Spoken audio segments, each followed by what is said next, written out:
Yo, what's up? What's up? I realized I forgot to test my mic before going live. Hopefully it's working. What's up, IDT? Cat wave. All right.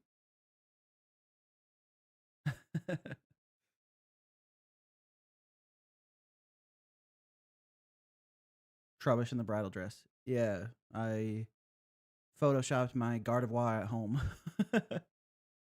Shovel, I'm so sorry I forgot to remind you about your VM. Don't worry, don't worry. I took a look at it myself without being reminded. I didn't get it working yet, but made progress at least. So Stream Elements bot. Hey, can we beat this guy with hammers?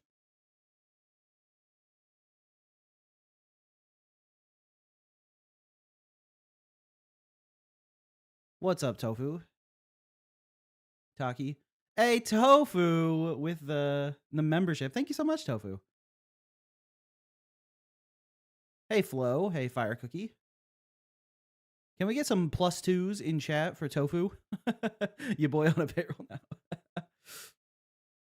Here to be green. Nice, nice. Well, thank you so much. I appreciate that. And make sure you hop into the member Patreon Discord.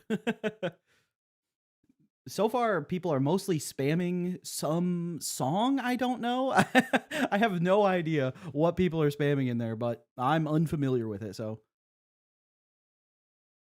Vari encourages AI slop in her server. Classic Vari. I'm still in there for my gifted from a while back. Oh, I see. I see. Were you one of the people spamming that thing? I don't know. Oh, no, wait. That's not the...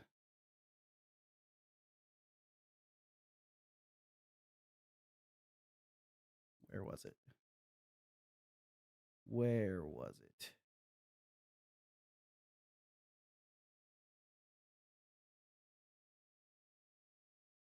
You're the developer of the game The Tower? Oh, nice. Burb IRL. What's up, Burb? Been a while, been busy with work, so instead of a new game, I'm making an open source cheat sheet from Eugenics. Nice, nice. That's cool. Dude, I've played quite a bit of Eugenics over the past week. It's fun. You're actually the sole developer of Fortnite. Well, that's kind of sick. Yes, of course, I always spam. I'm a known spammer around these parts, actually. Shovel, I'm still sorry about pulling out of that project. Hey, no worries, Monarch. I understand you've been going through a hard time, so you have my condolences and best wishes. I know you didn't want to not be a part of stuff, so. Lizard in chat. What's up, Lizard? How you doing? Don't forget to like, comment, hype, and hype. Can you hype a stream? I was unaware. Can you hit the like button with your finger? Thank you so much. Thank you so much, Kat, for the membership. Can we get some +2s in chat for Kat as well as Tofu? That's awesome. Thank you so much. For 7 months, too. That is a long streak.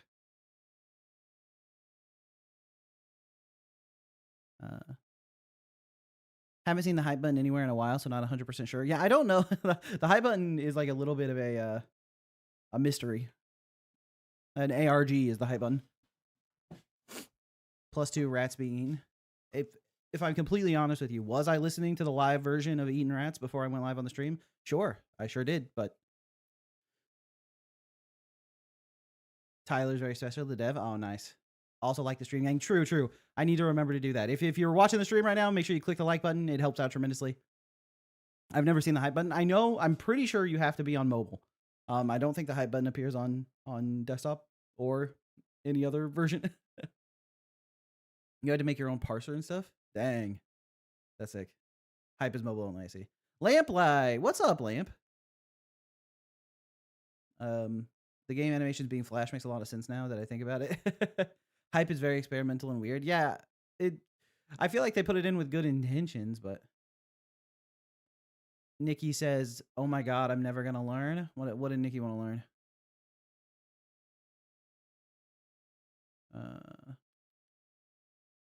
Please explain, please.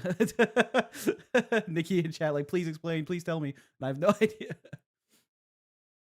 Eating Rats is so good, but once I listened to Flush, I think I became an all. Yeah, Flush is good too. When I was trying to go to sleep last night, I had oh, is it Kitty Bones? Them Bones? Them Kitty Bones. Is that the name? Yeah, I had the Graveyard song stuck in my head. SMH hates me. Them Kitty Bones, right. Oh, that's a good one too. Flush is a good song for sure. Although, I have to say, probably the easiest boss. What's his name? Boris or something? Have you tried Godot Engine? I have. Does it frustrate when people expect console release of games despite not knowing the work and money it costs for dev kits?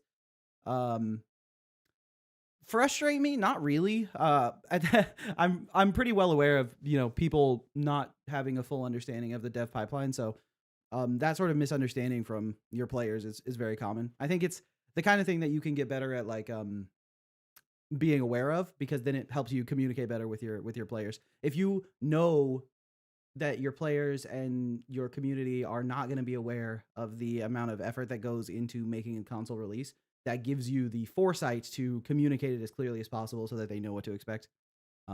But I understand the frustration, that's for sure. Them bones, them kitty bones.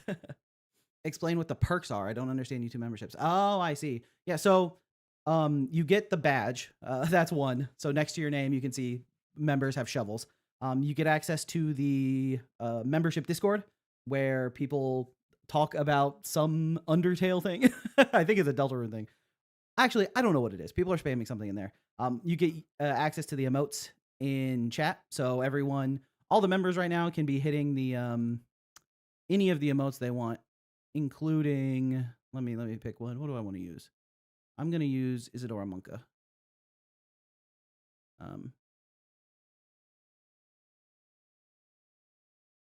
Yeah, also you get a green name in chat, which I don't know if that's super relevant, but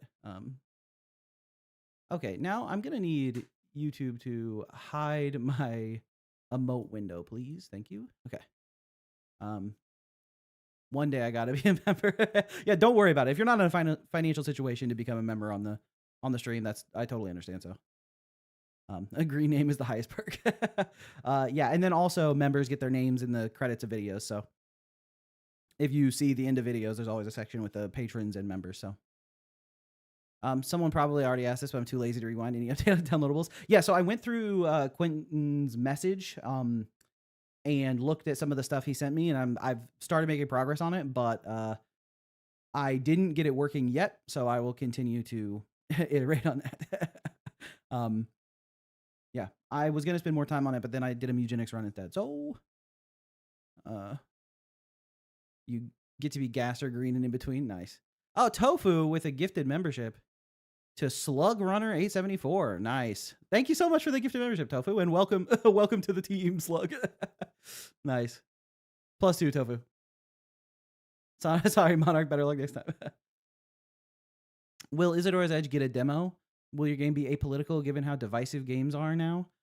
For a demo, yes, there will be a demo for sure. I don't really want to run the Kickstarter without having a demo for people to try the game. And I don't think anything can really be apolitical, Even the fact that the main character is a woman is going to make some people mad, right? So what are you going to do? My newest game is basically my Daybreak Tracer, except with not much UI and more gameplay. Damn. Daybreak Tracer catching a mad stray right there. What a way to spend your first paycheck, am I right? Tofu got the first paycheck and is going buck wild in stream. I'm of the opinion that it's impossible to make a game really apolitical. Yeah, same. It's it's more or less your beliefs come out in your work, right? I think that's just classic.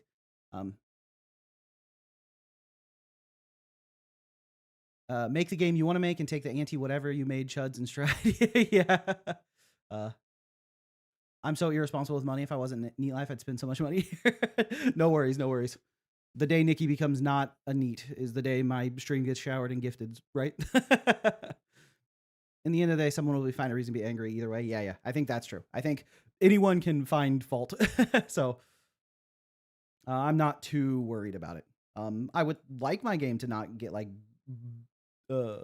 brigaded for some reason, but I'm just going to put what I want into the game. And if that makes someone or a group of people upset, then that's unfortunate. Shovel, explain what a NEET is. It's not in education, employment, or training, right? Someone who stays in their room at home and plays video games or watches anime. Um, unfortunately for my political opponents, I've already drawn them as the Soy Jack and myself as the Chad. Nice. That gets the job done, right? Trust me, when I become a millionaire, you will all know. Yeah, because it's going to be the release date of Inner Demon's Calamity. Do I consider Expedition 33 a true indie? Yeah, I think it's an indie game. I do think there is a useful distinction to be made between like the sizes of teams and the funding of stuff. Like, I think it can probably it can be a little bit disheartening to compare yourself to a big, well-funded studio, even if it is an independent studio. But I do think it's an indie game for sure. But I got the definition of neat correct. Hell yeah. My chat doesn't know that I used to be a giant weeb. I missed 10 minutes. It's over. Oh, Claire, you're slacking. Shovel, fund my studio. Dude, if Isadora makes it big, we'll see. I know I'm asking big boy questions. Hard for me to consider it indie or rather misleading. It's definitely, I understand where you're coming from. Because I think like it meets the definition of being independent. And I do think there is some use in knowing that they did it independently despite having a big studio. But I think a lot of people take the meaning of being indie a bunch of different ways. And it's like some people hear indie and mean like a low-funded, scrappy startup team or like a solo developer or something. So I just think having more distinction. It feels like right now there's most people either think in buckets of indie or AAA, and there's like a whole spectrum in the middle of different like development timelines and qualifications, you know? Shovel Sharks, I'm asking for a bin $2 million in exchange for a 0.7% stake. Let's go. Do you need to make devlogs or similar to not lose money from uploading on Steam, or would posts on like Twitter and Instagram work? Do you mean me specifically or in general? Because yeah, right now my devlogs are, they're not actually keeping development afloat, but they are extremely helpful in not going that red, right? So, don't worry, Isadora's Edge lets us all you know you love anime. What the hell? Who told? Indie is such a wide definition. Making games is becoming so accessible nowadays. Being indie is just the norm in the industry now. Yeah, that's true. It's like indie has a super wide definition and it's extremely open. Oh my gosh. Tofu with another gifted membership. Thank you so much, Tofu. Okay, actually one more for Insandio and the awesome editing in the new video. Not biased at all. +2, W Tofu for sure. Thank you so much, Tofu. Can we get some +2s in chat for Tofu? And also, congratulations to, it went to Franco Solar. Franco, the newest member. That's awesome.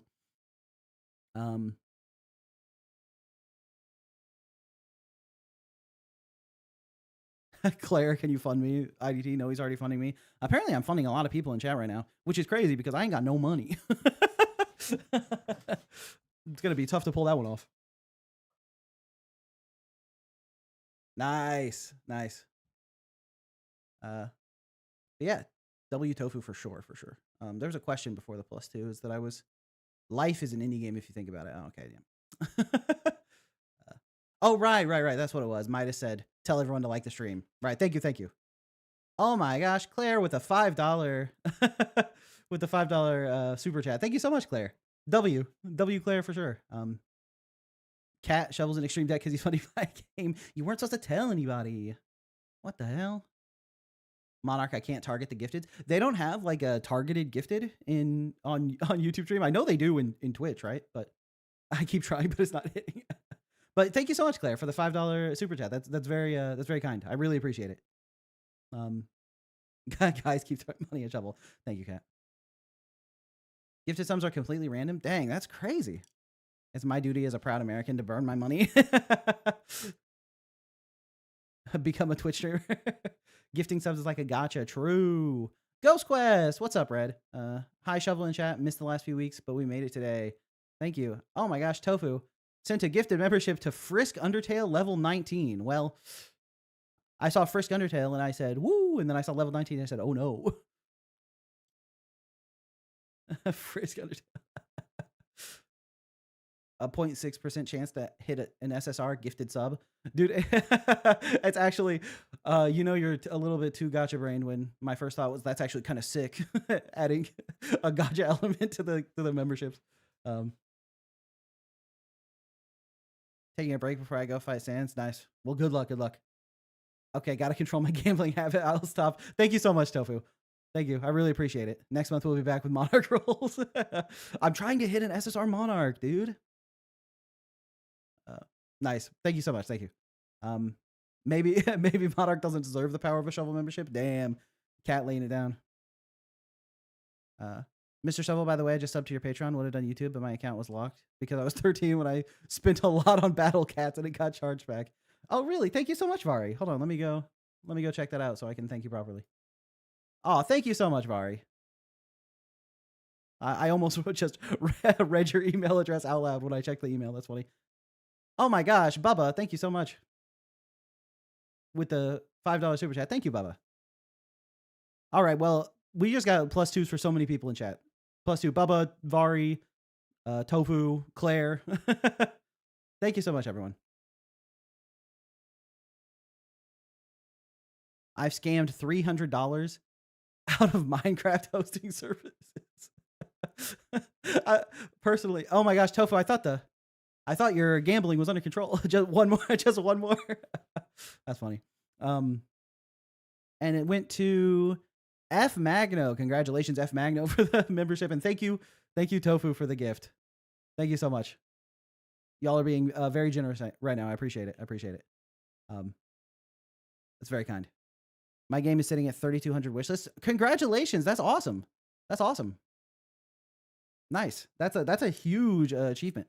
I think I've said it before, but when I talked to that one marketing guy, he said going between 1,000 and 7,000 is like if you have that as your starting point, then you have a chance with the algorithm. So 3,200 is huge. Yeah. So congratulations. That's awesome. And I know you put a lot of work into your trailer and all your marketing efforts. So I'm glad to see it's paying off for you. That's awesome. I only did the Canadian one so their shooters don't catch me. Claire's on a different planet right now. My game has 0, no Stain Peach, and also no game.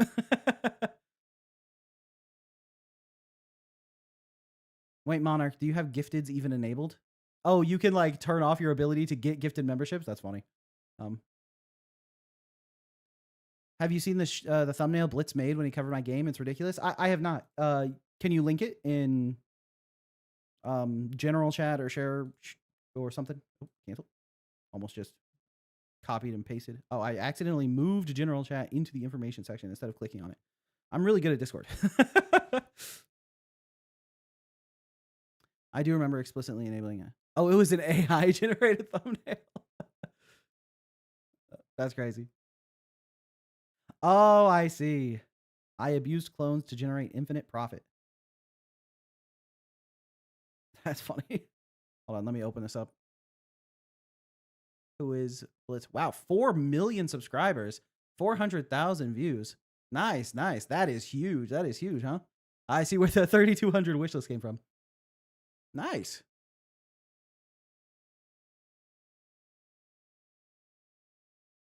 Do I feel AI games will oversaturate the market? Not really. I think there will probably be a lot of AI generated games, but oh, I see. So Blitz looks like someone drew his and then someone did like an AI generated copy. That's funny. Do I delete games from the Discord list after playing, or do I have a separate list? Yeah, so I copy stuff over into a separate list that I keep organized based on when people submit. And then, so I keep that list organized and then leave the posts up in Discord. I'll have to, at some point, go through and close a bunch of the posts of games I've already played, but for now, I can just do it myself.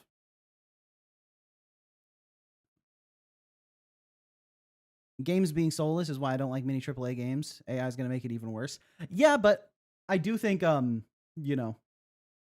people are pretty discerning when it comes to the Steam games they're willing to play. So the same way it's like, I think people overestimated the like asset flip problem. I think, the really good stuff will still probably rise to the top. So why are there ours? Shovel played Dead Man's Draw. Was Dead Man's Draw? Is that in the like 10 Deadly Games thing? Is that one of the options in the 10 Deadly Games pack? AI games are already saturating Steam. I remember a video tracking every Steam game. Slightly more than half of them were AI games. Right. I think there will be a lot of AI games getting like uploaded to Steam. I just don't think it's going to be a problem. I guess there will be a lot of AI generated stuff like flooding into Steam. I think that is accurate, but W Steam for making people disclose if AI was used. Yeah, for sure. And in addition, I feel like they've been very quick to like continue updating their guidelines and making things really clear, which is nice that they're like staying on top of it, you know? I feel like I'm so used to things moving slowly and people not taking like the proper precautions on stuff. So the fact that Steam is really staying on top of it is good. In the incremental space, there are some AI games doing concerningly well. Most flop, but Rocky Idol and Fracture Field are succeeding. I see. IDT's trolling. Their game is Grim as the Acre. Right. Yeah. Dude, it's so funny. For some reason, I didn't realize that that game was available on Steam. I thought it was downloadable only. So it's been sitting at the top of my list with a mark next to it that's like, you know, IDT's game, downloadable only. And then yesterday, Insandio was like, by the way, I looked at your list and that's not, it's available on Steam. You could play it. And I was like, oops. So it's, right now it's second on my list to be played today. So Insandio set me correct yesterday. Inbound Shovel, play every game in the Jacksepticeye bundle except IDTs. AI is horrible at games in general without significant human input. They're really bad. It's interesting. Yeah, I had the thought of making a video that's like, can AI actually make a decent game?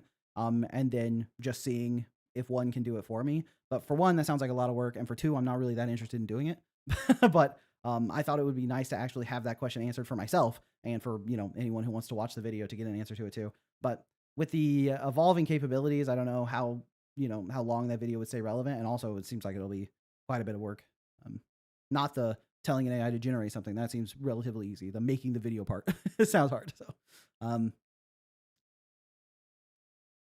the first game in the bundle has like commercials at the end. Shovel, you should play through the top 50 games from the Bad Ideas Jam when it's done. They're going to make a collection. It'd be awesome. I feel like I saw something about the Bad Ideas Jam. Hold on. Let me open that up. Bad Ideas Jam.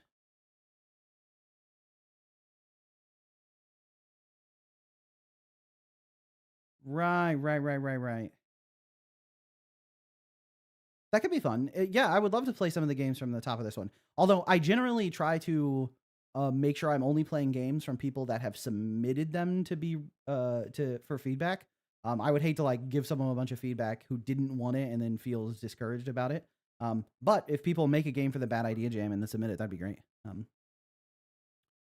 Sorry for spam. I'm participating in my 1 month long game jam with a team of 4. This is my second jam. I never participated in that long of a jam with that big of a team. What could you give me?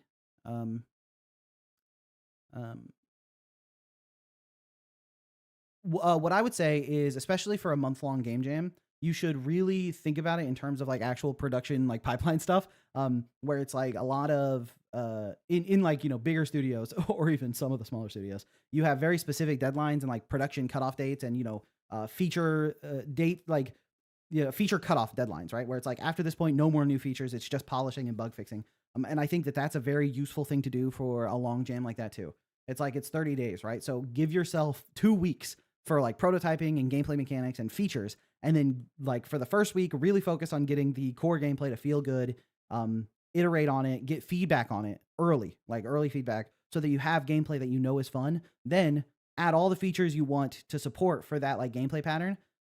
And then from that point on, it's no more features, no more anything. You're just polishing, making any other art assets you need, and using the features you've already made to build out the rest of the game. And the whole time you should be playtesting whenever you can. Like trying to find like a couple friends that can playtest the game like once a week or something, so that you have a deadline that you need to meet. You know, it's like your friends are expecting the game build at, you know, 9 p.m. on Saturday. So you need to make sure it's ready at 9 p.m. on Saturday so that they can playtest it.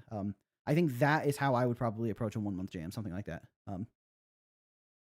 You should speed up during the first 20 days, then doom post during the last 10 days.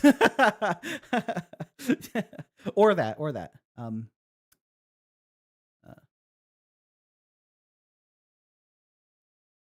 That means no dead man's draw. Well, maybe.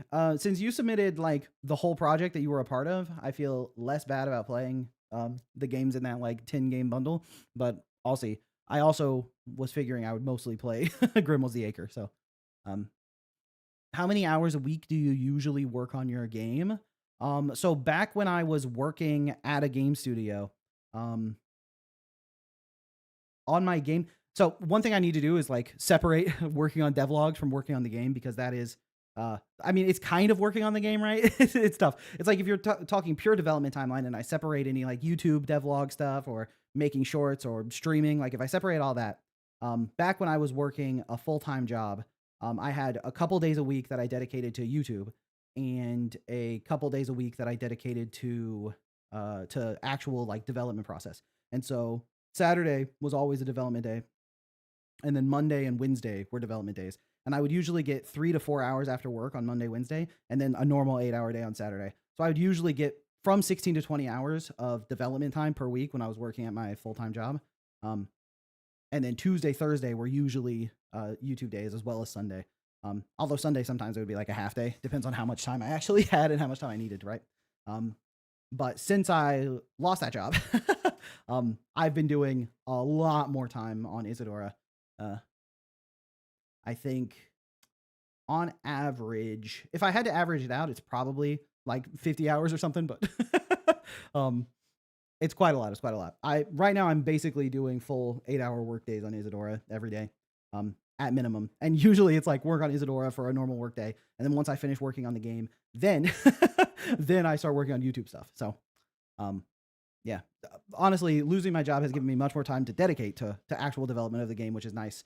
Has its own stresses in terms of money, but you know how it is. Luna, just wanted to pop in and say hello, and I hope the stream goes well and the games are sick. Can't stay for the stream sadly though. Thanks for popping in, and hope whatever you have to do today goes well. Should I make a schedule for what things and when to work on it? Is it okay to just jump in the project and make random stuff? It's whatever works best for you. It's like, I think just jumping in and playing around and working on random stuff is a totally good way to like get started and get a feel for what you're doing. But for me to stay like consistent and keep making progress, I need to have some schedule to it. So, what was my criteria for choosing your game engine for Isadora's Edge? So I was between Unity and Godot, because those were the two engines I had the most experience with. And mostly I went with Godot because it's open source. That was like, you say you lost your job. What was your job? Oh, I worked at a game studio. So the game studio went under. Couldn't get funded properly. No wordplay in the title. Okay. Devlog is also really good for marketing though, so it's worth it for sure, I think. Yeah, I mean, and I like making them, If I was just doing it for marketing, then that would be one thing, but I also find, just the value in creating devlogs and creating shorts independently of what they bring to the game. So that's something that like it's hard to measure exactly. And sometimes, I do have the fear of like, am I dedicating too much time to this particular devlog, and should I instead be spending this time like working on the game itself proper? But overall, I'm pretty happy with it. What do you use for video editing? So I use Premiere Pro, and I would absolutely recommend not using it. Premiere sucks. Adobe sucks. It's really bad. Don't use it. Really don't use it. DaVinci Resolve, I think, is free and probably better. I haven't used it myself, but I heard it's better. And Premiere sucks and is bad, so don't use it. My studio makes $100,000 dollars a month. That's a lot of money. Nikki kind of bringing it in. My studio makes $2. That's also a lot of money. Claire kind of bringing it in. I've used DaVinci Resolve and it's pretty good. I use DaVinci and it's okay. Nice. Okay. As long as it's not like a steaming pile of dog shit, it's better than Premiere. So, how soon do you think you should start marketing your game? That's a good question. I think you probably can start marketing like as soon as possible. Like that's the advice I've heard, right? Where it's like, get your Steam page up and get like promotional materials ready like as fast as you can. But personally, I think like it's better to have like a good sense of where you're going with your game, like really develop your game's appeal so that you have something to be marketing. You know what I mean? It's like, if you don't have a really appealing game or you haven't really figured out what the appeal of your game is yet, you're gonna hit some pretty big roadblocks when it comes to marketing. So that's more or less where I would lean. It's like, and then you can do sort of an iterative feedback cycle on it, which is like the best way to develop anything, right? It's sort of like the iterative approach, where it's like if you make some stuff and you think it's appealing, and then you try to market it and people aren't resonating with it, you can try to figure out why, and then make changes that suit that. But I recommend GDE Guzzin is a video editor made in Godot, open source, and made by my friend Voilin. We talk a lot about Godot as a general app dev engine as opposed to a game engine. GDE Guzzin. Hold on. A Godot-based video editor. I'm curious.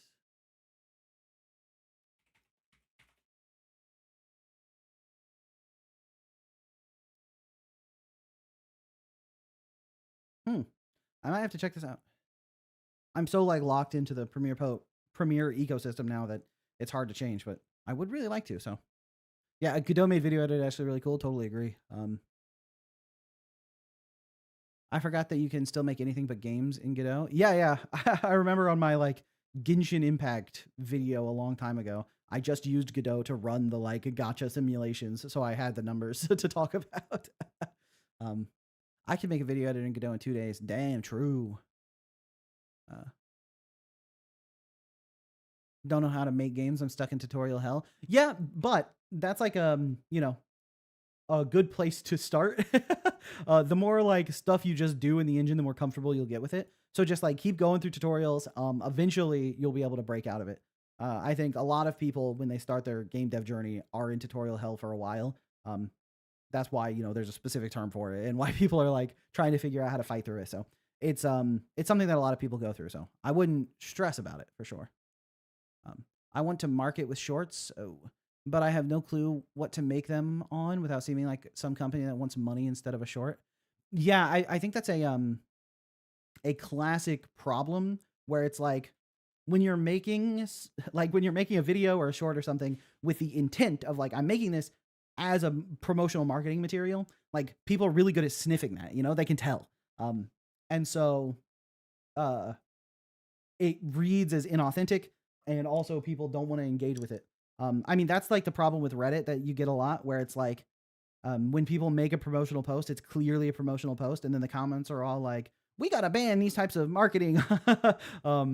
People just posting the same thing over and over again. And so it's like when you make stuff and the purpose is to do marketing, right? The goal is to get eyes on what you're making. It doesn't come across that well. And so that's like a really difficult balance to strike. It's like when I started my game dev secrets, I actually didn't really think about it in terms of marketing Isadora's Edge. And I remember talking about it with Insandio, because she was like, I don't see how this is going to help you market your game. And I was like, yeah, I'm not really trying to, I just want to make something. It's like at the time my devlogs weren't getting very much attention. And I was like, I just want to make something that I think that people will like, more so than my devlogs. And so I had the idea to make the game dev secrets just because I was like, I have industry experience. I know what I'm talking about. So maybe this can help new developers. And so I made it. And then that did introduce Isadora's Edge to a lot of people. So it did work as a marketing vehicle, but that was sort of like a happy accident. And it is funny, that people like will ask me like, what's some good marketing advice? And I'm like, get really lucky, accidentally do something that works. Let's go. So, hey, what's up, Clack? Do you think writing quality significantly influences natural marketing? Probably. I think, good copy can go a long way. I also want to learn how to code and make games, so I don't want to sit and watch an hour-long video. Yeah, I think like that's fair enough. Like just sitting and watching a tutorial.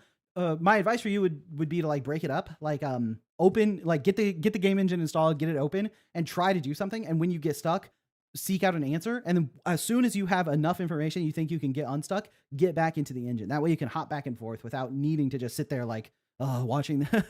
Well, if I watch this guy talk about variables for 10 more minutes, I'm gonna lose it. So Shuffle, do you think my awesome personality influences natural marketing? Yeah, I think so. I think it's going to be easier for you to market your game considering you're a very likable person.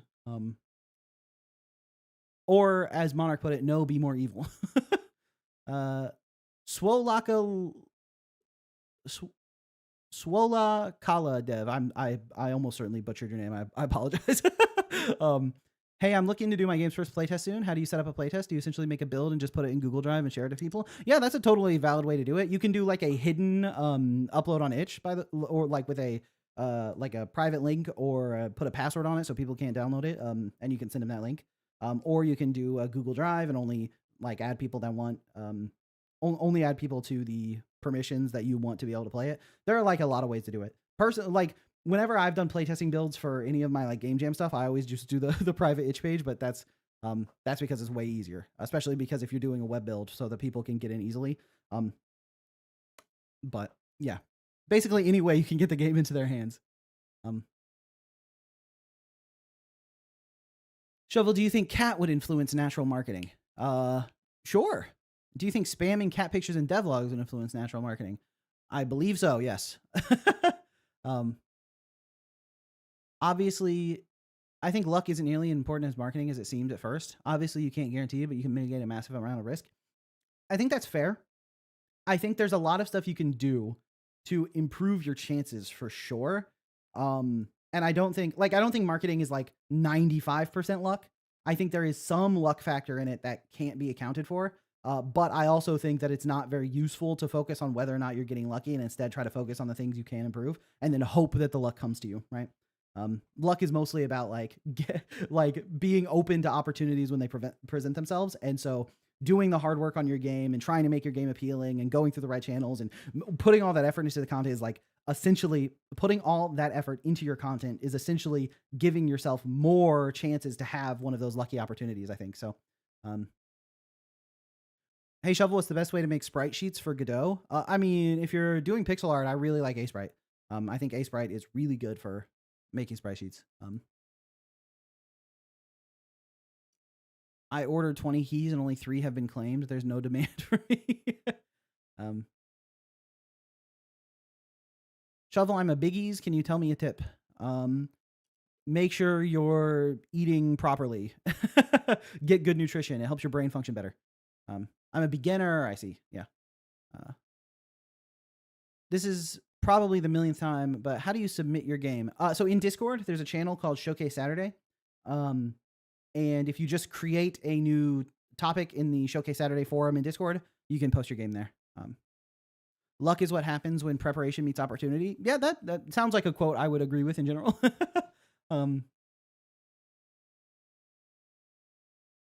If you ask me, I would say Asprite was not worth the $20, but if I didn't spend $20 on Asprite, I wouldn't be making good sprites. Also, I mean, you can compile Asprite for free if you don't have the money, right? So, best advice for beginners, just get started. Hey, Crab Duel with a massive W. Luck is what happens when Daddy Longlegs becomes polyphamous.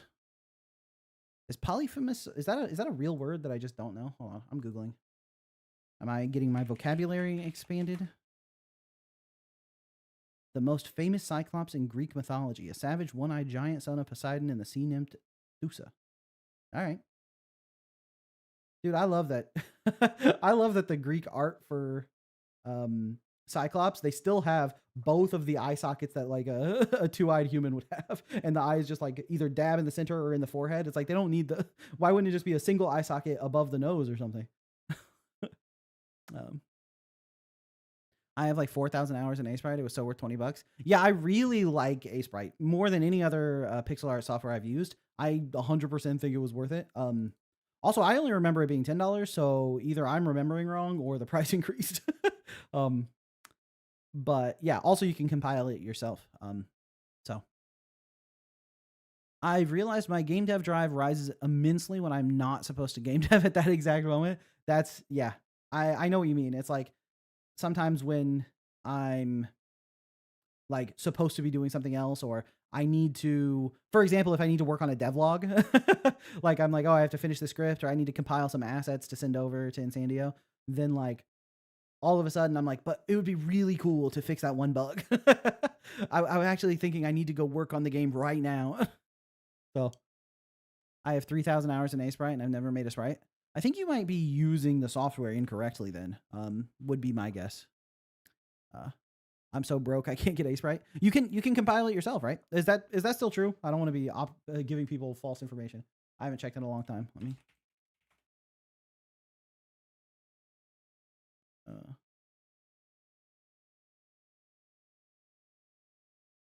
Yeah, it looks like it. It looks like you can still compile it yourself for totally free.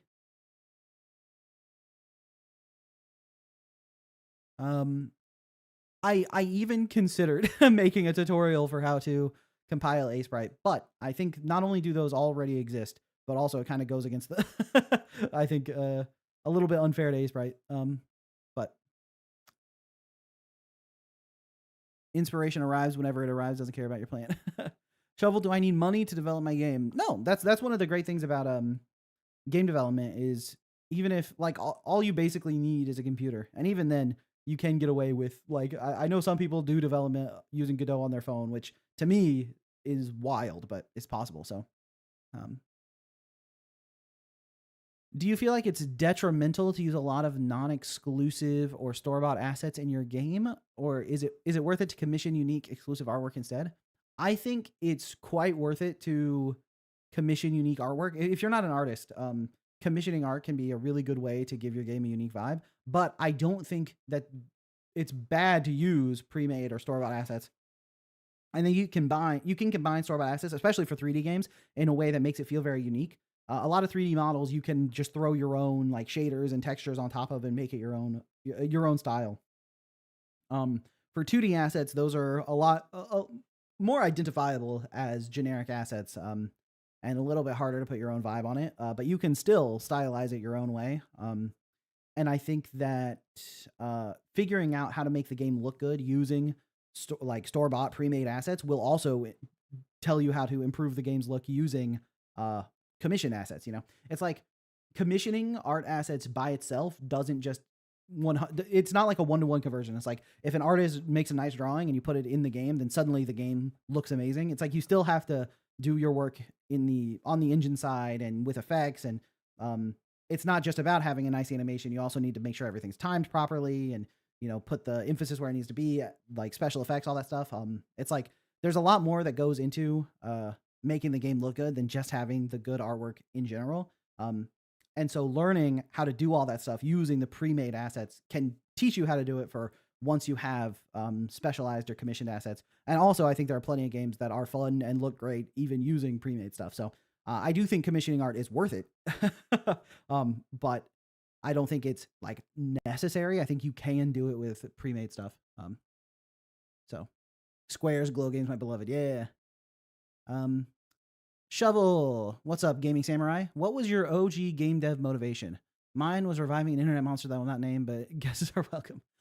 So my OG game dev motivation, honestly, I don't even really remember. I've been wanting to make games since I was very young. And I remember like when I was like 10 or 11 years old or something like that, hanging out with my buddy who's now the editor for the shorts on the channel. We would like write down our special rules for like card games and invent games to play because we were both very poor. So we would invent games and like play them with our sticks and like a deck of cards and come up with our own rules and stuff. We always talked about like what kind of video games we would make.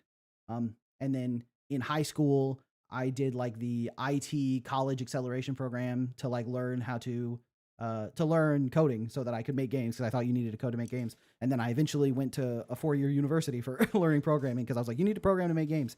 And then eventually I moved into the game industry. So I've just wanted to make games forever. I really don't even know what drives it. There just is something there. Wait a second, I'm going to watch your short and come back. What's the biggest game you've worked on? Definitely Halo Infinite, for sure. I think that one by far stands above the rest of the stuff I've worked on.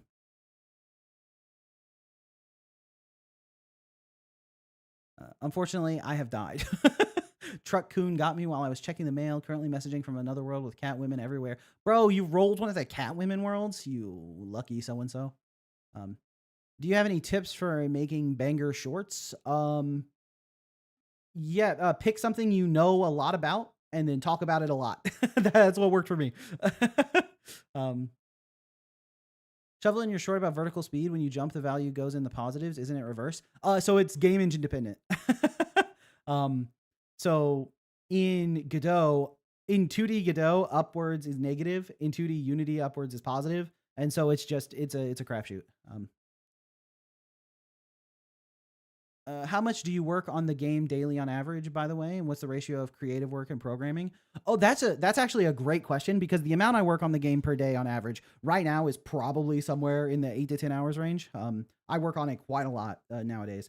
Now that I don't have my full-time job, I dedicate way more time to working on the game. But a lot of that, there's a lot of like technical, like programming, getting stuff working, and like iterating on stuff, seeing how it feels. But there is also a lot of the creative side where it's like going over the different designs for enemies and like figuring out like what is this part of the world, and like what is it, what's the reason for it. Figuring out like the way things should be set up to make it feel best for the player, and rewriting stuff that like it doesn't work in the current like storyline that I have. Like there's a lot of creative stuff that goes into it when I'm working on the game. That is easy for me as someone who was primarily a programmer. It's easy for me to think of that time as not really working on it. Where it's like I program for like 5 hours and I'm like, all right, I did 5 hours of work. And then I go into Google Docs and go through all my sheets and reorganize stuff. And then I look at some of the designs that Fur was making for certain enemies, and I think about what those designs need to accomplish, and we go back and forth on that. And then I put together a little collage of some different enemies together to see how they feel as a group, and is the whole thing cohesive? And then I'm like, none of that was work. So I think that's an easy like bias in my own head to identify.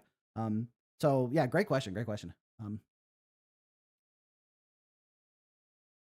Godot Z axis being backwards bothers me to no end sometimes. Yeah, the axis flipping from Godot in Unity is something for sure.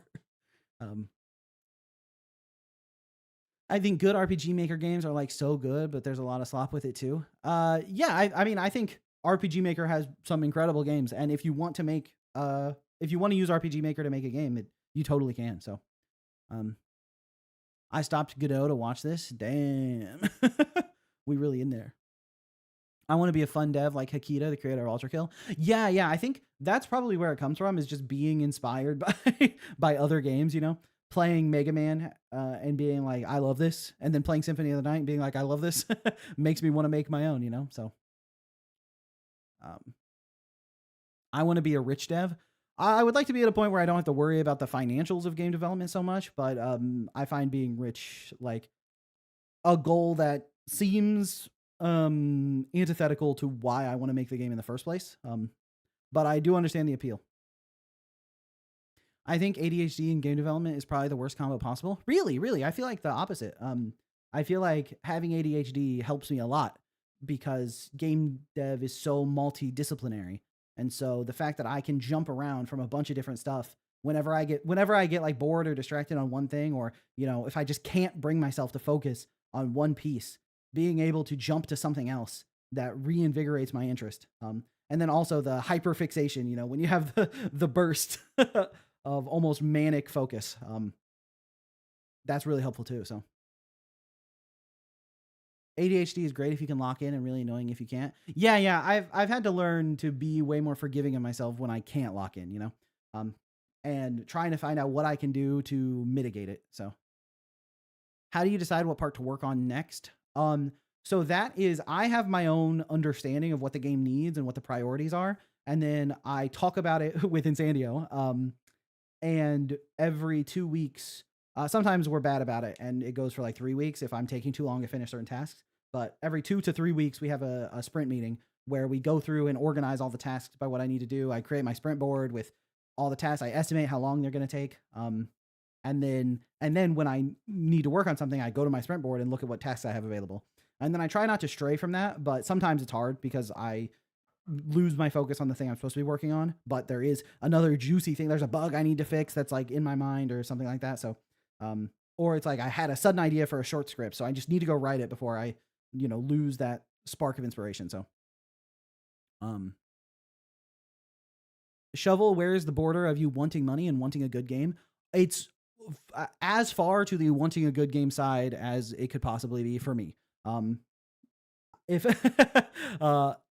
I think if I shared how much I've spent on the development of Isadora's Edge so far, people would throw up. I have put a lot of money into this game, and it's still not there yet. So, I have long since accepted that this game will probably not make a return on investment. So, um, I would love to get rich, but all I care about is making a cool game. Yeah, I think that's a fair way to put it. If the game makes a ton of money, that would be awesome because then I can make more games. I'm very, I'm very singularly focused on making games. I don't know why I'm like that, but whenever I think about if the game is a huge hit, I'm like, then I can make more games and not need to worry about it. So, just get a solo kill. Just got a solo kill. Nice. Gamer in you playing League? Isadora's Edge tomorrow? Really? If I make any money at all on our games, I will be in the green. I've done nearly everything myself for as little money as possible. Nice. I mean, that's a good place to be. I think, especially when you're starting out or if you're pretty early in development, that makes a lot of sense. Wow, you pay money to make games. Yeah. It's like, I talked about it a little bit in the Metroidvania video, but when I got my job at Tempo Games to work on the Bazaar, I didn't want to give up on Isadora's Edge, but I just didn't have time to do everything. And so I was like, oh, if I bring an artist on board, because the pixel art is something, I think my pixel art is like fine. I think I'm okay at it, but I know that was one of my weaker skills. So by bringing an artist on board, that's like shoring up one of my bigger weaknesses. Oh, Tofu with the gifted membership to Baxter Devin. Thank you so much, Tofu. Thank you. Tofu can't stop gambling. Can't stop gambling. Thank you. +2. One step towards the green. Hey, thank you. I really appreciate that. It's one step at a time, but we're trying to get there. Yeah. So I wanted to keep working on the game. So bringing an artist on board helped me keep working on it because suddenly I had more time to work on the game because I wasn't trying to make all the pixel art myself. I remember when I first got the job at Tempo, I tried to keep doing it like I was doing it before, and like for the whole first month of working there, I made like one feature in the game, and I was like, this game is never getting done if I don't change up how I'm doing stuff. So, sorry, I haven't been one of these streams before. Is it about playtesting games, chatting about game dev, or a bit of both? Yeah, so I always start the stream with answering questions from chat because I get a lot of questions when I start the stream. And so we just kind of chat for a while about game dev. I answer any questions that come in. That can last usually it's somewhere about an hour. And then that also gives time for people to trickle in when they are available. I think it's probably a lot of Europeans watching. It's like, I wish the games would start because it's late and I need to go to bed. But the start of these streams are peak. Baxter Devin, bye. Baxter Devin's like, I got my membership. I'll see you later. I'm a European shovel. I know, Tofu. Opinions on Nun Pizza Left Beef. So I think the first 100 times I saw that meme, I didn't get it at all. Every time I saw that joke, I was like, it's not funny. I don't understand. And then like the 101st time I saw it, I was like, damn, that's funny.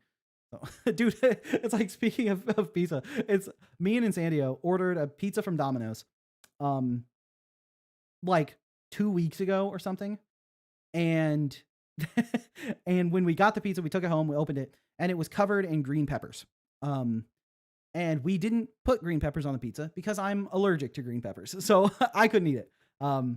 And so we took it back to Domino's and we told them like, hey, the pizza's messed up. And so they remade it without the peppers. And then they gave us a coupon for a free pizza. And so we were like, oh, that's awesome. We got our pizza remade and we got a coupon. That's great. So then we used the coupon for our free pizza like 2 weeks later. And we went in, took it home. This time, it was missing all the toppings. It was just a plain cheese pizza.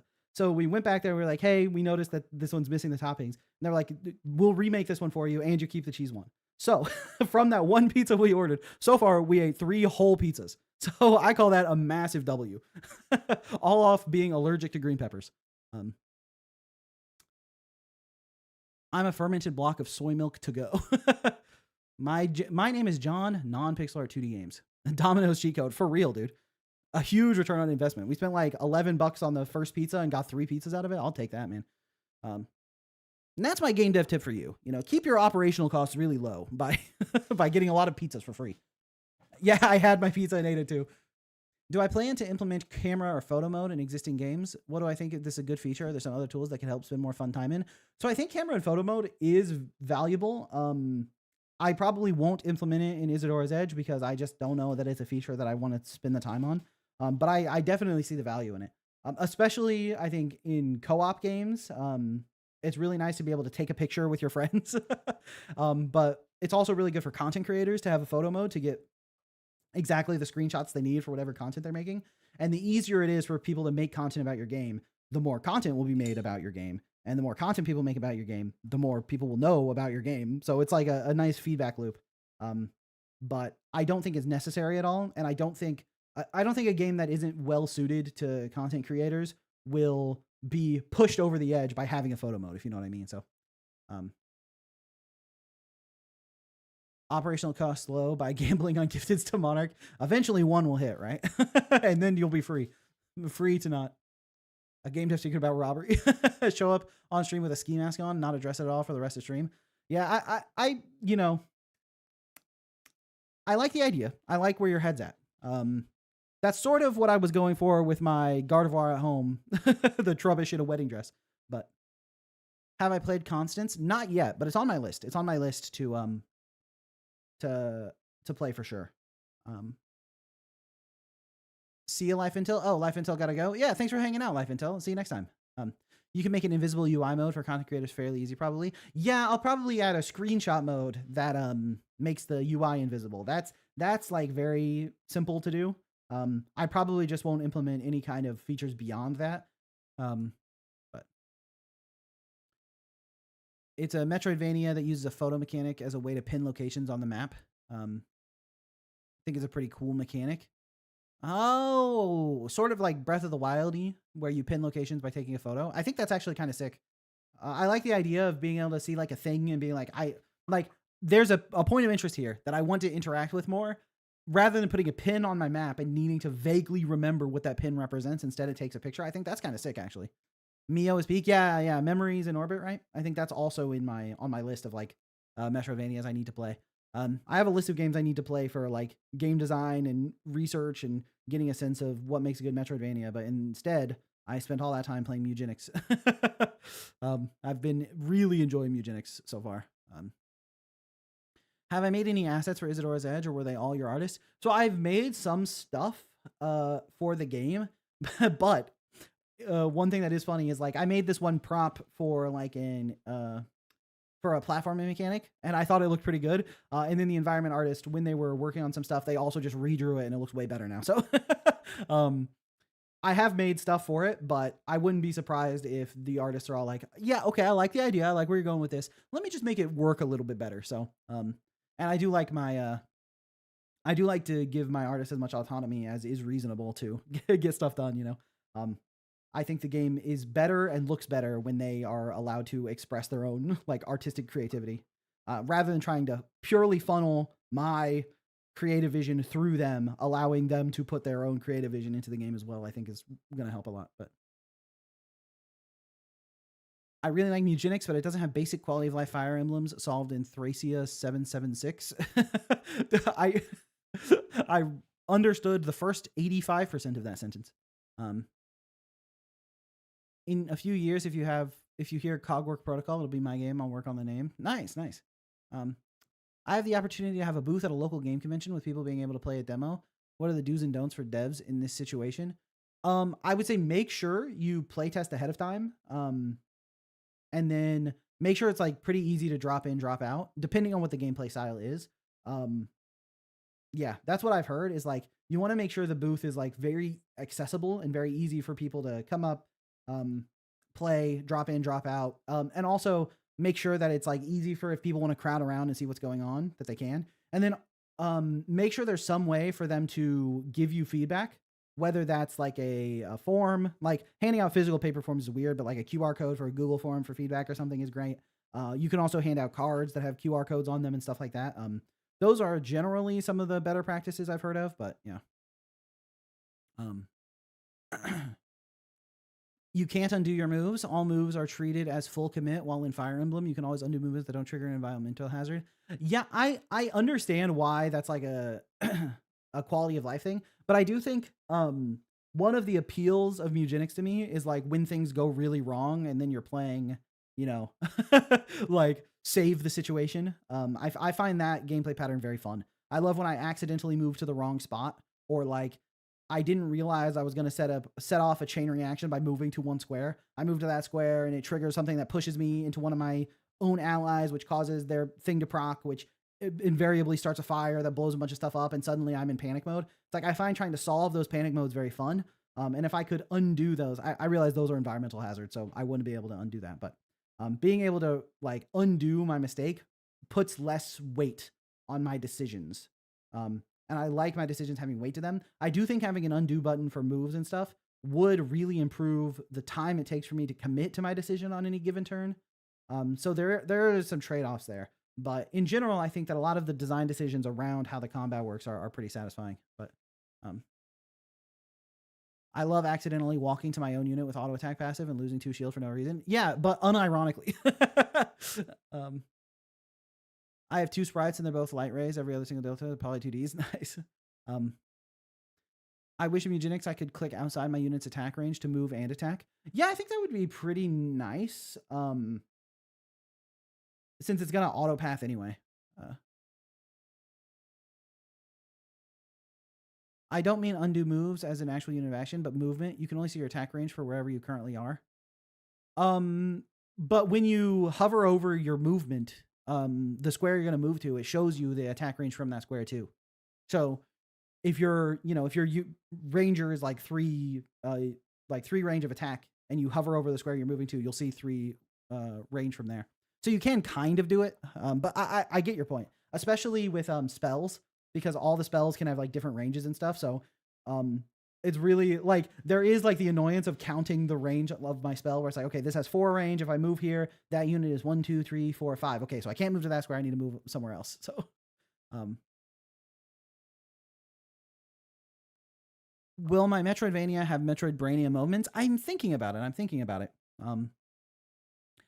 I'm leaning towards maybe a little bit, but not too much. But things are always up in the air.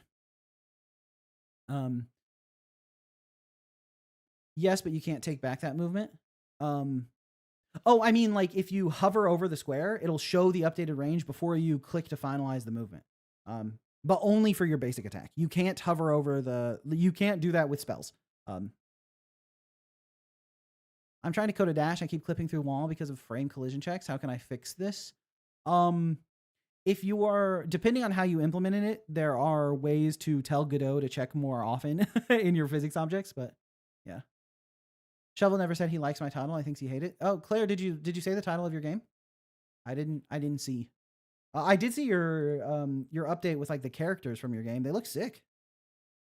Was it in share your work? Oh, well, it's probably in art general, huh? Yeah, I love these character designs. Rao Numer, I don't know if that's how you say his name. Ognis, Nemesis. These are great characters. Kona. I love these character designs. Vera Reverse. Okay. Hold on, let me Google Vera Reverse real fast. I see Yorktown Cabinetry has a reverse raised panel called the Vera Reverse. It's mostly a cabinet thing. It says Vera Verto, the Harry Potter spell. Yeah, the SEO on that name is really good. I think I don't get a strong sense of what the gameplay is like just from the title, but if it's stylized properly and the capsule sells it, I think it's totally fine. So, yeah, I think it's a pretty good name. Gonna add a devious puzzle after the secret final boss. Nice. Talking about Game Maker. Oh, in Game Maker, then I don't know. I haven't really used Game Maker that much. It doesn't sound as good as Morningstarter, so it's immediately worse. I think Morningstarter is like a uniquely like really good title. It's in the upper echelon for sure. What do you think about the name Inner Demon's Calamity? I think it's really good. And I think Inner Demon's Calamity is quite evocative. And when you search Inner Demon's Calamity, the top results are Steam, GameJolt, SteamDB, ProtonDB, GameFAQs. So I think the SEO is fantastic. The name is very evocative. Unfortunate that the acronym for your game is IDC. That's like really the only thing against it, but Bro listed one real website and then just made up the rest, right? The top results are Steam, Clonk, Freps, Scrooper. I can never come up with a name as good as that ever again.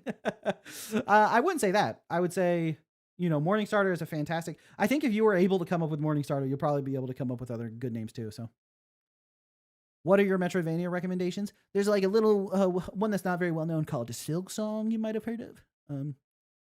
The stream is dying for me. Oh, really? Hold on, let me check. I'm not getting any dropped frames on my end, so hopefully it's not. Hopefully it's not widespread. The stream is fine for you, Kat. Okay, awesome.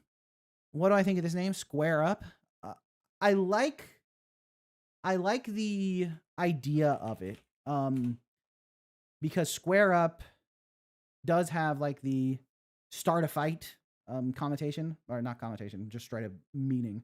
And then also if the game is using like a polygon assets, it has like the extra meaning. I'm a little bit worried about the SEO of it though. It's like I feel like Square Up is going to be a little bit widely used. You know what? If Square Up doesn't have combat, I'm going to be, is it true?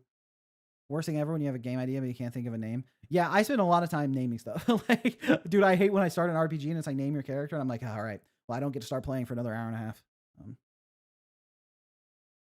Have I played Your Only Move is Hustle? I have not. It sounds familiar, but I haven't played it. My next game will be called Knock His Freaking Block Off. It's unironically also a good name. How much did Isadora's Edge original idea change? Like massively.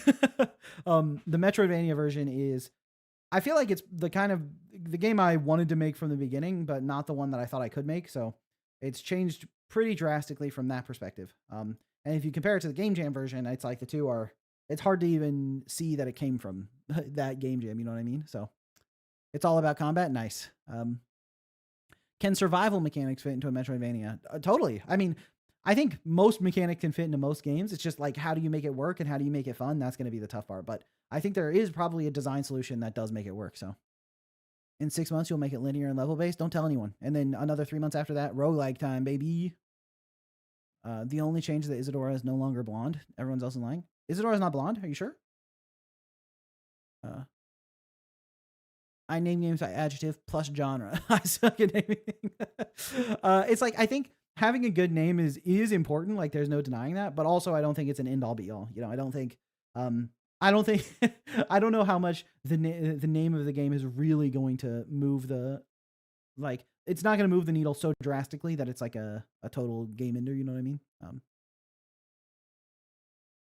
Oh yeah, Library of Ruina. I remember hearing, watching Monarch talk about that one. She had purple hair this entire time. That's the plot twist of the game. The idea is the starting place is not the end goal. You can find any genre as long as the execution is well done. True. How do y'all name your games? I often spend hours to weeks deciding on names. Yeah, I think that's totally normal. I think like there's a common thing that you're probably familiar with, which is the working title, which is what a game gets called while you're working on it, because you don't want to name it right at the beginning. And so a lot of games are under their working title for a long time. Just so happens that I named the Game Jam version Isadora's Edge, and then I turned it into a real game, and I never, never questioned the name is not true. I considered changing the name of the game at one point, and I talked it over with Insandio and a friend of mine who, Extrangi, who helps me with writing stuff. And he gets a lot of the rough drafts of like my ideas and the story. And we went over the name for a while, and ultimately he was like, yeah, it's good. So I usually just name my game X Game Jam Game. I think you should look Ruina up. Shovel. Yeah, it's on my list of something I do need to play. But I have not played it yet. And then still been like, I had a list of my backlog of games that I need to play through for experience, and instead I've just been playing Eugenics.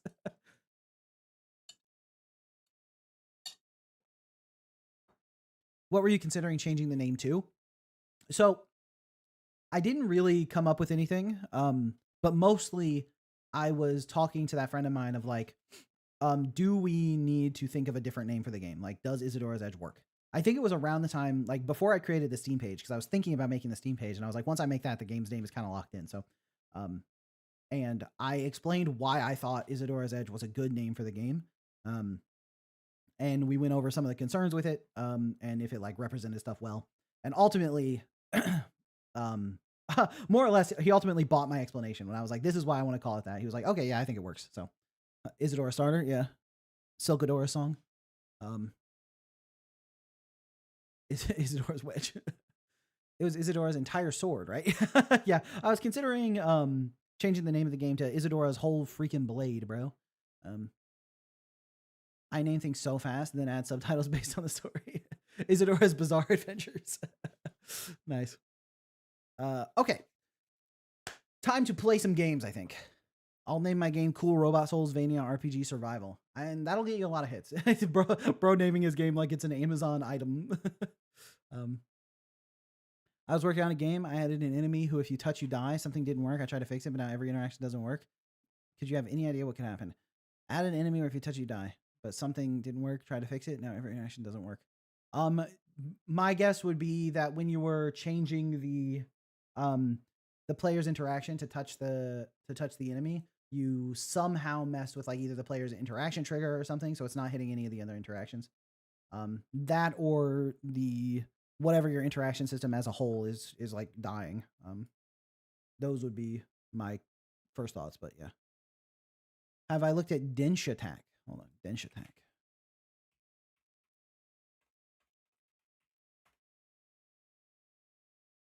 Whoa.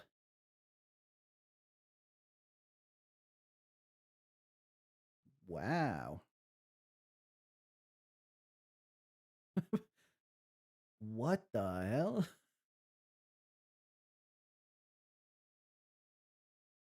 Well, that's going right on the wish list. Holy smokes. That game is stylish. Stylish, stylish, stylish. I feel like Stoat probably likes this game. There's one guy in the incremental space right now who named their game the first horror incremental. There's been at least 2 more successful horror incrementals on Steam. But it's funny because it's probably still a pretty effective title. Because either people don't know and it like hits them, or people do know and they want to argue about it. So it probably works. Okay. First up, we have a game from Metronome. Big Metronome. A train game. So Metronome did an in-person jam over the past 2 days, I believe. And this is the result. Actually, yeah, you should play Isadora's Edge and then absolutely tear it apart in the feedback phase. True. I should, dude, once the demo's ready, I should enter it in Showcase Saturday. No one will know. No one will know. Okay. Let's go to desktop view. Desktop audio. All right. And let's play The Greatest Game Ever by Metronome. Powered by Construct 3. Okay, I'm guessing it doesn't have sound. Hold on, let me just make sure it's not supposed to have sound real fast.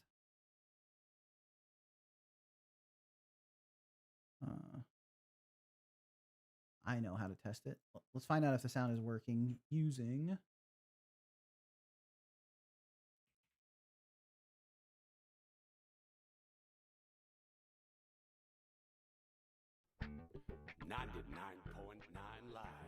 Okay, looks like sound is working.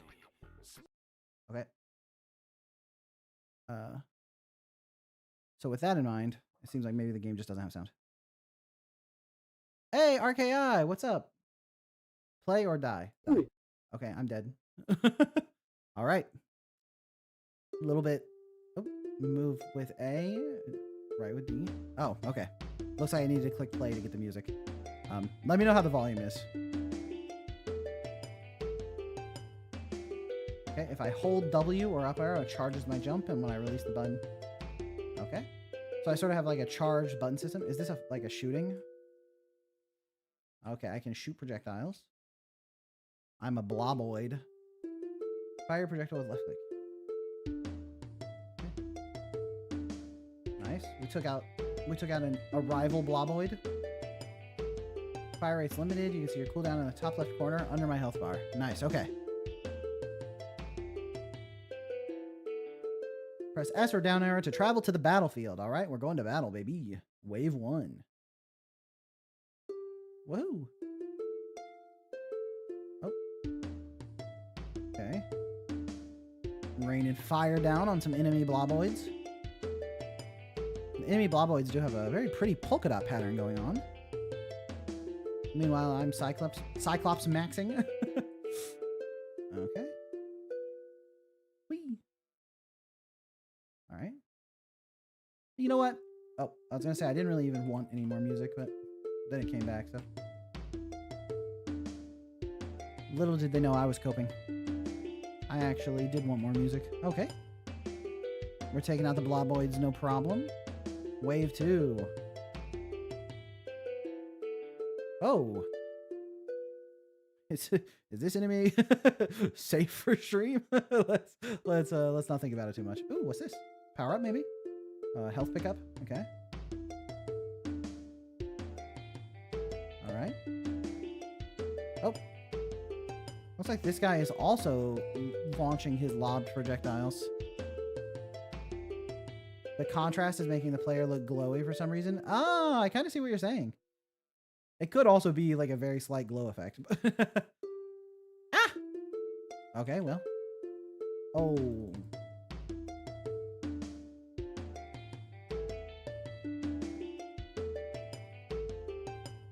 Alright, alright. I'm not sure if the yellow lines, like staying on screen for as long as they do, I'm not sure if that's 100% necessary. I feel like when I fire a lot, it gets very visually confusing. Ooh. Another health pickup. All right. Oh.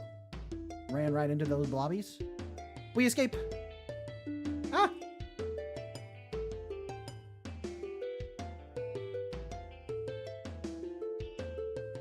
I'm starting to feel like my jump is a little bit worthless. You know what I mean? It doesn't really help me escape anything. In fact, it really feels like it just made my situation much worse. Wave 4. All right, no jumping. No jumping allowed. Oh, quite a couple of health pickups there. Right, we just want to rain down as much fire to the left as we can early. Honestly, let's just keep it coming. We have no idea which enemies might walk into this, so we just keep firing. Ah! Okay. Oh. Oh, there's like ghosties. Ah. How to deal with ghosties. I broke my own rule and jumped. Alright. Don't get hit by that thing. Nice. I truly don't know how to deal with the ghosties, but that's fine. Honestly, being at the edge of the screen is kind of nice because I can clearly fire on the incoming path without the camera following me too much. Gives me a little bit more range.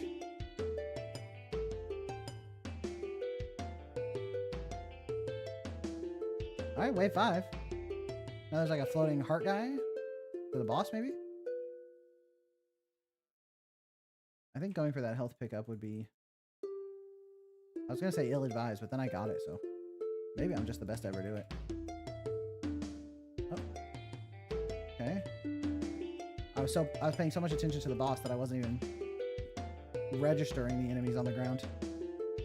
Dude, the ghost fish are cooking me.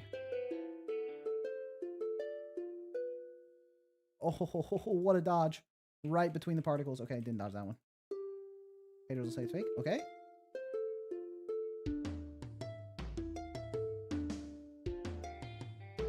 Okay. Did I take out the heart? I don't know. Slay the Spire coded. Taking out the heart. Alright. Well, with the heart down, I feel like things are really looking up. Alright, do a quick... Oh!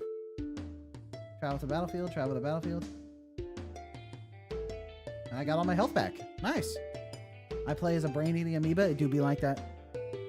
Let's go left path. Wave 1. So, is this just a repeat of... I think this might just be one level multiple times.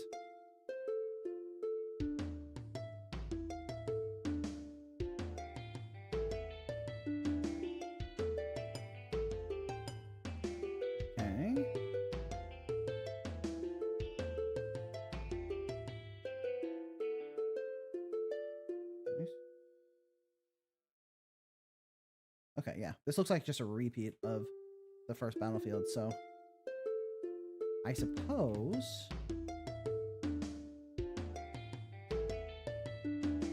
that's the end of this gameplay.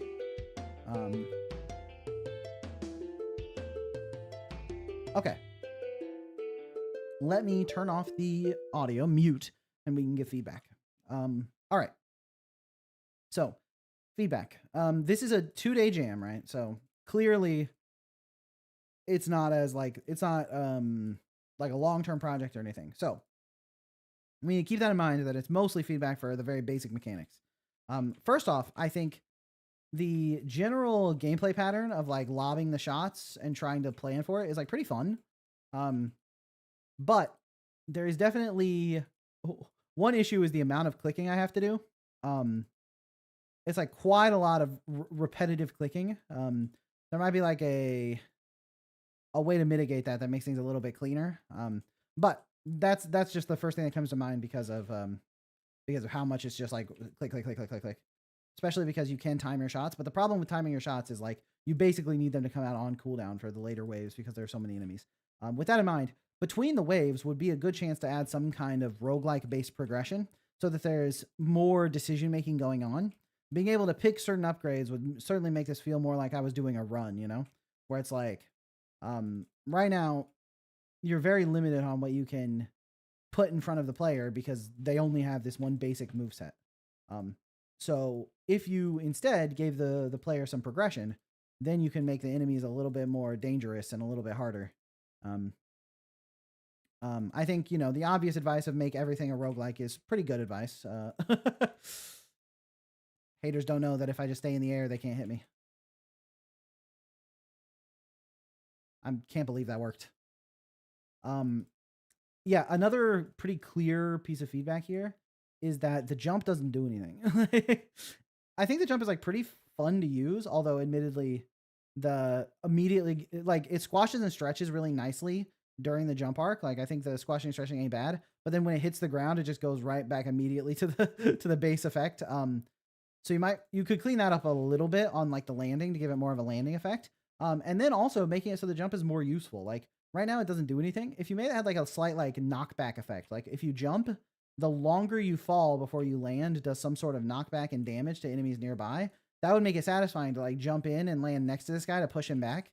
And then I can continue lobbing my shots. So just ways to make the very limited moveset I have a little more useful, you know?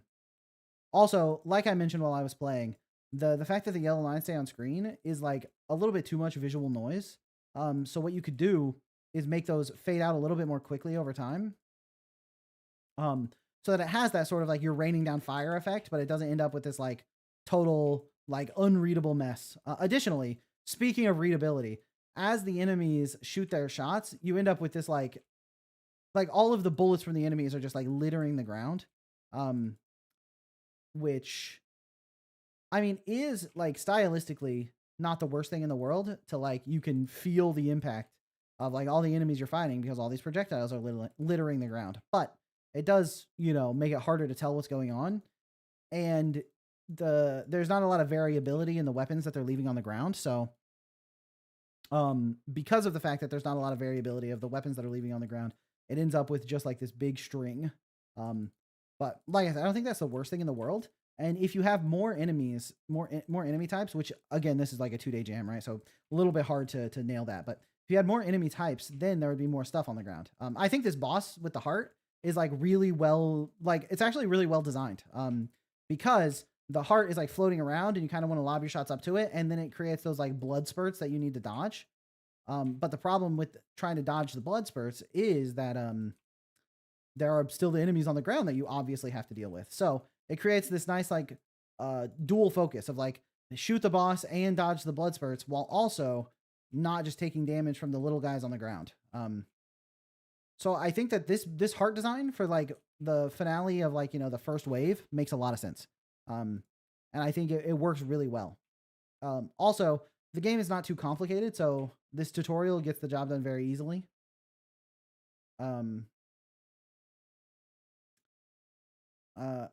Yeah, but overall, I think for 2 days, this is like really quite nice and like has a pretty good room to grow.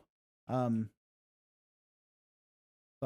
look at the main menu screen a little bit longer. Okay. Let me come in here.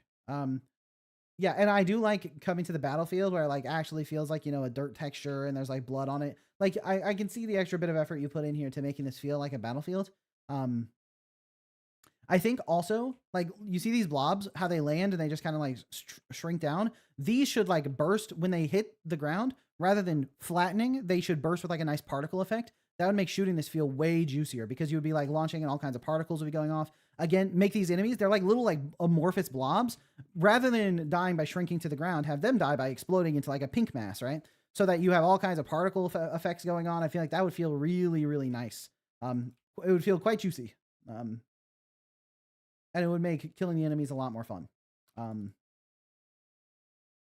Similarly with these things, I know like you want them to litter the battleground, which is nice, but one thing you could do to like help solve that effect a little bit is if when they landed, it left behind like a shard or broke into pieces, so it was more like litter on the ground. Then you could even make that litter on the ground interact with the player moving, so it feels like you're moving through all the like broken down like bony remains and stuff.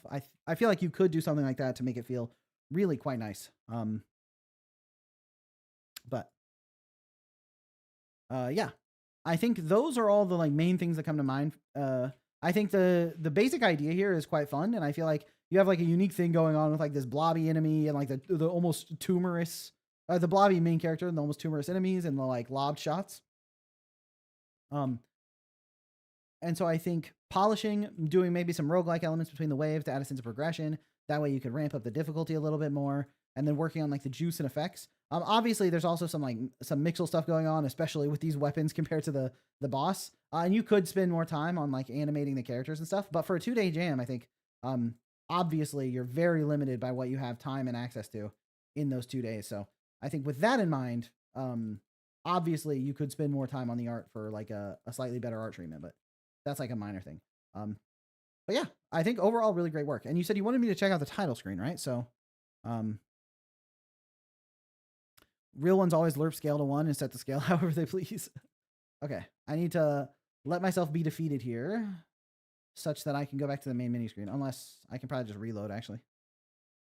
That'll probably be faster than sitting myself through the death. Also, I really do like the invulnerability frames you gave. Makes it feel less punishing, more possible to get through some of the ways. Like, even when you get overwhelmed. Whoa. The letters just exploded?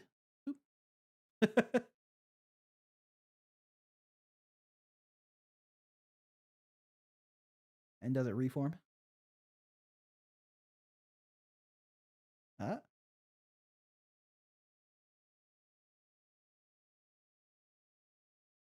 Nice. Okay, that's sick. That's sick. That's a really nice effect. That's a nice little polishing touch that just makes the menu feel a lot better. Although I think the background here is nice. It's a little bit eye burny, but it's nice. The buttons you might want to fix the stylization on. The buttons feel very like out of place with the rest of the geometricness of like the sharp triangles and the bright colors. I think the green on top is a little bit out of place. But overall, really cool entry. For a 2-day jam, I feel like you got some a really good base here that you could continue adding roguelike elements to and make something that's actually quite fun to play. So nice. Okay, cool. So let me hide my desktop. And we can go to the next game, which I believe lots of people already know what it is.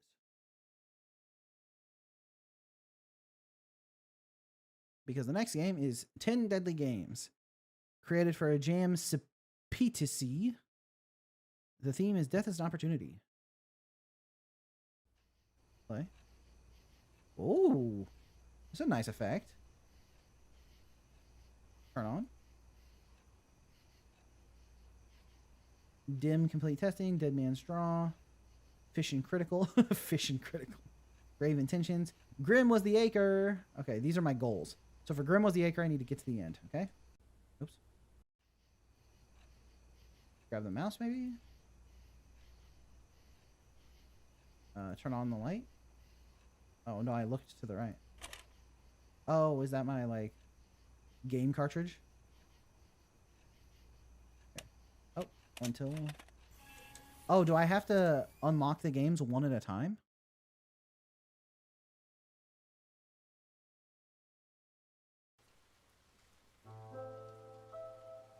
Shovel, what was that pronunciation? I was just reading it as written. You just pick up the things? Oh, okay. Wait.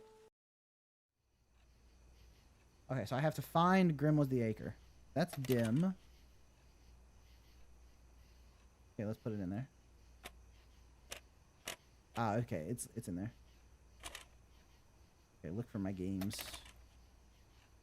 Unlimited games, but no games.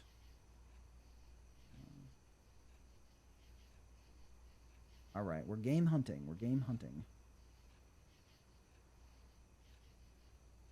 Secret Agent Wizard Boy and the International Crime Syndicate. Iron Lung. Isn't that a movie by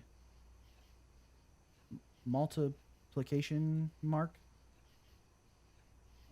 Okay, okay. Oh, okay, there's another game. Have I found Was the Acre? I did, okay. We found what we were looking for. I can't believe they put me on the floor. So rude, so rude. Oh. A game by Inner Demons Team. Let's go. We're playing one of Nikki's games. Was is walk, space is jump, mouse is look. Right mouse button skips dialogue. Press any key to continue. I died. Well, that's unfortunate. Hello, hello, how are you? Hello. Hello. Listen, obviously I'm sad that you ended up here, but I am glad that you could make it. So why don't you turn around and walk over here? Much appreciated. Oh, okay. Nice. Okay, now Baited. I know you've probably got a lot of questions like, where am I? What is this place? Am I really dead? What I think the main question that you want to hear answered is, who is that strapping young skeleton right in front of you? You read my mind. My friends call me Grimly. My enemies call me the Grim Reaper. And my lovers, well, they never call me back in the morning. What can I say, am I right? Nice. Alright, let me fill you in on the situation here. Now, Please this do. is the afterlife, as you would call it. And this week it's been undergoing some renovations done by yours truly. So what we're going to do here is that I'm going to throw some ideas out there, and we're just going to see what sticks, alright? Okay. Sounds good. Honest, you sort of got the short end here. See, I don't really feel comfortable talking to somebody who has eternal peace. So Alright, just not that's fair. that, you know? No harm, no foul. Look at it like this. Eternal peace sounds kind of boring. Fantastic opportunity for me to board some ideas here. Totally. See, I said the thing. Okay, now Oh, death was an opportunity. Right, right. So, Hey, wait a second. Hey, that's me. Thank you, Grimly. you wouldn't happen to know where the way out is? I assume it's over here. Okay, so you're just gonna walk away while I talk to you. I'm sorry. I thought you wanted me to find a way out. Grimly. I think we got off on the wrong foot here. I thought you wanted me to find a way out. I wasn't trying to insult you. Okay, I'll call you the Grim Reaper from now on. Okay, I think I need to go this way, right? Woohoo! Ah, shit. Everyone look away. No one saw that. Grimly saw it. I'm so embarrassed. Walk away while they're talking to me. Make a fool of myself. Oh, what's this? Genuinely, what did you expect? It's just fog up here. Little fog ball I made. That's all there is. Grimly. Grimly, I found your fog ball. So I'm guessing this is not the way out.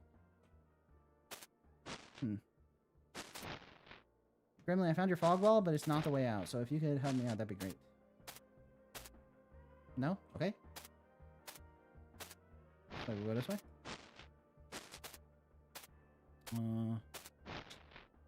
Okay. Ooh.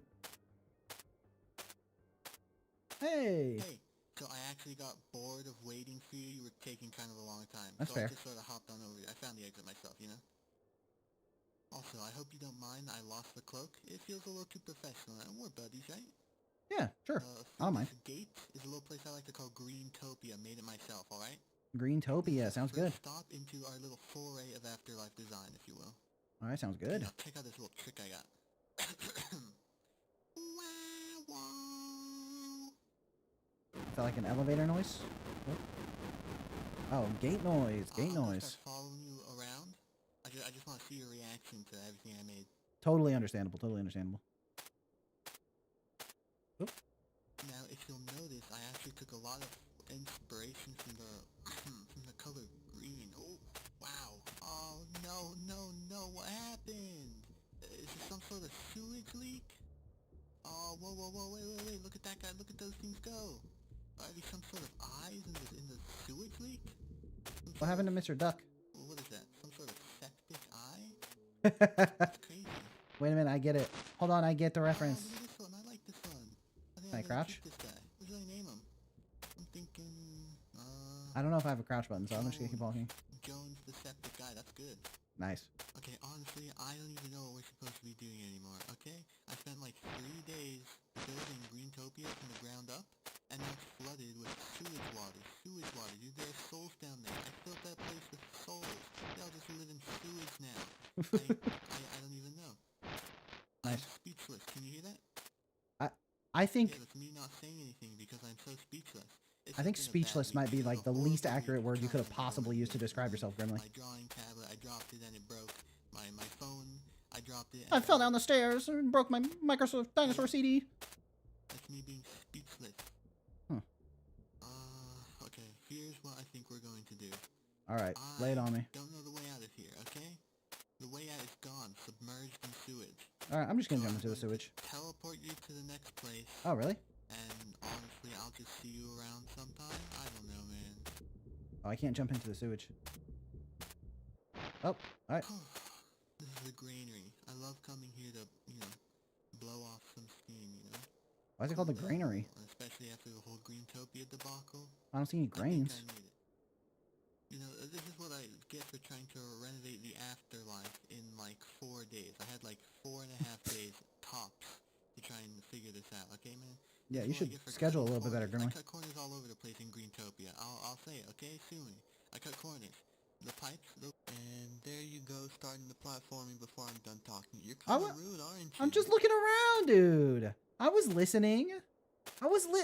Grimly. So temperamental, this Grimly. I was just looking at the edge of the platform. Well, I'm not allowed to look around while you're talking? Oh, and now you won't even talk at all. Seems like I really pissed Grimly off with that one. Oh, I'm sorry for looking the other direction. You're so embarrassing, Grimly. Where do I go? Grimly! I'm sorry! I talked too much shit, now I don't know what to do. Oh. Alright, this is moving. I knew it. Never mind. You stay over there.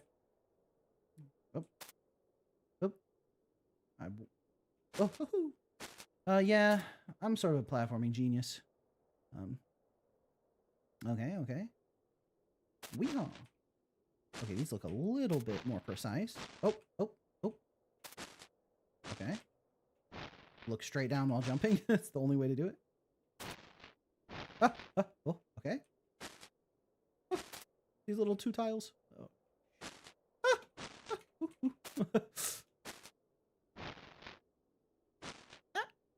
Oh, shit.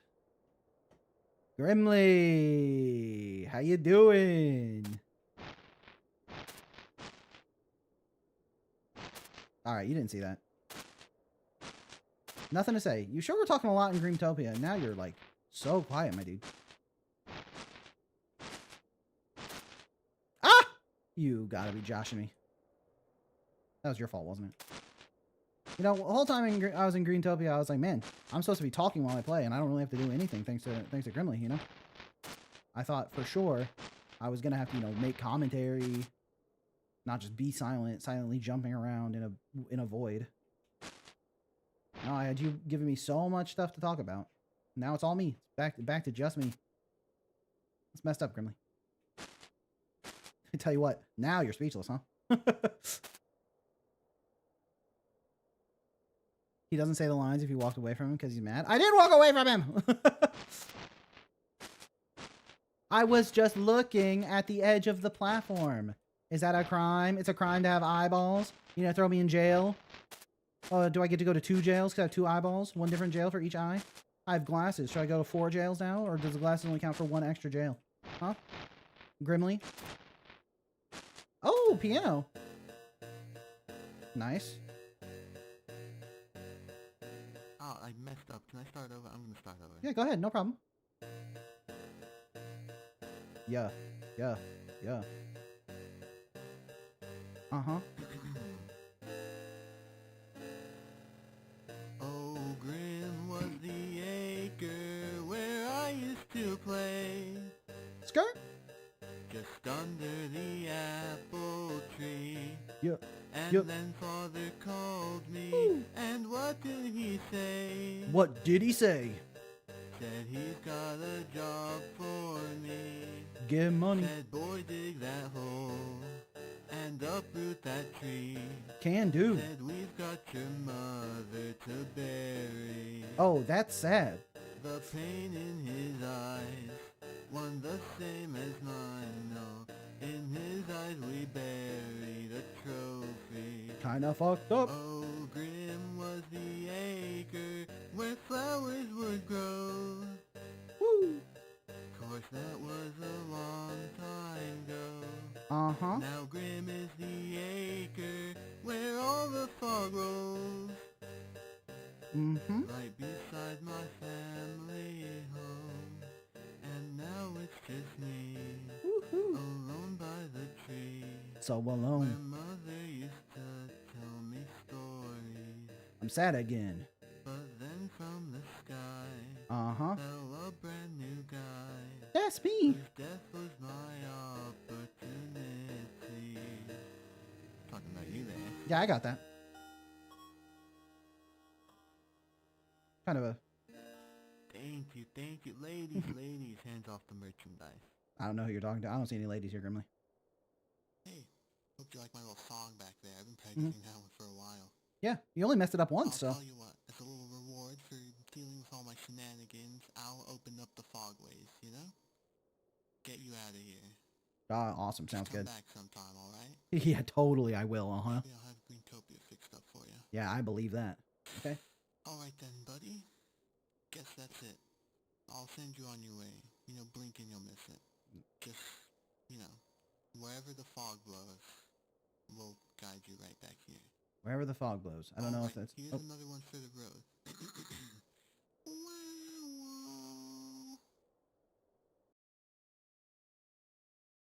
end.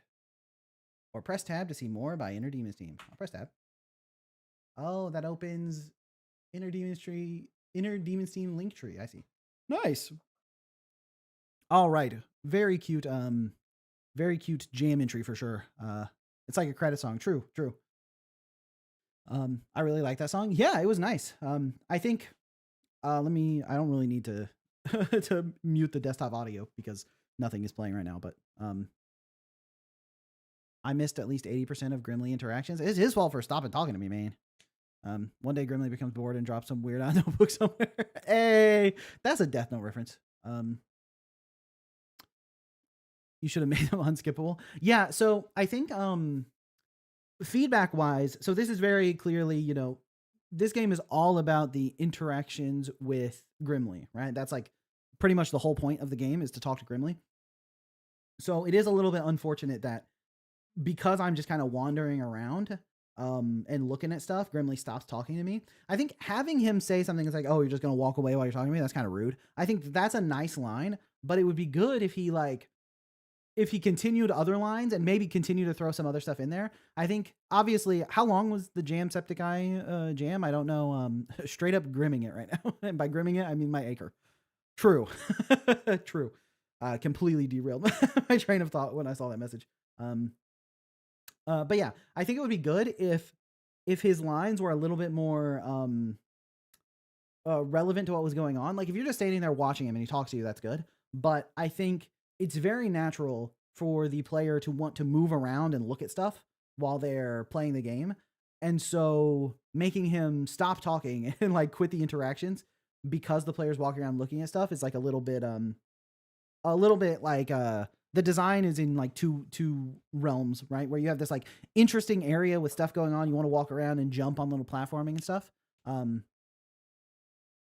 But yeah, it's rude too, but I wouldn't talk to you if you walked away from me mid-sentence. Right, but you are a human being, and this is a video game character. So the video game character has to cater to the player. For the interactions, I would say it's probably good to assume that the player wants to walk around and look at stuff. And Grimly is more of their like following along and continuing to give their dialogue. And honestly, maybe like you could plan around what routes the player might be likely to take.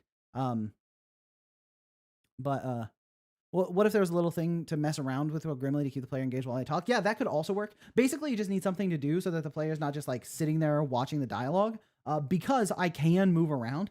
And when Grimly delivered the line of like, "Oh, so you're just gonna walk away while you're talking to me," it gave me the impression that there will be dialogue that like reacts to what I'm doing.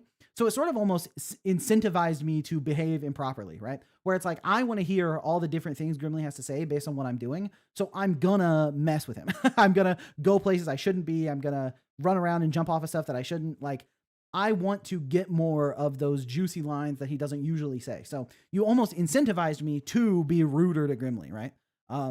So I think that is like that's one thing to consider, is that your player wants to move around and explore the world. Especially you made like visually, aesthetically, the world is like pretty interesting. I feel like you have a really good vibe with the area that Grimly was in, and so with that really nice area, the player wants to explore it. So having it so that there is either you need to lock the player in so that they can't move around, or you need to support the player being able to move around. I think missing out on so many interactions because I walked away is a little bit unfortunate. I think especially on that third level where I didn't even actually leave the platform. I was just kind of like mindlessly looking around while I was listening to the dialogue. And I walked close enough to the ledge to trigger him. I think that one was unfortunate for sure. So I thought about making an interaction counter so you could see each interaction, but I was too lazy. Yeah, that's totally fair. I think an interaction counter also incentivizes different behavior. But I think because of the way, I think your writing for Grimly was really nice. I think you did a good job like with making Grimly a likable character with like some very funny lines, some good delivery, very Stanley's Parable inspired, I think, or at least, orthogonal to it. So I think that all worked really well. I just think, and for a jam entry, you have a limited amount of time on the stuff that you can actually write, record, and implement, right? Because you need the game to function with all of the different things Grimly says. He needs to be able to say all that stuff. He needs to be able to react to what you're doing and need to react at the proper time, right? So you have to manage all of that stuff while to make each new interaction. So on top of all the other stuff you need to do with like the art and assets, and you made a whole song. So I think that all is understandable why there aren't as many interactions. But for a more fuller version of this game, or to take it to the next level, more interactions with Grimly where he like talks about what you're doing would be good, right? So does it give you a shadow Grimsel? There's in fact one secret in each area. There's two songs actually, but you missed Grimly's secret song. Yeah, I think the song at the end was really nice, and I think the fact that it was all improv is pretty impressive, because I thought the writing was pretty nice. So the fact that you improv'd it all is pretty good. And I think there are probably a lot of ways that you can script it out a little more carefully so that you have all those different like interactions accounted for. But without seeing you in chat, I'm still the only member of the Grimmel fan club.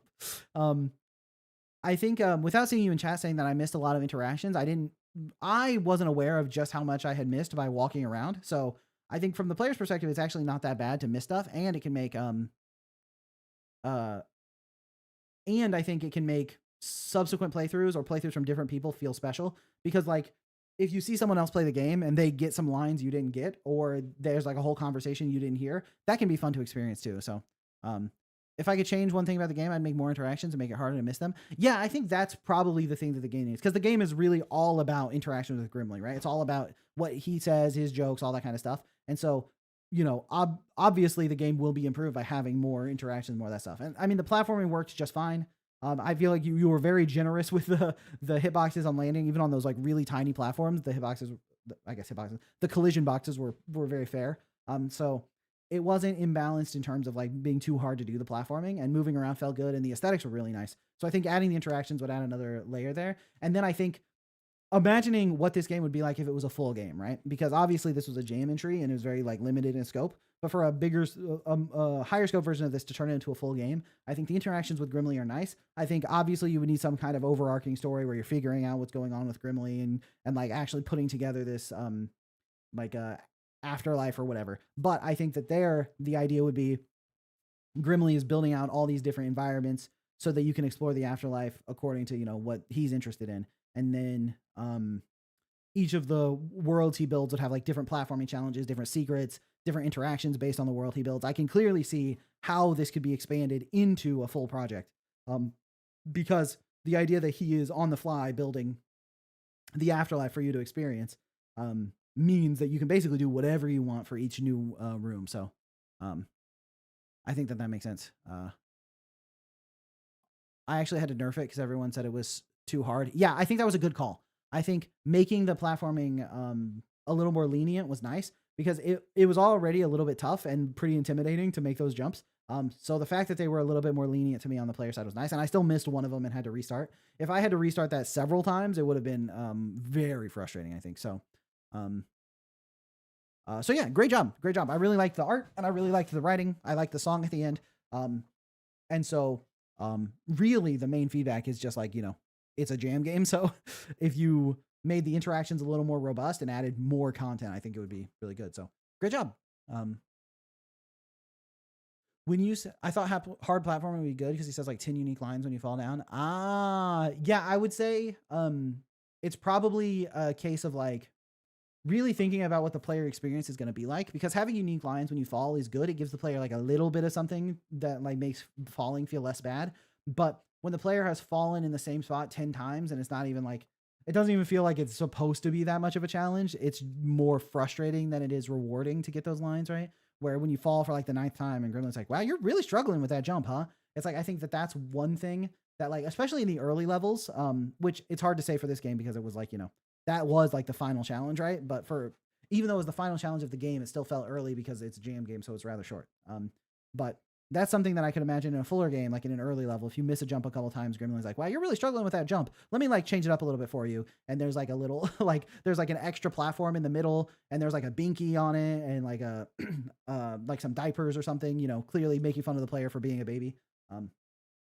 I think those kind of things can go a long way. So, just get started. That's a little shovel reference. But yeah. Thanks for the feedback. No problem. I think that as far as a jam entry goes, I think it's really, really good. I think if this was submitted to like the shovel jam, I would have given it very high rating. So probably 5s down the board. Maybe it's fun, creativity, and aesthetics. Yeah, I probably would have given it 5s down the board. You said play through it again? Is there something that happens if I play through it again? Let's find out. A game by Inner Demon Team? Let's see. Monarch said trust. We'll see. Should I trust Monarch? Hello, how are you? Hello. Listen, obviously I'm sad that you ended up here, but I am glad that you could make it. So why don't you turn around and walk over here? Nothing cool happens if you play it again.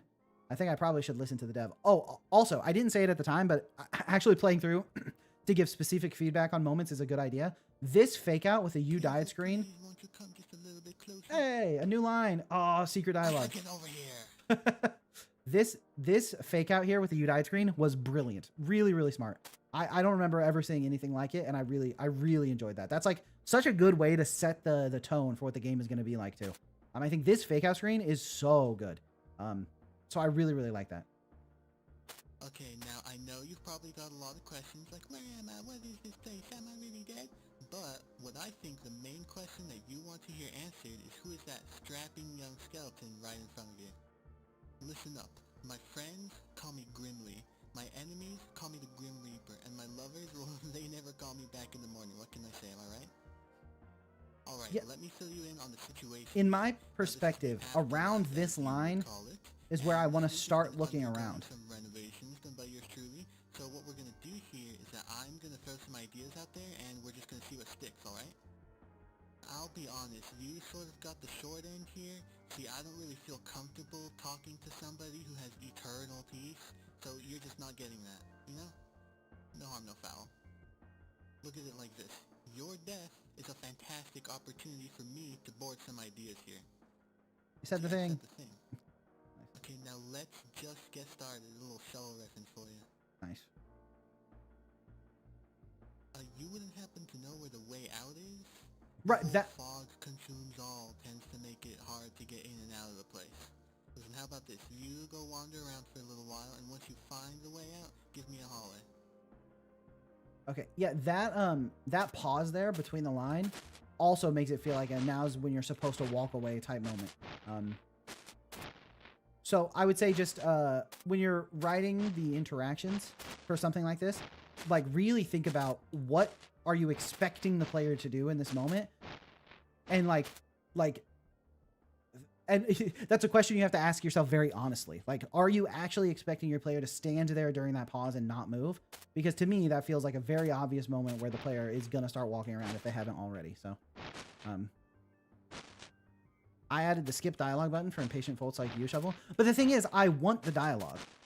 I'm not impatient. But it's so much, it's more so that like, because it's a game, right? I want to walk around and look at stuff, but I still want him to be talking, right? I don't want the dialogue to end. And if the dialogue's going to end from me walking away, like that's very unfortunate.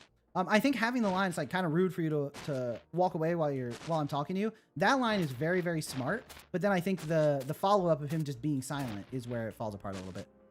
Evil Void Shadow. Yeah, the shadow effects are obviously really nice. You need a nice shadow like this for 3D platforming. Otherwise, you don't know where you're going to land. So I think you know that very well because you added it here, but having a 3D shadow like this makes it a lot easier to actually tell where your jumps are going to land. That's why I had to do the one like difficult platforming section looking entirely down so that I could make the jumps. So I was going to add an interact button to resume dialogue after walking away, but I was too lazy. That's another thing that would help for sure is like if I said kind of rude for you to walk away while I'm talking to you, and then I turn around and there was like a talk button, then I'd be like, oh, sorry, and I'd press it, and then they would keep talking, and I think that would work out really well. So I got bored of waiting for you. You were taking kind of a long time, so I just sort of hopped on over. I found the exit myself, you know? Also, I hope you don't mind I lost the cloak. It feels a little too professional, and we're buddies, right?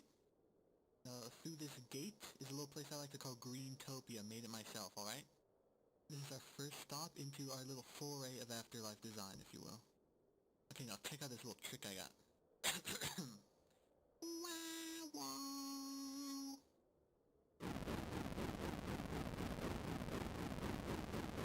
I'm gonna start following you around. I just want to see your reaction to everything I made. Got it, Grimly. Now, if you'll notice, I actually took a lot of inspiration from the... Right, here I need to pause. Color green. Oh, I think wow. It stinks. Do you smell that? I lost some dialogue by just walking through this tunnel at the normal speed. Dude, is it you? I don't think you're supposed to smell that bad. Do you smell like your body back on Earth? I thought they fixed that.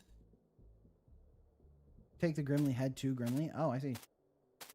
Yeah, that's another thing to consider is like when this opens up and I just walk down it and Grimly's talking to me while I'm walking down the hallway, it like skips some dialogue because I get to the end of the hallway and trigger the next dialogue. Is that me? Okay, listen, I don't know how you did it, but I want you to get that out of here. Double Grimly action. No, that's a dream come true right there.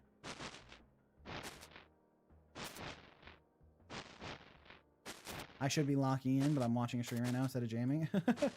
Do you still have time on that 2-day jam to add some more stuff to your blob game? A dream come true. That's the point. He's supposed to get interrupted and shocked by the revelation of Greentopia lost. Oh, I see. That did not come across. To me, it definitely read as like I accidentally caused some dialogue to skip. Oh, no, what happened? Is this some sort of sewage leak? Oh, whoa, oh, look at this one, I like this one. I think I'm gonna keep this guy. What should I name him? I'm thinking, Jones the septic guy, that's good. Okay, honestly, I don't even know what we're supposed to be doing anymore, right. Okay? I spent like 3 days building... One thing that did work, I think... And now it's flooded with sewage water. Dude, there are souls down there. I filled that place with souls. This guy, yeah, for a long time in Greentopia. I don't even know. I'm speechless. Can you hear that? Yeah, that's me not saying anything because I'm so speechless. This has been a bad week, dude. It was a horrible week of trying to undergo renovations, man. My drawing tablet, I dropped it and it broke. My phone, I dropped it and it broke. See that? That's me here's what I think we're going to do. I don't know the way out of here, okay? The way out is gone, submerged in sewage. So I'm going to teleport you to the next place, and honestly, I'll just see you around sometime. I don't know, man. Okay. Oh shit. This is the granary. I love coming here to, blow off some steam, cool down a little, and especially after the whole Greentopia debacle. Okay. I think I need it. This is what I get for trying to renovate the afterlife in like 4 days. Turn around and start the granary. 4.5 days tops to try and figure this out. Okay, man. This I've is turned what I around. get for cutting corners. I cut corners all over the place in Greentopia. I'll say it. Okay, sue me. I cut corners. The pipes, those weren't even pipes. They were just those kind of tubular pastas. Okay, it's all I had around. I thought maybe since they were hard, it would work fine. But now that I think about it, if you're pumping water through them, they're gonna get soft. Okay, that's just how pasta works. And I had this whole bit planned, I had this whole bit planned where Jones, the septic guy that we established earlier, he was going to get, like, sucked into a giant blender halfway through Greentopia and turned into jam. And he was going to go from Jones, the septic guy, to Jam, the septic guy. Okay? And now the whole thing is... How did you know that he was going to be a septic guy if you didn't plan for Greentopia to be ruined? Oh, okay, huh? Sorry, man. I don't mean to... I found a plot hole. Get angry with you. Okay, I'm not angry with you. I'm angry at the situation. Okay, and the situation is mostly my fault, alright? Mostly? Let's just try to stay positive, alright? Let's just move on from all that. We're in a new area, a new town, new name, new face, So here's this little platforming challenge I made for you. If you fall down, I'll just put you right back at the start. It won't hurt. You won't feel anything, probably. Probably. Let's just take a deep breath, Mama always said there'd be days like this, there'd be days like this, she always said. Well, I'll see you on the other side, man. I mean, like, the other side of the other side. You're already dead. True. You get me.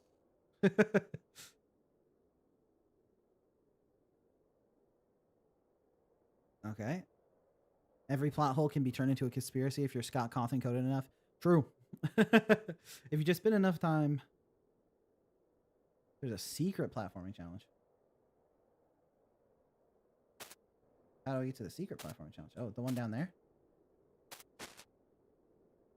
Oh, see, look at that. Painless. Is it like 1 pixel jumps? I don't think this little challenge is actually... And there you go, starting the platforming before I'm done talking. What do you mean? What? How did that trigger you to stop talking? I thought you were doing the talking while I'm jumping thing. Mother. Okay, 1 pixel jump. Wow, this is tough. Oof. Okay, we landed. Nope. Nope. Okay.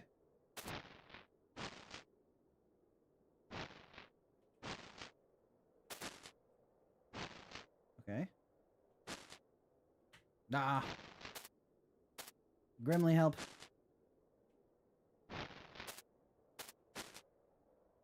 I saw these little like pink lines when I was just randomly looking around on the first playthrough, but I just assumed it was some kind of like visual artifacting.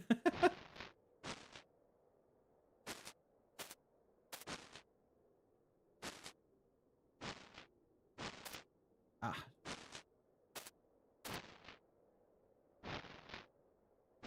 Okay. Come on.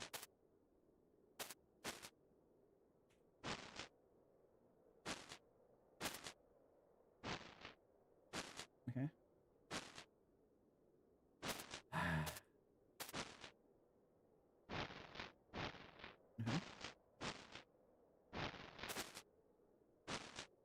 Ah, come on.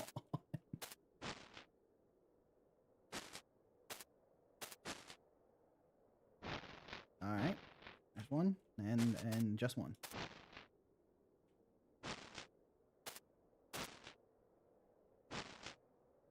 Biscuit Dungeon and Grim was the Acre climb. We'll see. Okay.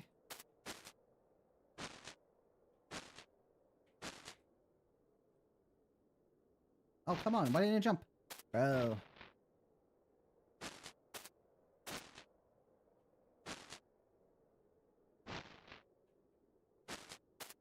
It might be shocking to hear this, but having literally no idea where the platform is certainly makes platforming harder. Ah, shit.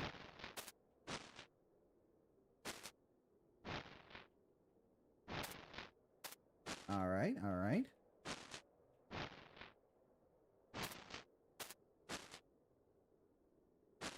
I thought I landed that. Didn't expect to be teleported back up. Okay.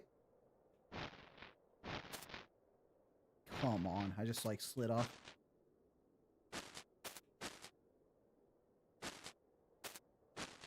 Alright. Alright. Come on. Shit.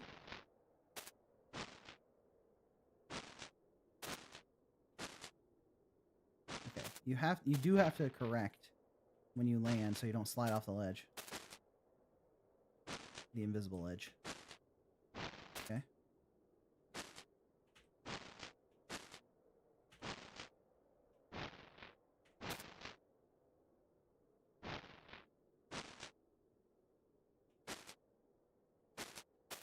Okay.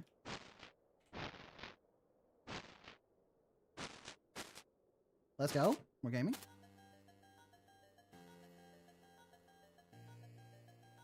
Nice. He's going sicko. I used to know love, but time has a wicked way, torn from my arms. Yeah. The Grimler. I used to know love, but everything starts to decay.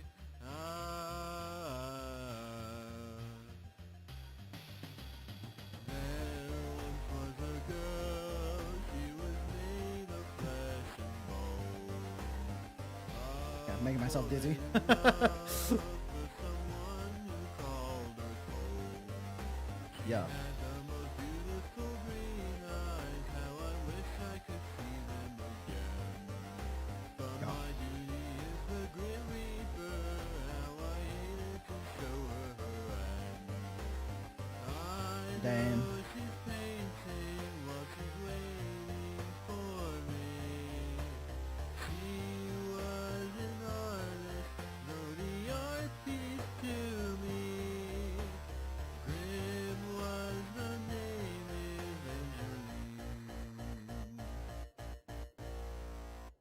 I hope you don't mind I rhymed me with me at the end. I do mind, actually.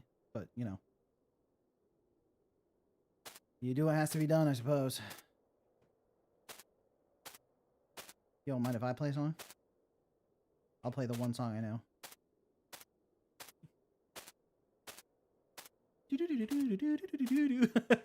It's the only thing on piano I know how to play. Yeah, just go backwards real fast. Easy money. Oh, and now we're back over here.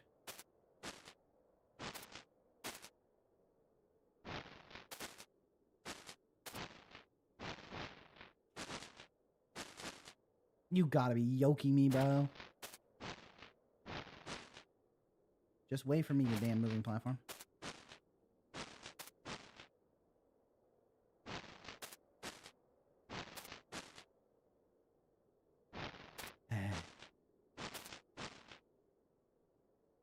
Dude, am I stupid? Why isn't this jump landing?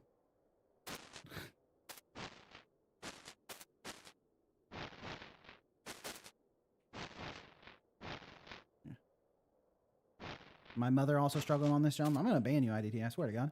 Okay. No, there's a secret song. If you parkour all the way backwards, all the secret song is playing. Yeah, I bet. I bet.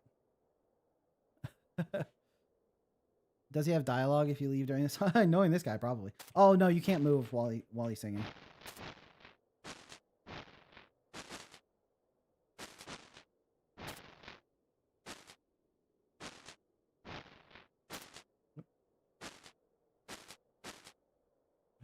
Nice. Okay. Yeah, you can't actually move. We're getting song round 2. Oh, I messed up. Can I start over? I'm gonna start over. Man, you never get that right on the first try, huh, Grimly?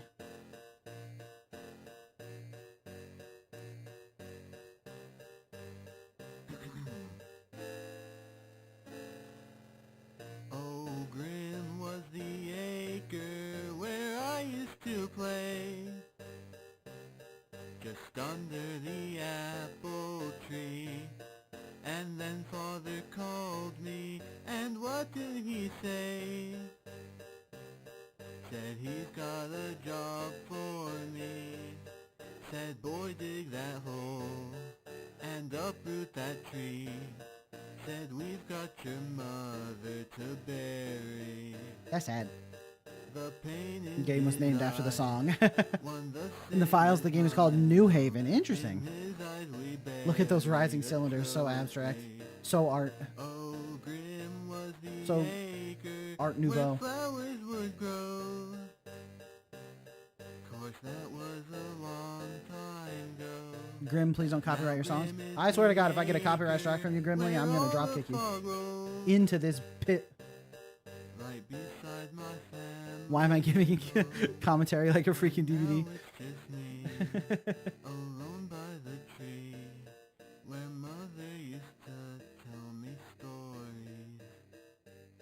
But then from the sky, Yeah, I think that this ending song is fell very a good. brand new guy, whose death was my opportunity. Talking about you there. Yeah, this ending song is very strong. Thank you, ladies, hands off the merchandise. Oop. Hey, hope you like my little song back there. I've been practicing I sure that did. for a while. What's the game called? It's called Grim Was the Acre in the 10 Deadly Games collection. I'll open up the fogways, you know? Get you out of here. Just come back sometime, alright? Maybe I'll have I also don't know how it works, so if you get a note, something hit me up. Yeah, will do. Alright then, buddy. Why is my introduction to your stream this awesome and super good song? You know, blink Good and question. miss it. Because you're very lucky. You know, wherever the fog blows, we'll guide you right back here. Wherever the Alright, fog blows. here's another one for the road. Wahoo!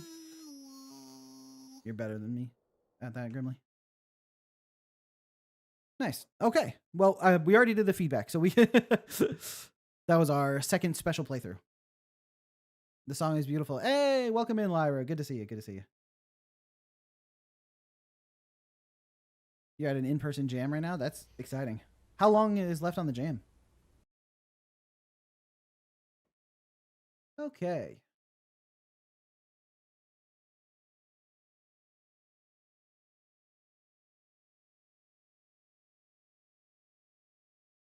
They have a Spotify jam going, and I just added Grim Was the Acre. I see, I see. An in-person jam would be really fun, actually. Yeah, I've been invited to a couple in Seattle, but I haven't gone to any. One of my friends, a sound designer I worked with at Tempo Games, is really into like the Seattle indie scene, and so he kept inviting me to the in-person jam. But my previous game wasn't for the jam. Shovel was spreading misinformation. Me when I spread misinformation on the internet.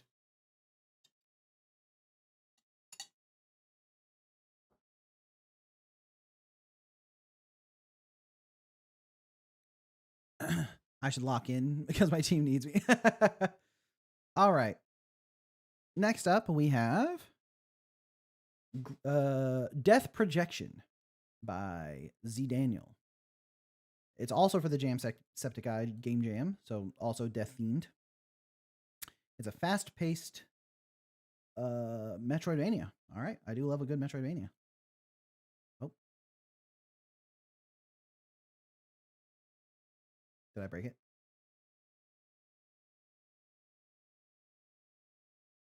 Just give it a second, see if it loads.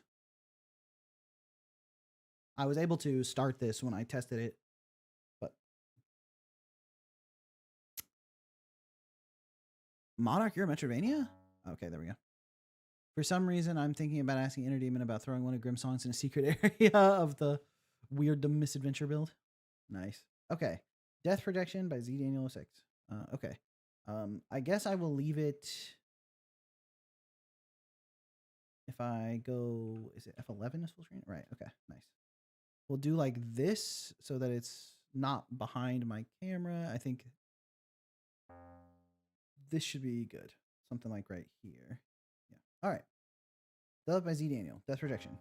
Enter game. Move. Was or arrow keys. This music is intimidating. Jump is space. Joystick is supported. Okay.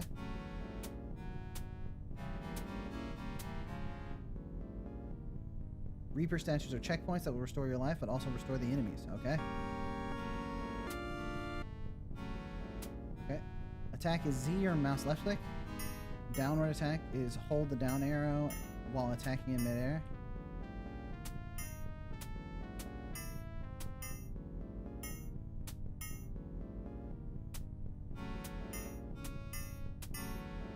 Can I pogo? Oh, I sure can. We pogo gaming. Oh. Nice. Got him, got him. Alright, eyeball time. Use a downward attack against eyes like this or enemies and you'll gain an upper. Oh, it's pogo time. Nice.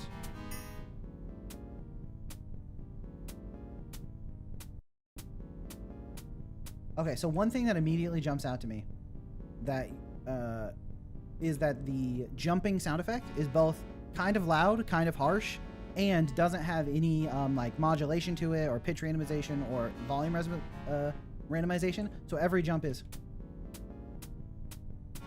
this exact same sound effect over and over. So that becomes very, oops. Oh, that becomes very grating on the ears. You see when you're jumping a bunch in a row, you hear that same sound over and over and over. So that's quite a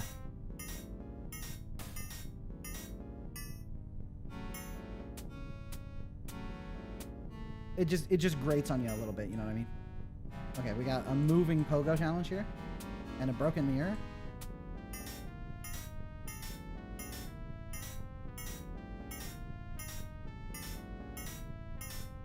Luckily, pogoing is easy money.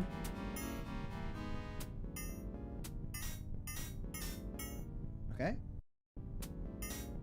The pause in the loop on the song is kind of funny.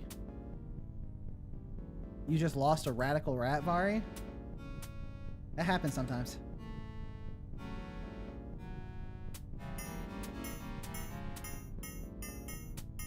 Like, I can hear the pitch randomization in the sword slash. It's also a touch on the loud side, though. Can I even make that jump? I think I probably need some kind of special ability to make that jump. So, we go to the right here, see if we can get a special ability. Oh, I died. Back to the checkpoint.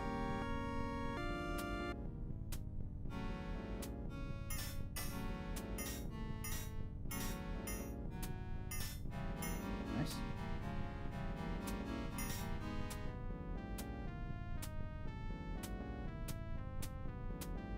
Let's go this way this time.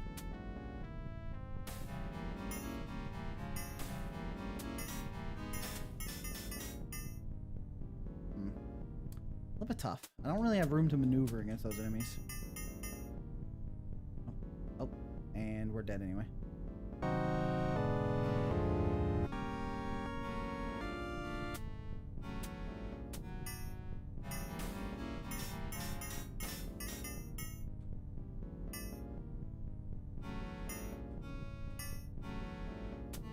Yeah, I'm struggling a little bit to understand exactly how I'm supposed to perform the combat. You know what I mean? It's like, obviously if I just pogo on his head over and over again, that works just fine. But like getting in range, I don't move fast enough to get in range, attack, and run, right? It's like, let's bait out his attack, get in range for an attack. Ah, I need to wait for his stun, like his self-imposed stun. You can't even attack. If you hit him while he's turned away, he gets you a little too quickly. Okay. Also, the attack, if you attack and then press the other direction, it's really easy to cancel. Or basically just attack the wrong way. I can probably get 2 attacks in. Does he always turn around when you hit him? It seems like he does. Okay.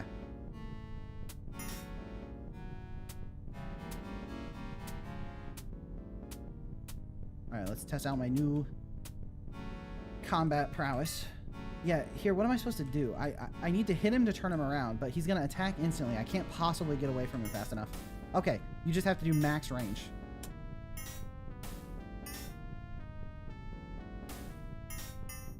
Okay. Bait the attack. Get 2 hits. Back away. Bait the attack. they only have 4 health.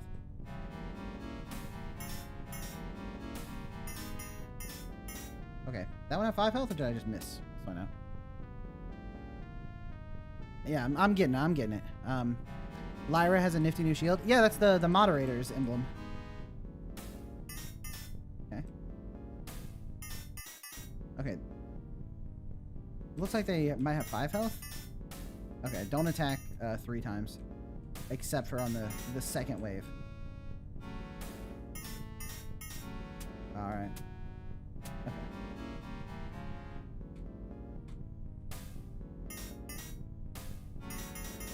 Okay, nice.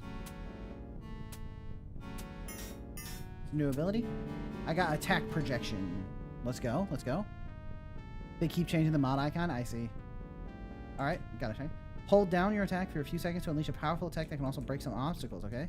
I can charge my attack. Oh. I'm charging.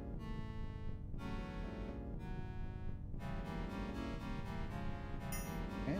Charge the sucker up. Alright. Take this out. Boom. I like how the hitbox on my charge attack is very clear. Okay, that was a dangerous move I just did, but...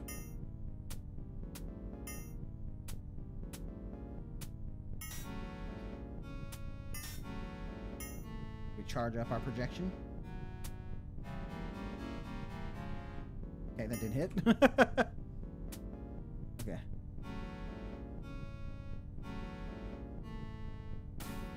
Nice. Wow. The death protection attack didn't get him in one hit. Okay, we still need to bait out his attack. Okay. But I got my ability anyway, so it doesn't really matter. Bait out the attack. Honestly, that protection attack doesn't seem like it's that good against this enemy. Okay, it also takes forever to charge.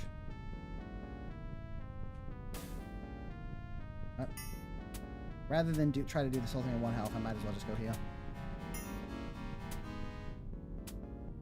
Alright, my stand survives. Very JoJo.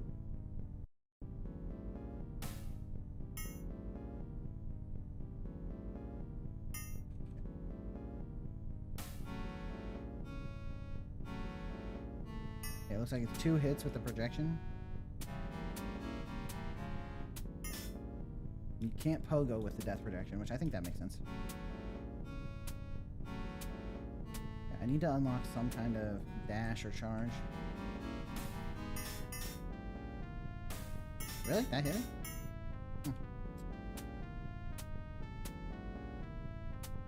Woo!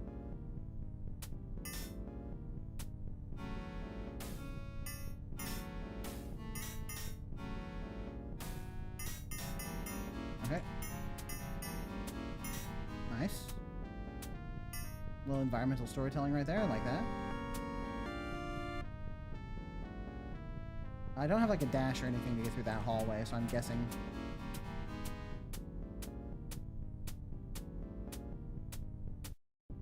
Okay. Wait for him to attack, dodge it, get 2 hits, next attack, dodge. Boom. We're clearing him out like it's not even a big deal. Nice. We're slashing.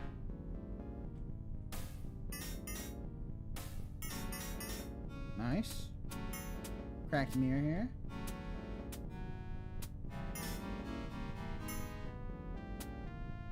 Is that a power up there? I would sure love... Oh no, that's like a... Is that a new enemy or is it a power? Oh, we got dash. Let's go. Press shift to dash. If you land a down attack on an enemy, you can dash again. Okay, so it's pogoing. Oh no, the dash is quite slow. That's okay. So I need to go this way.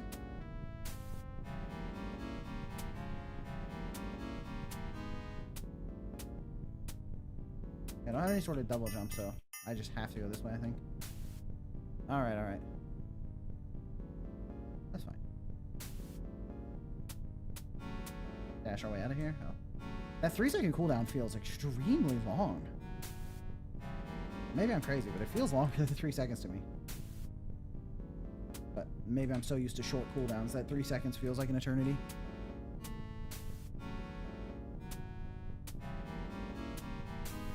Nice. Oh, we're dashing.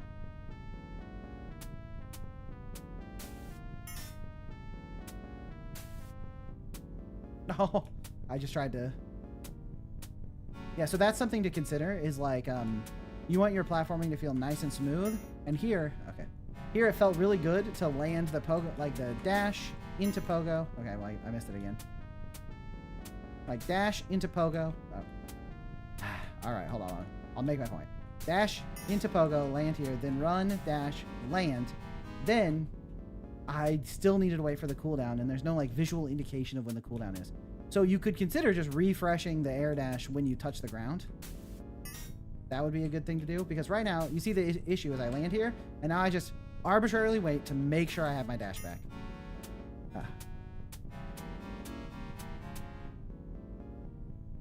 The game has a charm to it. Yeah, I think like visually, obviously there's like some stuff that can be cleaned up a bit, but I didn't wait.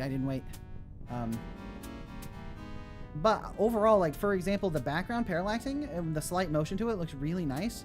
You could even add just a tiny bit of parallax to the layers. And I think that would really like sell it. My dash wasn't up yet. Okay.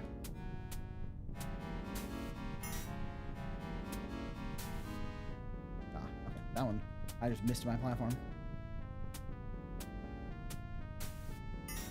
Okay. Now just wait. 1, 2, 3. Okay. Maximum life upgrade, let's go. Love that for me. And down we go. Okay. Now, I think if we go up this way, there was another route I didn't take because I went and got the dash instead. So let's take that other route. Oh.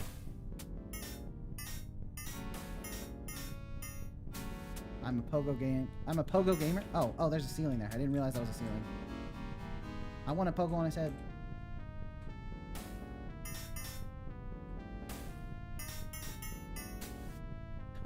My little dash. Okay.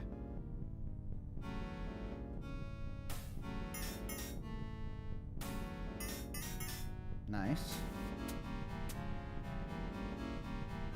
Okay. Alright, this was the path I didn't take.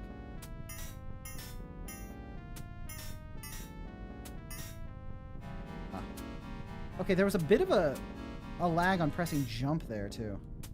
I wonder if maybe there wasn't a coyote time, or if I just pressed before I landed and there wasn't input buffering or something. Not 100% sure. Oh, wait. What? This just also takes me up to the dash path? Well, didn't realize that. Yeah, okay. Well, at least I have my dash now. I have to go through this again. I already got the dash upgrade, or I already got the health upgrade though, so I don't have to do that other platforming.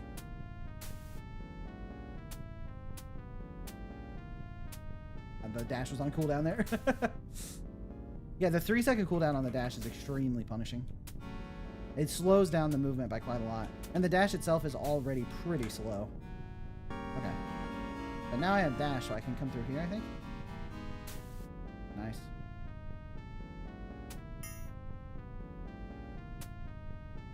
Alright, we're flying along.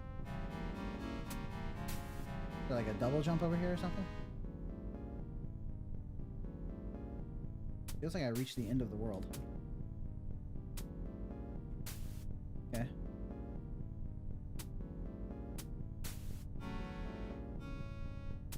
And maybe there's an ability I haven't got yet. Maybe I need some kind of super dash or something. I did not realize that was a ceiling. That's my bad. Okay. Bounce.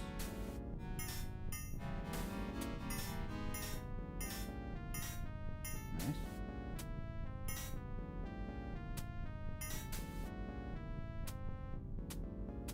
Okay.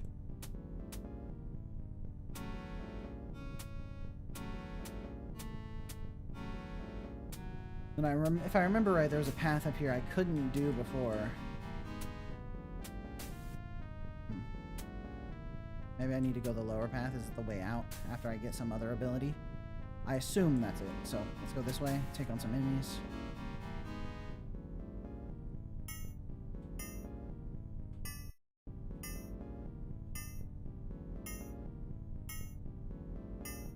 Come on. Okay. We did it. We have to do it again.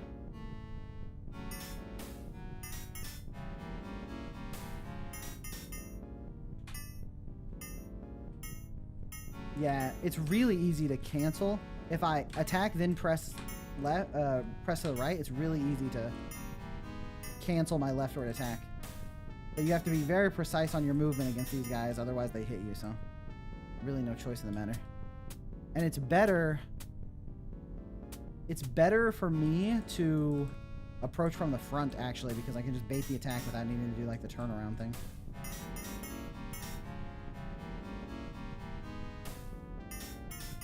Yeah, that's something worth addressing. That, like, it is way better to approach enemies from the front.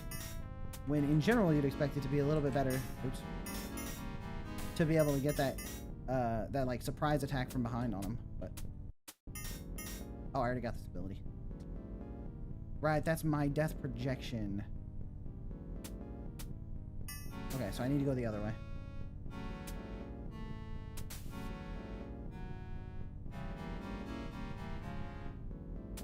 You really thought I have a range attack? I mean, I have this thing.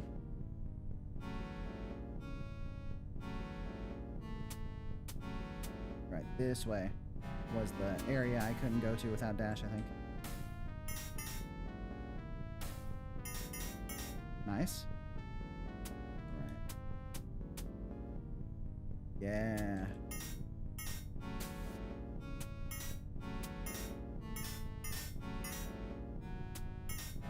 Nice.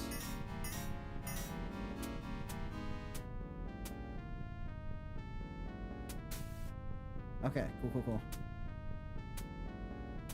Boom.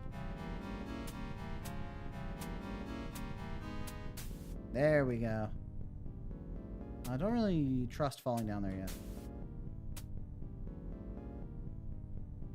Let's go this way first.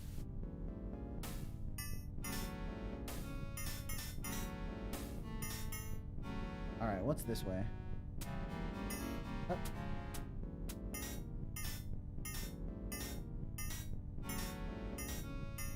Uh-oh.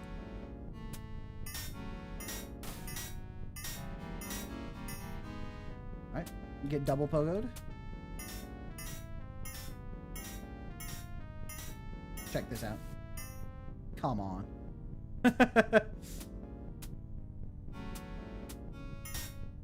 I saw my moment. I just happened to be wrong about it being my moment.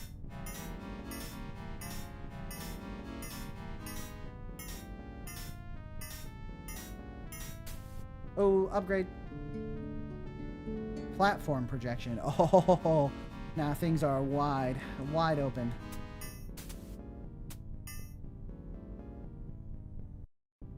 So, using my projection creates a platform? No, wait, how do I do it? Did anyone read what it just told me to do? Because I didn't. Okay. It's Alt. I don't know what the cooldown on it is. Okay.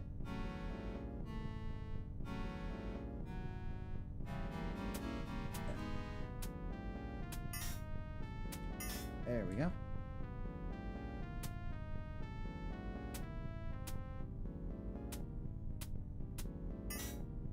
Nice. Okay.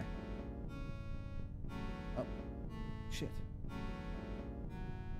Well, I kind of just got, like, dumped out there.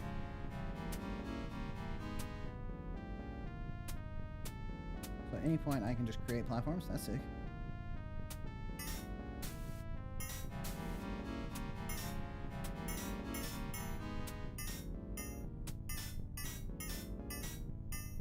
Oops.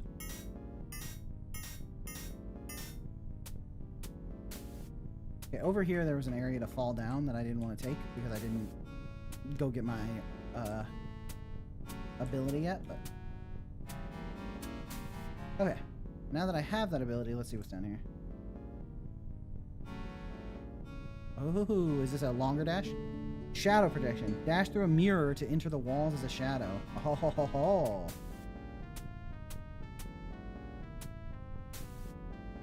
Well, I'm gaming.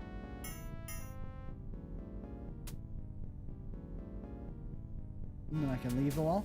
Hey, hey, hey. Wall mechanics. I can use the regular platforms while I'm a shadow. Okay, this mechanic is sick.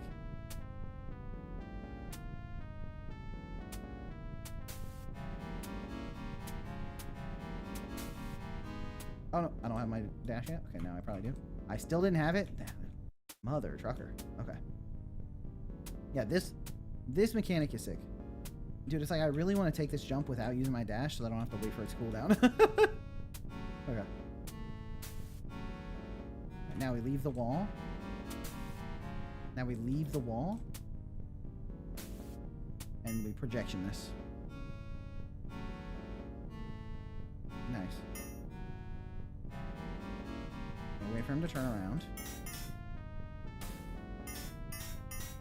Okay. Almost took damage there. That would have been bad. Okay. Pumpkin Mans. Attack the wrong way, which is weird.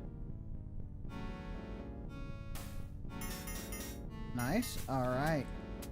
Gaming.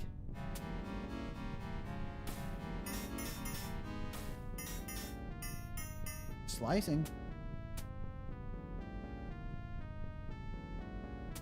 Dropping us up. Hey, thank you, 210LG. Appreciate that. Okay.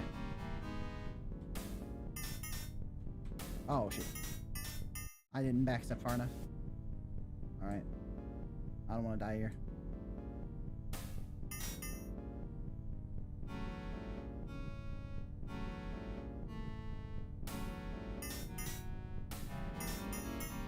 Please give me a checkpoint. Oh, upgrade? Projection upgraded. You can use it to attack 0.5 seconds again faster after use. So, if I charge it...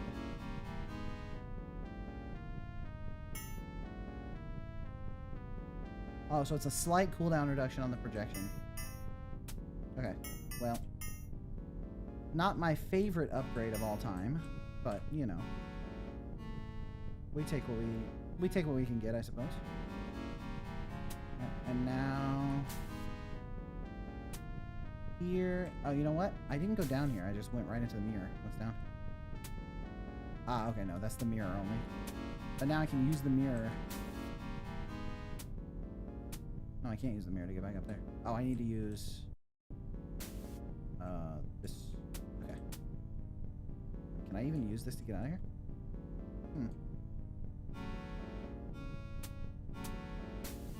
Okay.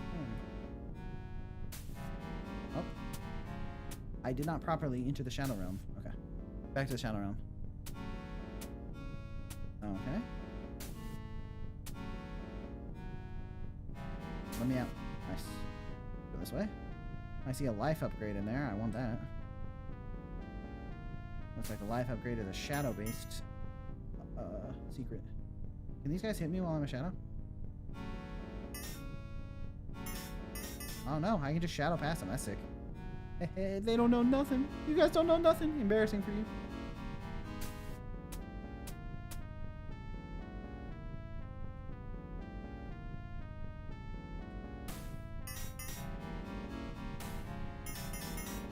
Okay.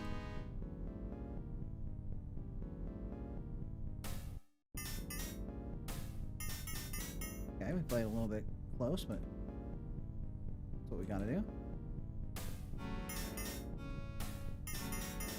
Nice.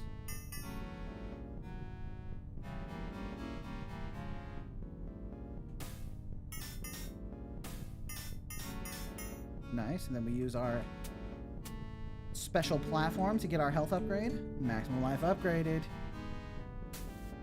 Oh, wrong button.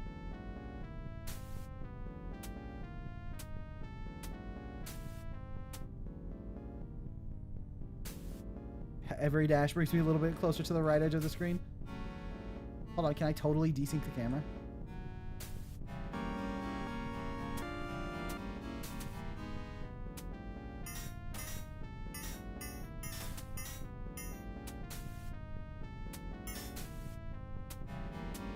Oh, oops. That's fine. I'm just trying to desync the camera. Oh.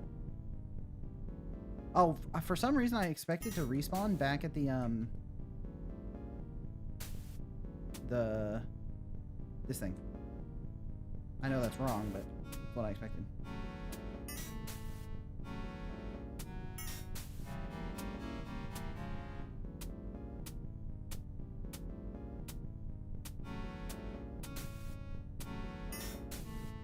Oh, I almost made it off screen. I almost made it off screen. Oh, that was so close.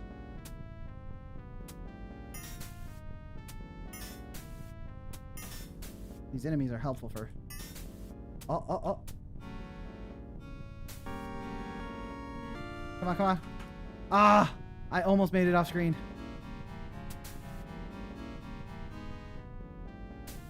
Oh. But now that I have my mirror ability, I feel like I walked by so many wall mirrors early, and I need to go revisit all those with my power. All right, I can sneak past these guys now. Right. Okay. I see there's a way to leave the Shadow Realm over there. But can I do something in the Shadow Realm over here? All right. 1, 2, 3. 1, 2, 3.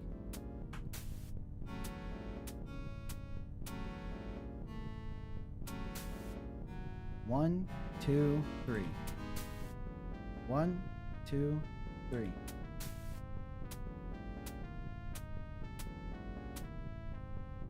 All right.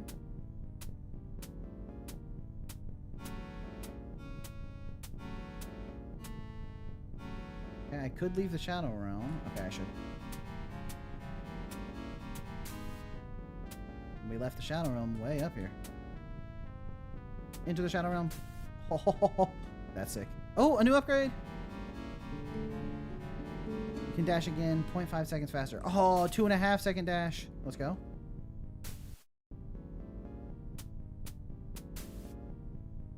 Now that's an upgrade I wanted. There was another area to leave the Shadow Realm down there. And we just wait for my ability to come back.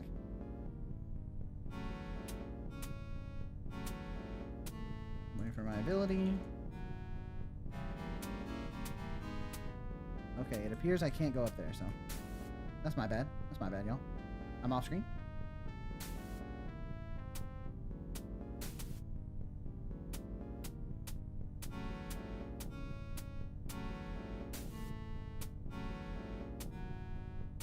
All right.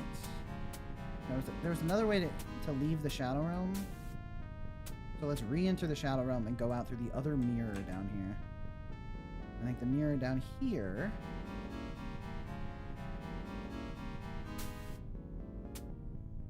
Yeah. What are you all about?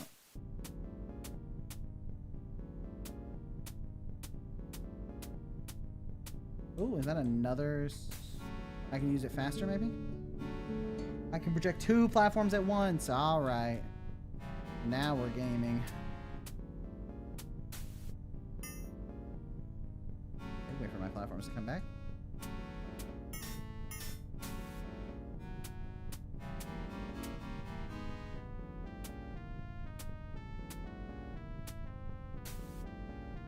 Ah, I see. Wait, can I do it from here?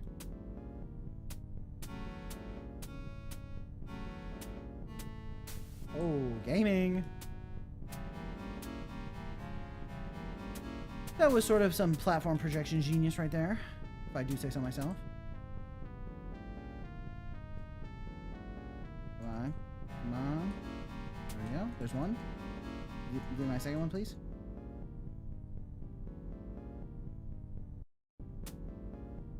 Okay.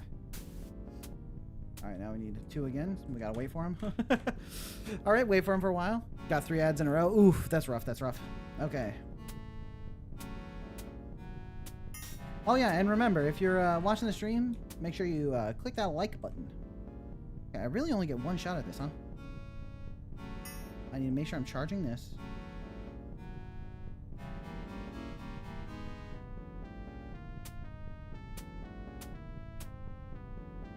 Nice, nice, we did it. I can use it 5.6 seconds faster. Okay, even faster cooldown, but still not increased charge time. Really, increased charge time is really the only thing I care about. Oh, but it seems like it's also increased the charge time. This feels a little bit faster than it was before. Nice, alright. And we're getting dumped back out here. We've been dumped out here before.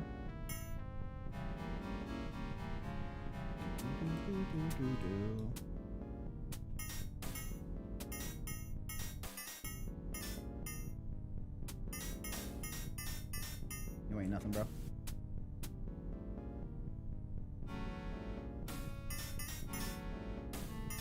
Alright, we're gaming.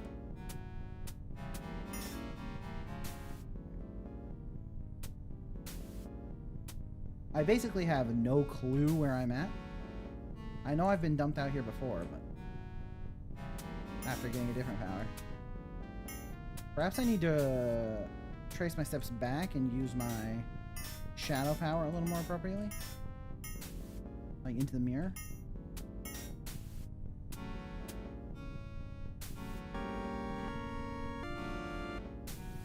Okay, I came over this way.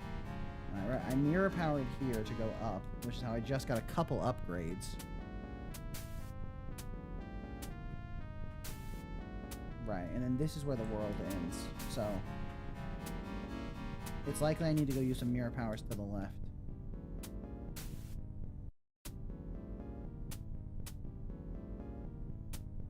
Oops.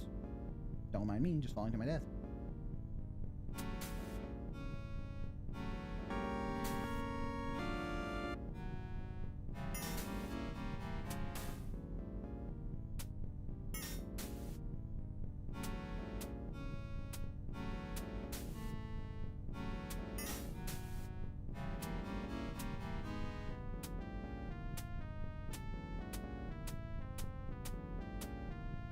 I believe there was somewhere to use a mirror over here. Right. Perfect.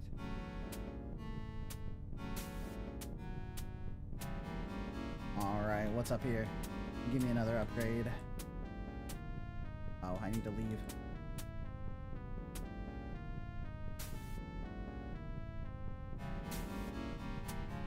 Okay. I think I've been here, haven't I? Yeah, yeah.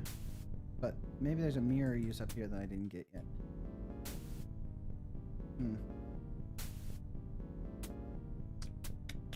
I don't think I already got the power up from over here. I already did this.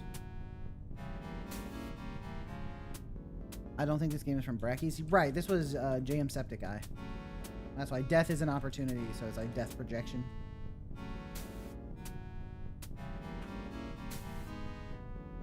Grim Reaper themed, I suppose. Okay. Yeah, I already did that path up there. And now I do have 2 platforms, but I don't know if that's the difference maker. Okay. Sneak past these guys. Feels good, feels good.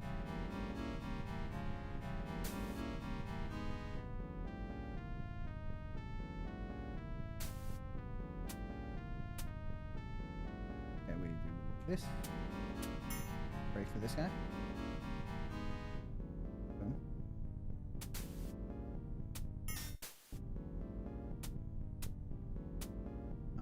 Alright.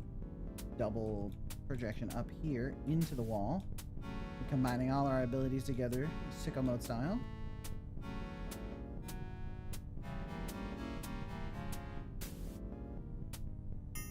Oh, come on. I really thought I hit that. Attempt number 2. Alright. The fact that I can platform on the gaps in the wall is very interesting.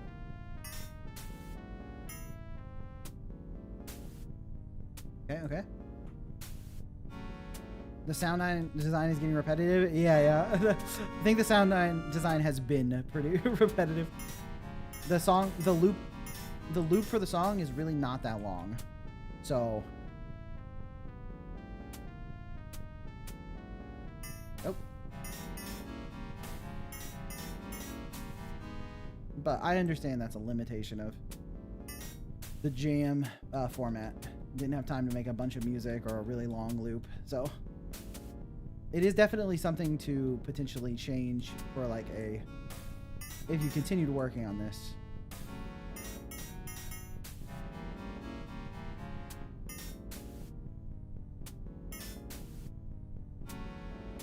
Oh, I can get up there.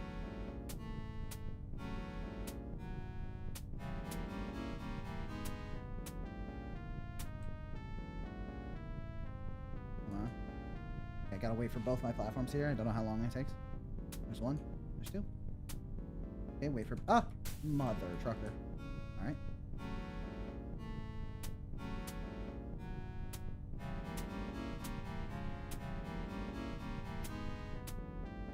Alright, now I just have to wait for both my platforms.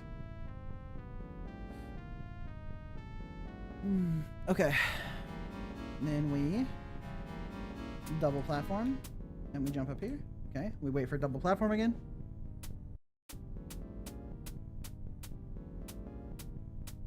Alright, boom, and we jump. And we double platform again. Eventually. And we got a new checkpoint.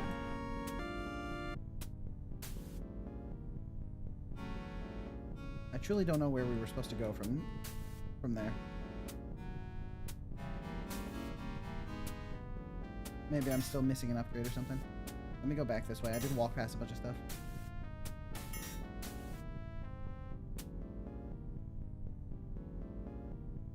Let the camera catch up a little bit. Ooh, I see an upgrade. Okay, how do I get you?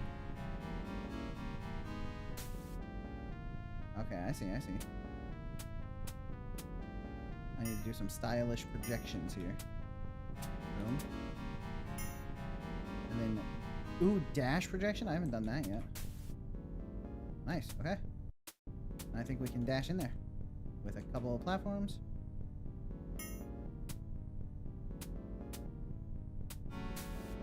Boom. Now I can projection even faster,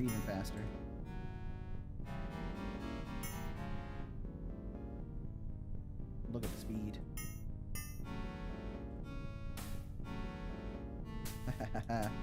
Now that's some charge time. That's what I'm looking for.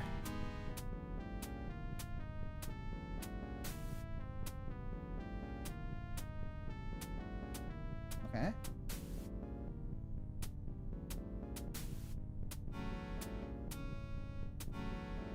Okay, I needed to add myself a platform there. Understood.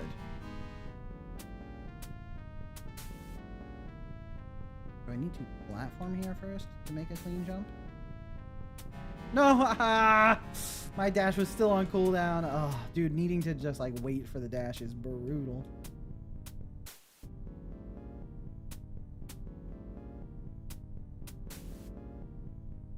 Okay. You know what? We're doing it like this.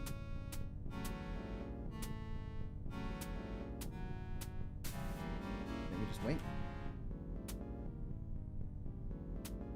Dash. Okay. 1, 2. Okay. Now we definitely need to platform here. And we jump and dash. And now we need to get ready to... We need our platforms back. We can create platforms. A visual indicator of the dash recharge and for the projection would feel a lot more polished. Yeah, I think one thing that is super clear to me is that the game definitely needs a visual indicator on both the dash recharge timer and the projection recharge timer, and they both also could stand to be quite a bit shorter. Like, the amount of time I have to spend waiting around for my abilities to come back is quite large. Oh, can I make that? That's going to be a tough one. I should really get to the edge of this platform. Faster dash, please. I can dash again in 2 seconds. Let's go.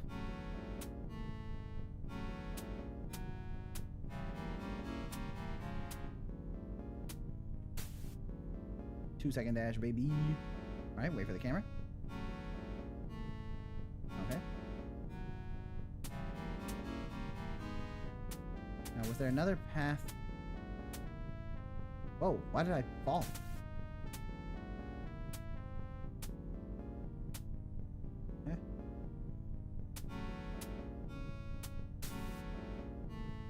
1, 2. 1, 2. What? Did I count my 2 seconds too quickly? Probably. That's probably not how long 2 seconds actually are. 1, 2. 1, 2. 1, 2.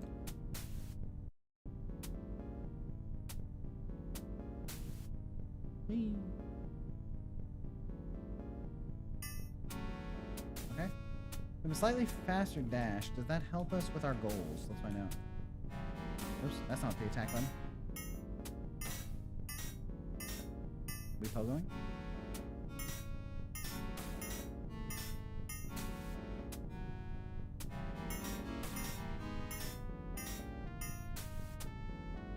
Okay, let's see what's to the left over here, because it could be... I almost jumped without thinking too much. Nice, okay. 1, 2. Oh! That is not what I meant to press. Where am I? Oh, I was falling.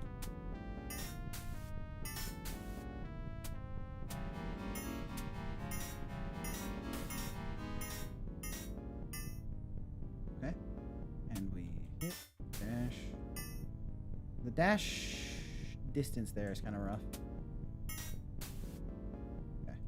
Can I actually do this with just pogoing? Come on. Dude, the distance here is so awkward. Like, well, that's not what I meant to press. It's like, dash.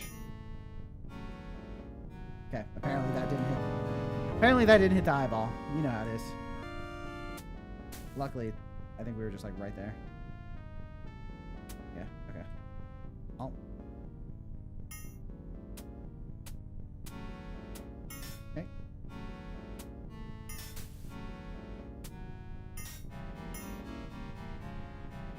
So, is it just truly don't move at all? Just pogo, dash, pogo, dash? That's the distance? Awkward, awkward. Okay.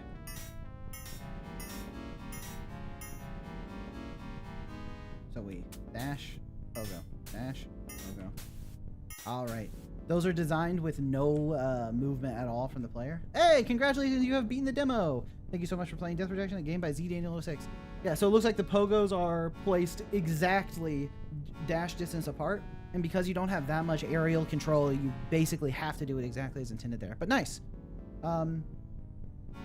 Nice, we've beaten the demo. Awesome, awesome. Really, really cool entry. So I think it's time to give some feedback, and I can mute the game. And hold on, let me not only mute the game, let me mute it for myself as well.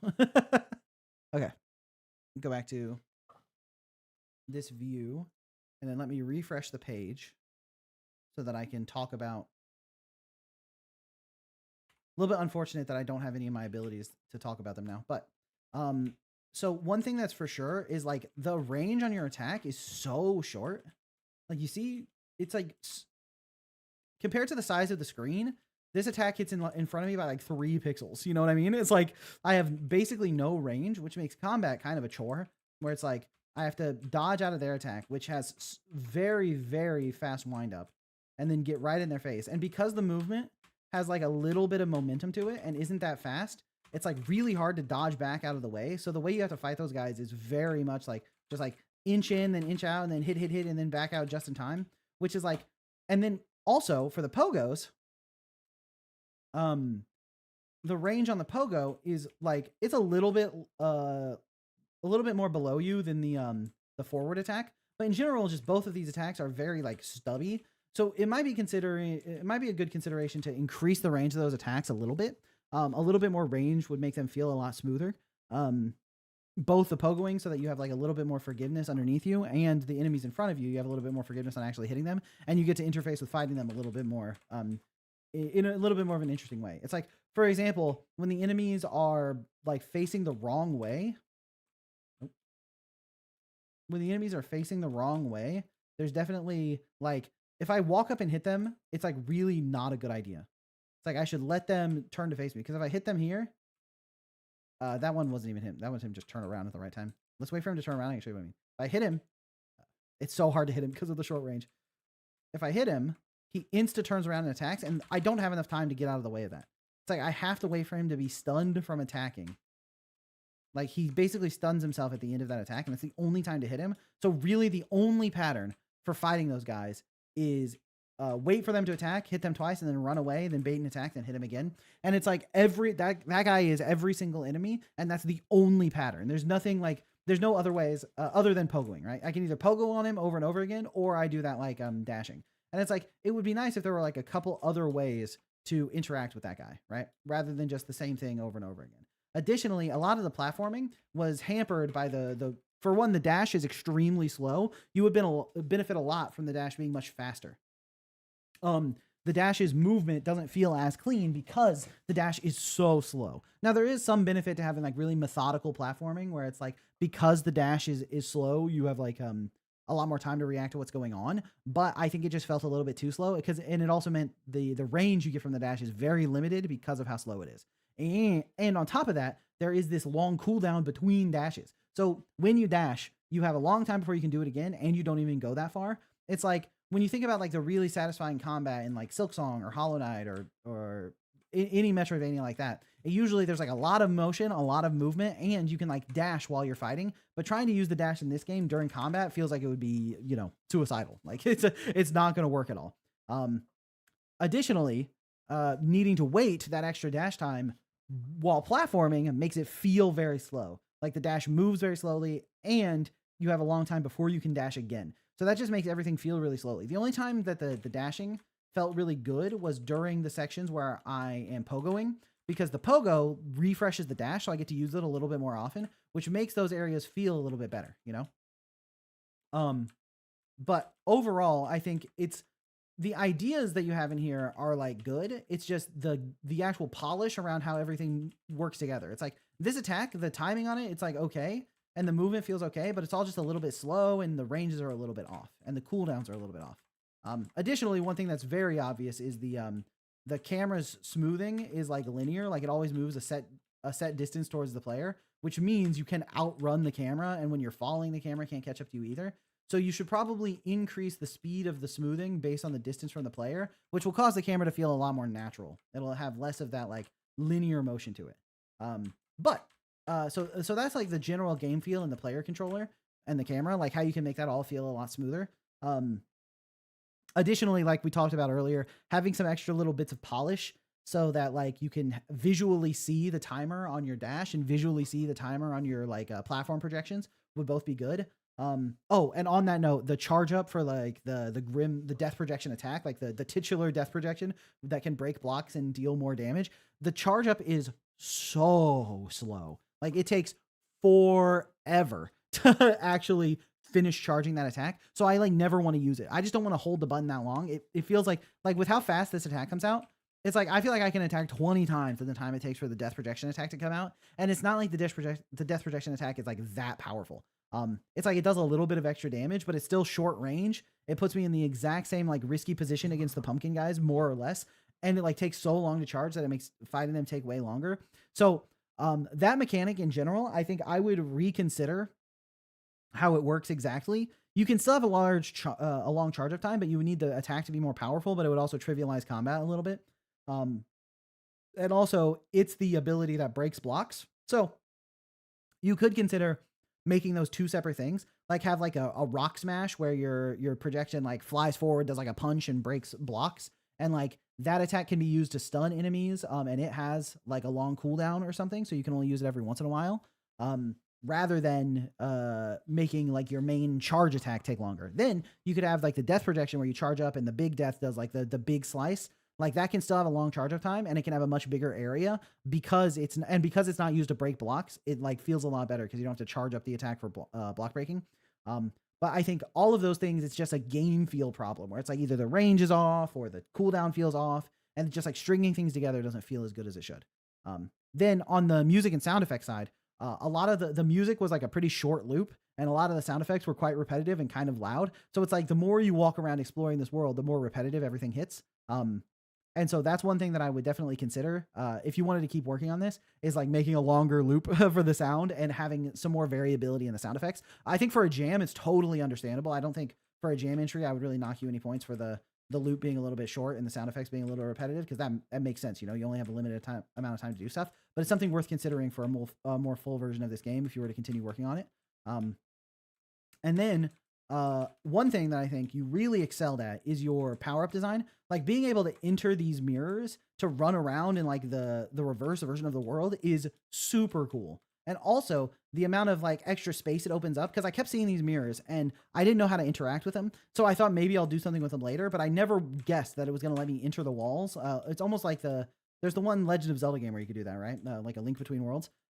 It's almost like that. And it's like, it completely recontextualizes all of the areas around these mirrors. So when I got that ability, instantly I was like, oh, I want to go back to all those other mirrors I saw and see what I can and find using that ability. And I think that is really great design, right? Because of the fact that's like the new ability immediately made me want to revisit all the areas where I'd seen the mirrors, and it gave me a reason to think about all those mirrors again. So that's a really good design.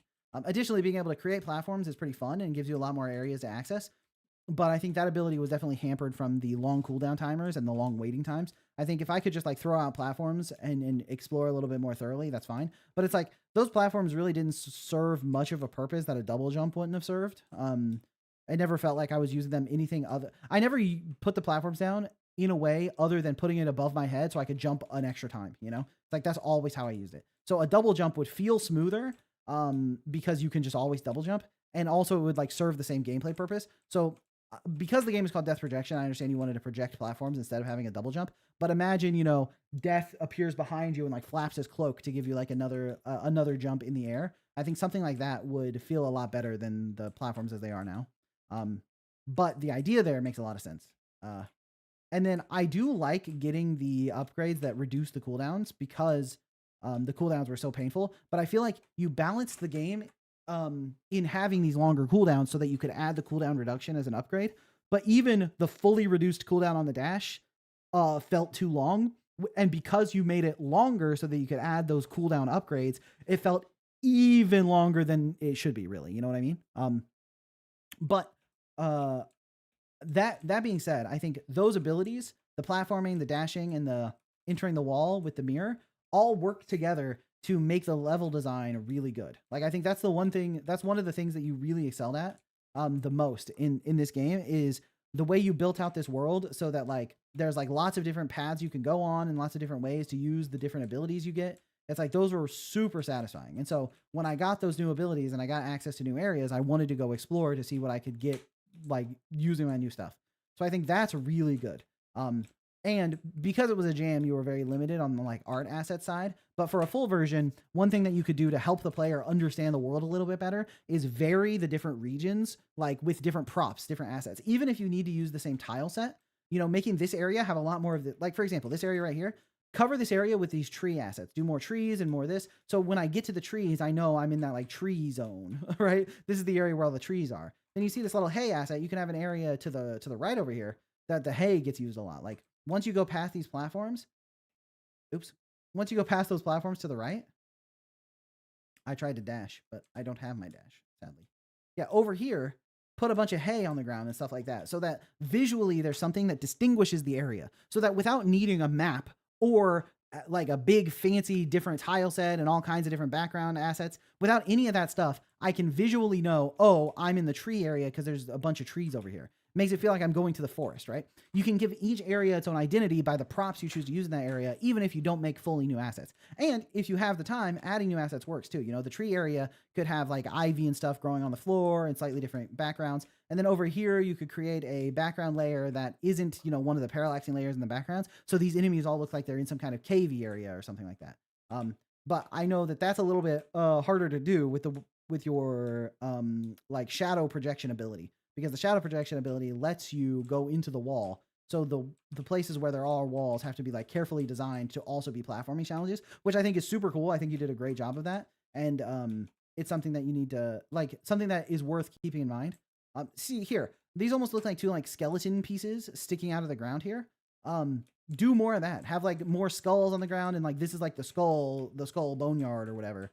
So that when I get over here, I know that this is where I'm at, right? And those little things will help me like organize the world in my head.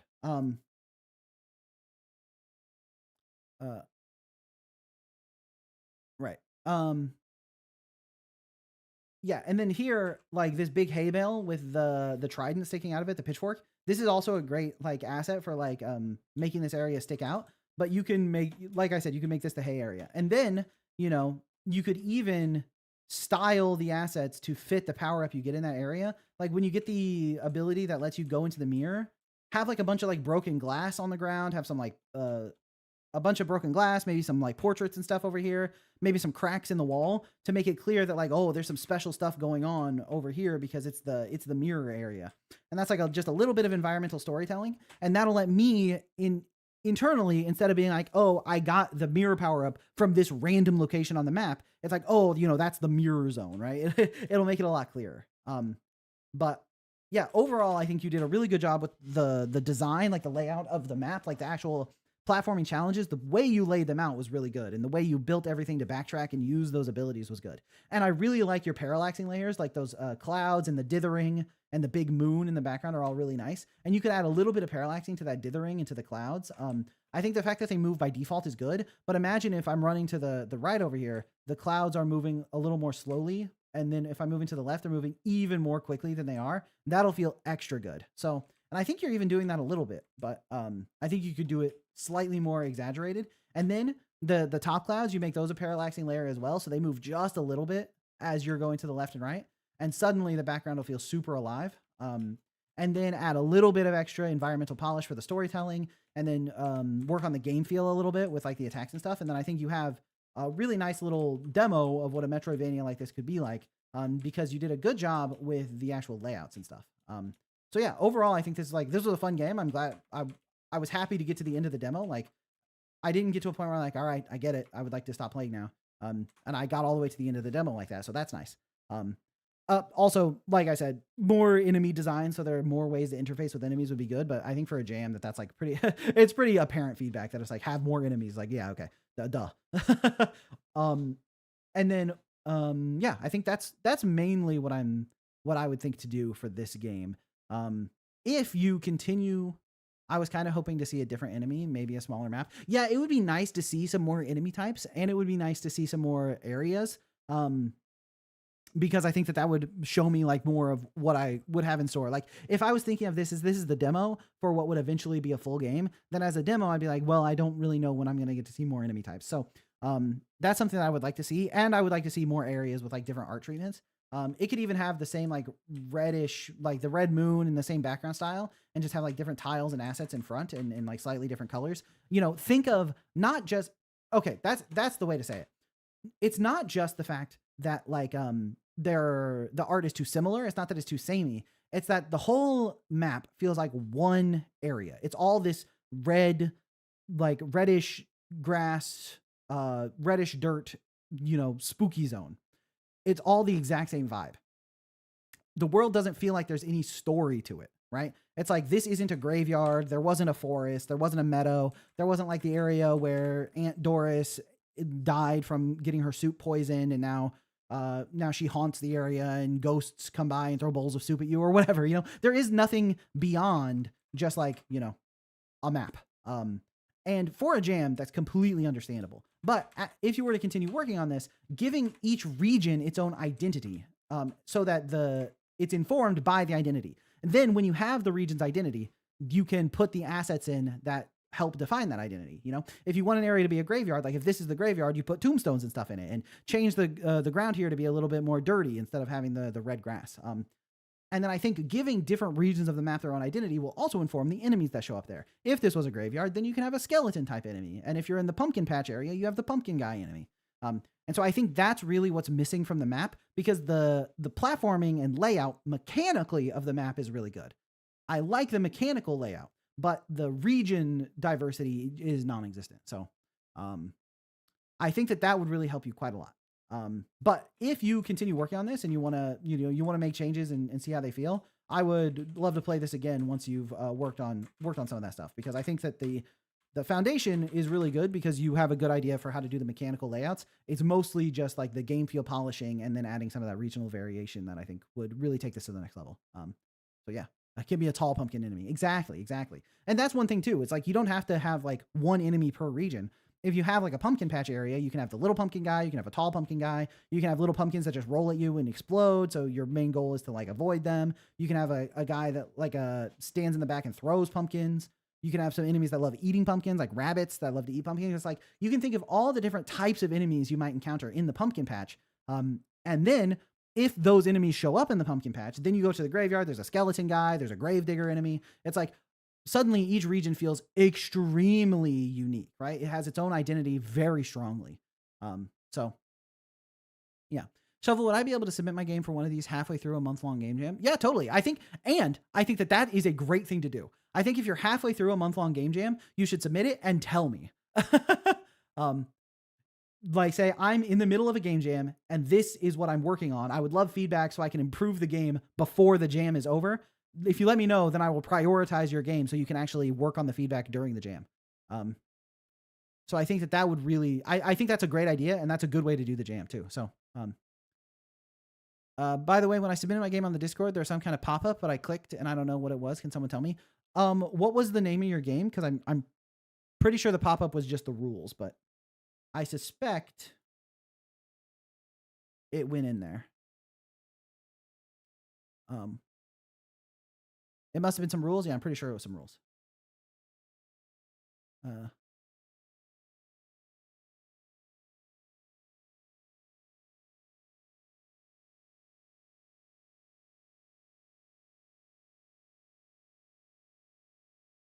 But yeah,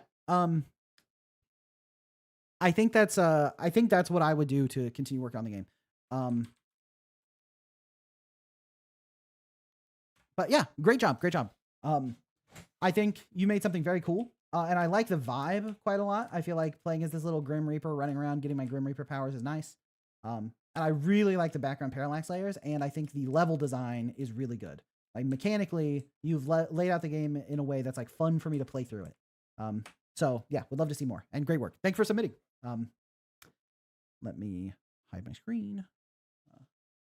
Springtime Grim Reaper. Yeah, exactly. Go to an area in the spring, and you can even add some like nice little polish. Oh, that's another thing that's worth touching on that I didn't really talk about. Let me hide this again.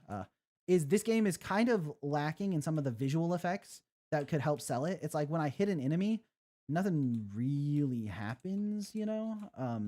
It's like you could add some particle effects when I hit the enemy, some particle effects when I'm running around. Like when I hit this guy, he just turns white and I just turn white. It's like there could be like some blood splatter off of me, or, you know, little pumpkin shards coming off of him. When I move, some little dust could kick up. When I jump and land, dust could kick up. When I touch this shadow, like it changes colors, which is a nice effect, but it could have some like smoke or something coming off of it. There's lots of visual effects polish that you could add to this. That would help take it to another level as well. And I think that those visual effects would really help sell a lot of it. Like you did a nice job on adding like a nice smear on this attack here, but you could add like a lot more to it too. So, but the reason I thought of that is if there's a springtime area, an area that's like not this like cursed, like, you know, dark Grim Reaper-y land, it would be cool that as you move through it, because you're the Grim Reaper, if like the plant life dies, and so you can see where you've been by seeing the plant life die. That's like a crazy level of polish effect, but it's something that would be cool to see in a game like this. But yeah. To be honest, just 4 days is already a lot. Yeah. I think like from the perspective of a 4-day game jam, this is like really well done, especially because the level design is so good, which I think takes a lot of time. So I think a lot of time was dedicated to laying out the game in a way that's fun, and then getting everything else working. A lot of this feedback is from the perspective of if you wanted to expand on this 4-day jam, what could you do to improve that, right? Yeah. Grim Reaper Battle Pass with a variety of skins. So chat is going in a different direction, I think. You know, I'm not saying it's the wrong direction. It's a little bit different than I was suggesting, but, you know, equally valid. Yeah. Okay, awesome. I am going to go get some water and take a quick break. Maybe run to the restroom, and then we'll be on to probably the final game of the stream once I'm back. So I'll be right back.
All right. I'm back.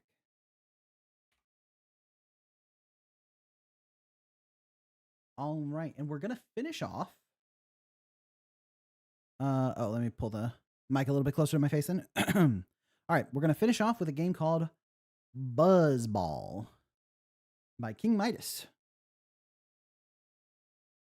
Oh, and by the way, first off, if you're watching the stream and you're enjoying it, make sure you hit the like button. It actually helps out tremendously. So pressing like is very, very helpful. So I appreciate that. And then also, music kicked in. Also, I just posted yesterday an edited version of Showcase Saturday on the channel. So if once the stream's over, or if you want to watch more Showcase Saturday and edit it down, you should check out the main channel video that went live yesterday. So, do I give feedback on prototypes? Yeah, totally. No problem. No problem. I think getting feedback on prototypes is very useful. So, okay. We got Buzzball from King Midas. Let me full screen this. Once there was a mighty warrior. Nobody could defeat him, for he possessed a legendary weapon, the Buzzball. But one day, he was captured. His captor, however, was not a knight, nor a prince, nor a monster. It was a humble man. A man who could not defeat the warrior. And so he hosted a game show? Am I reading this right, dude? Whichever contestant could defeat the warrior would get new shoes. Who wrote this, bro? Okay, go get him, Tiger. Alright. Enemies. Oh.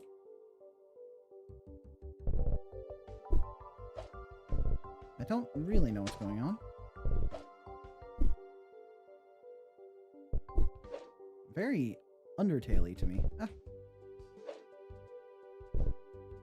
Okay, good damage. Nice. So, seems like I swing the ball by moving around while also needing to dodge the enemies' attacks. Nice, okay. We got 2 projectile-based enemies. Dude, the fox is scary. I gotta focus this fox. Oh, nice. Good hit on the fox. Okay. Focus on dodging the attack.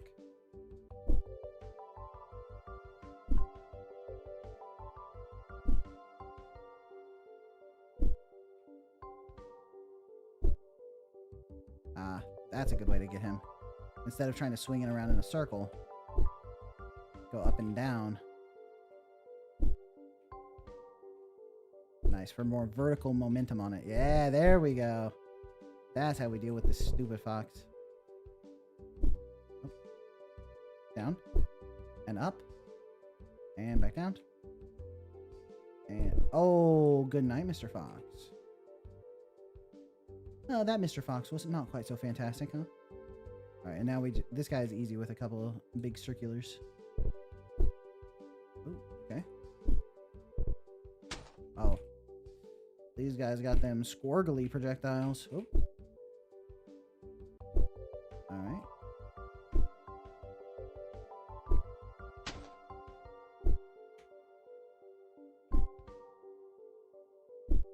Hard to get a good spin on this. Nice, okay.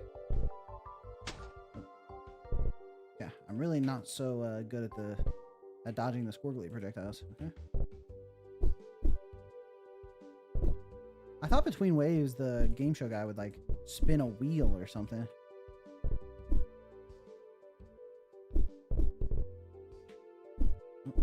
Yep, okay. Oh.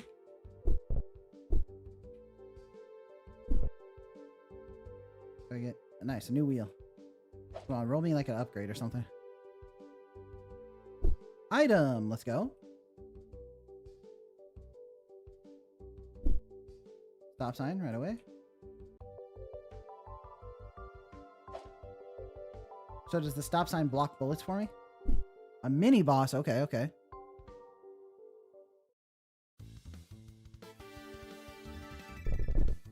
Right, my stop sign blocks bullets. That's so nice.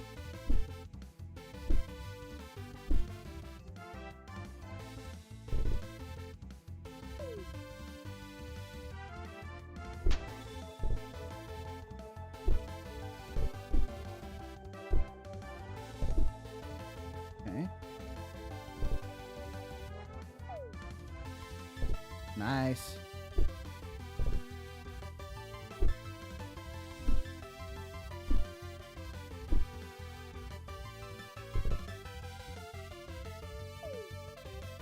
Oof. I don't know how I would deal with this guy without stop sign.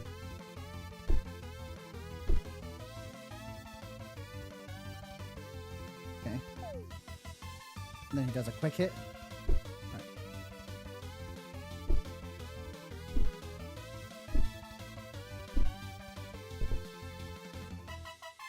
Okay. And then he does the quick blast.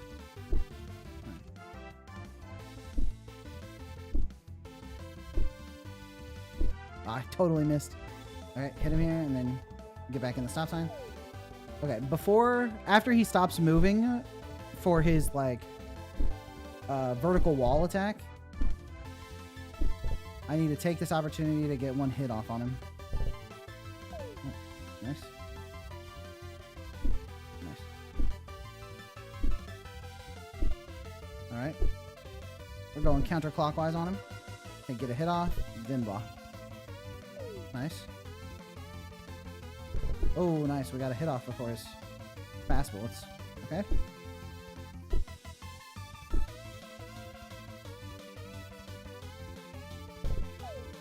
Okay.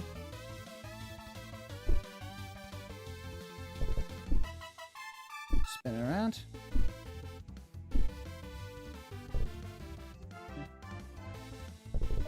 Oh, nice. That was a great spin.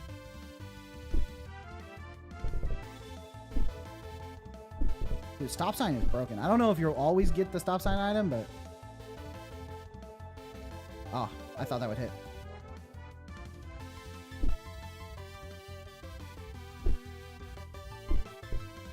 Imagine if I had to actually dodge the vertical wall projectile instead of just standing on my stop sign. In fact, I don't know how you would dodge that without the stop sign. Oh, oops.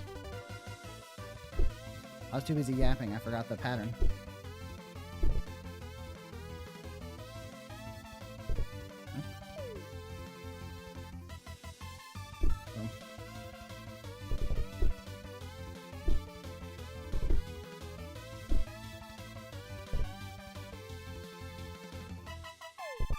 Nice. Pretty good hit.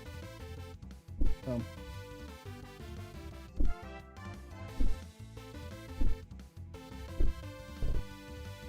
Alright. Ah, dang, went over his head.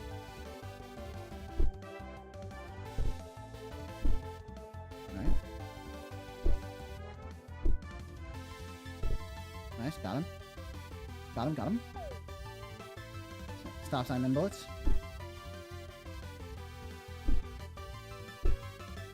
Get some speed up. Boom. Get another one. Boom. Alright. And a shot. Nice. Got him! Got him! Alright, come on. Roll me an upgrade or an item or something. Enemies. Ah, no upgrade.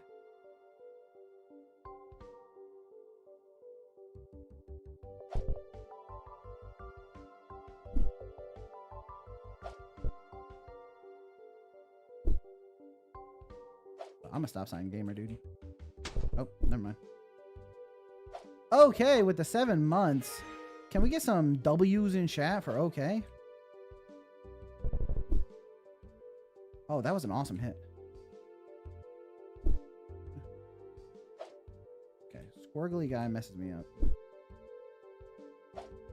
Alright.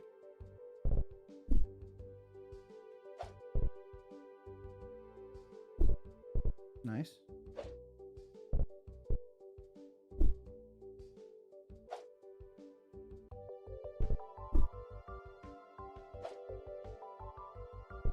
Nice, okay. Now it's just Squirgleton. And I think as long as we do clockwise rotations on Squirgleton, he's kind of cooked. Because we can always pretty much safely stay behind our stop sign. Not always, but whenever there's bullets on screen, we're kind of safely behind the stop sign. And then we can easily walk it into him. It's a little bit baby stratty, but it works.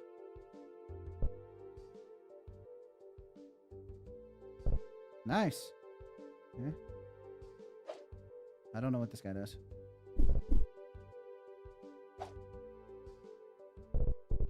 He blocks me from hiding on my precious stop sign.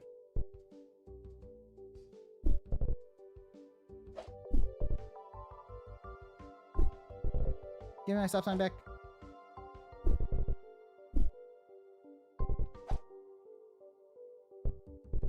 All right. Stop sign is like you never left. Is it just me or is the music not really that fitting for this game?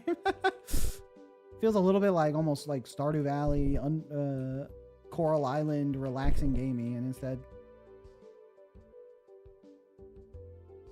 I'm swinging around a death ball.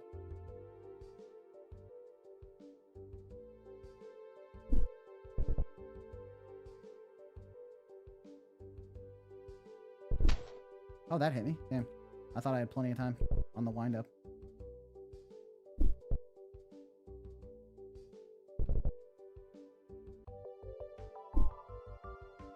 Yeah, okay. His beam comes out pretty fast. I thought the initial charge on the beam was...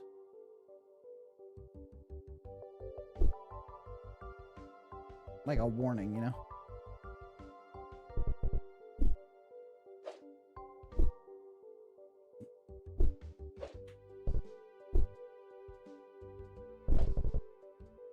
Spin it, spin it. Oh, nice.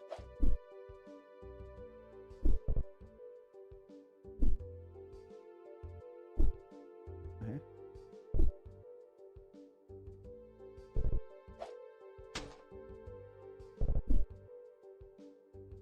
We got double axolotl with laser man. That's a tough combo.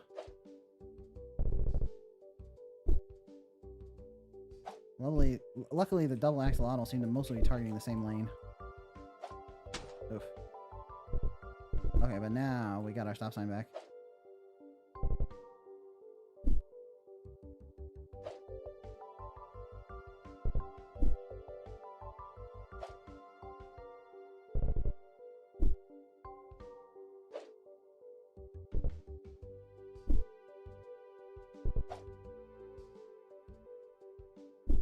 Nice.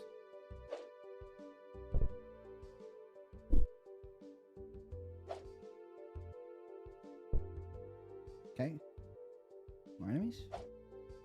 Oh, close one.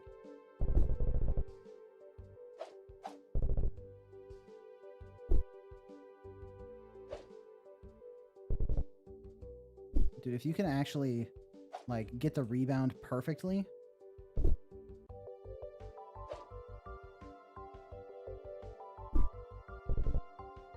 so that it really, like, hangs on them instead of, like...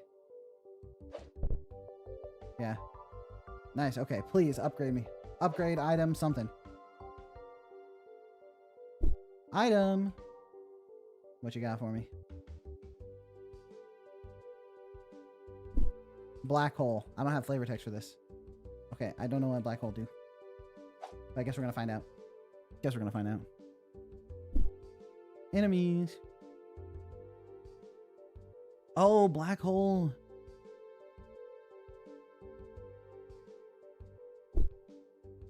Oh, black hole absorbs projectiles. I can protect myself with my orb.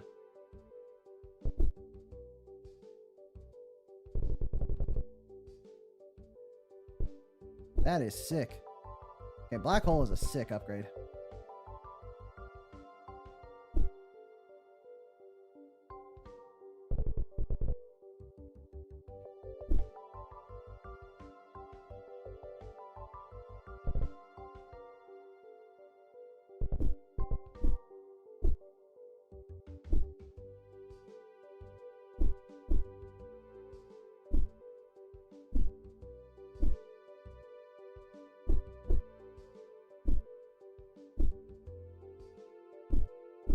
That guy shoots way too much.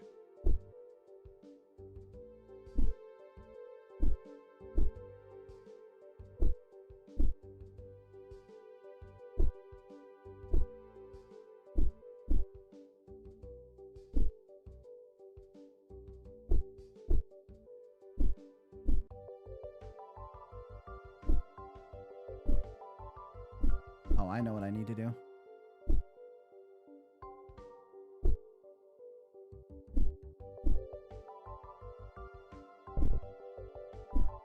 That guy shoots way too often, and I can't get a nice rotation to hit him because of the beam. So I just needed to come to the other side of the beam to take out these guys.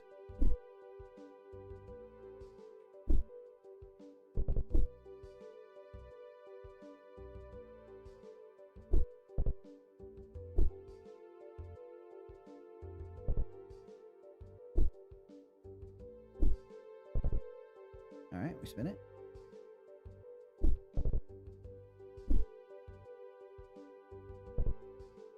All right. Yeah, this guy is definitely a spin it on him kind of guy.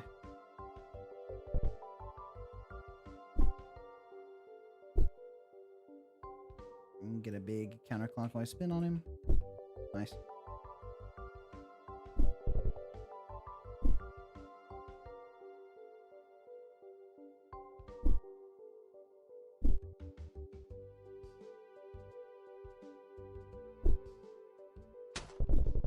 Oh, I can black hole the bullets into myself.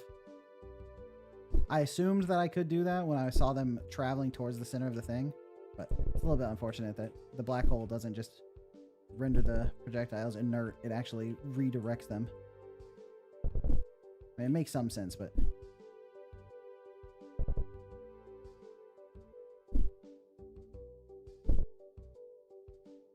not what I was hoping for. Okay.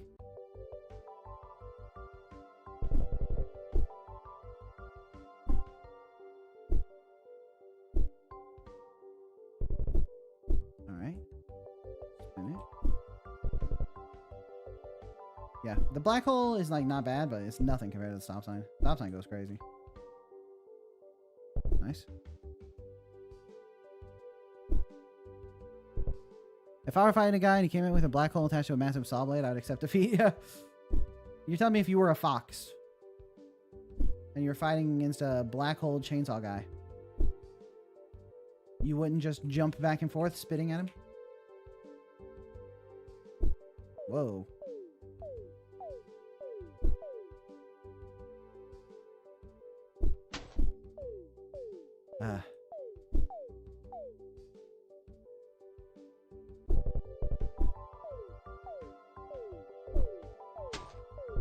Oh, I thought I was safe behind my stop sign.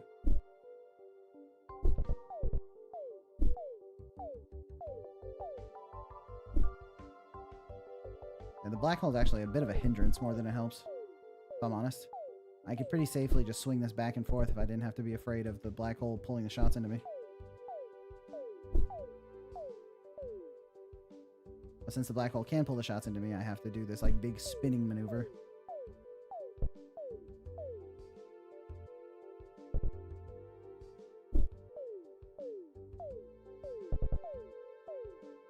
Oh, almost took damage from my black hole there.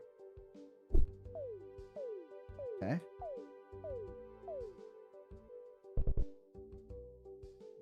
Okay. Dude, this enemy lags the game like crazy. I wonder if his bullets aren't despawning properly or something. Bro, oh my gosh.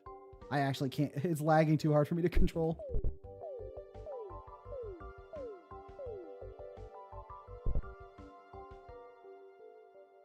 Okay. Is it a mini boss or is it another upgrade? Enemy wave again. Bro is not pooling his bullets. Yeah, I feel like there's no way the bullets are pooled because...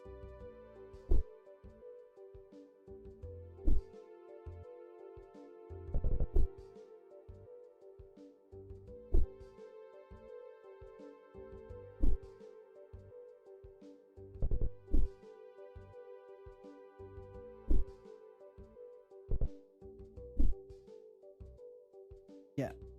I feel like the game is running way slower now.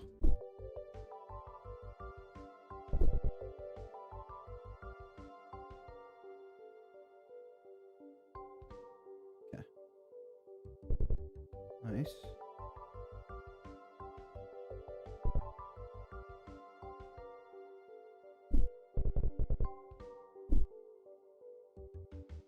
Okay, that was good.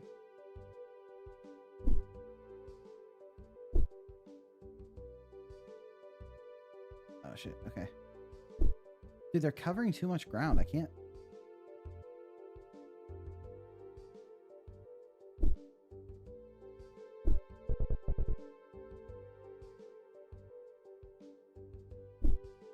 Nice, nice, nice. Okay.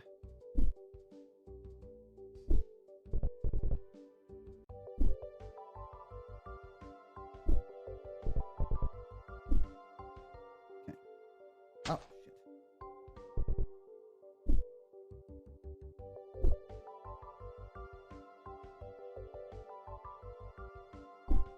You do have to kind of time between their waves and hope they don't come out with a, yeah, the triple. No, you can still get them between the triple if you time it properly. Oh. Black hole, stop it, dude.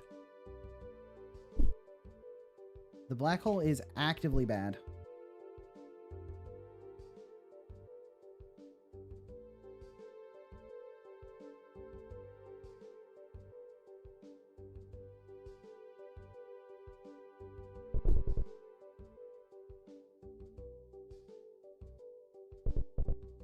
Okay.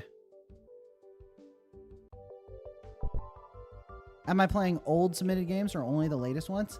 I'm playing a mix, trying to make sure I don't ignore people who submitted recently while also making sure games don't like fall behind. But if you've been submitted for a long time, or you submitted like 2 months ago or something, feel free to leave a comment on your own post so that it gets refreshed to the top so I know you're still like waiting. Oh my god, dude, the black hole sucks.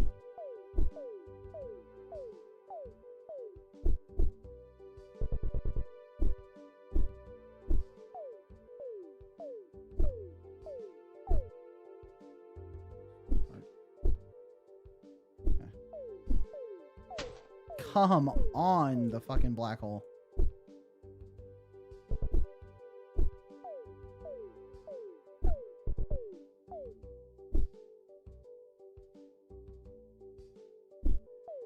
Okay.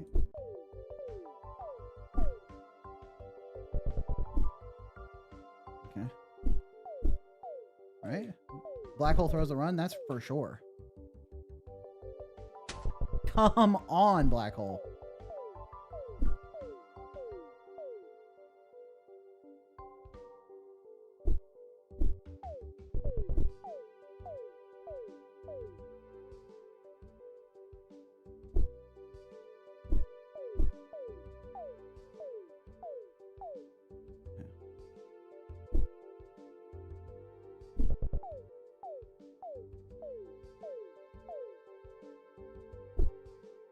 Dude, the game is running like molasses. Okay,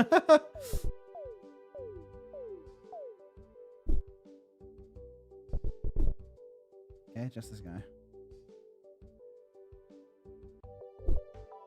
We know how to deal with this guy.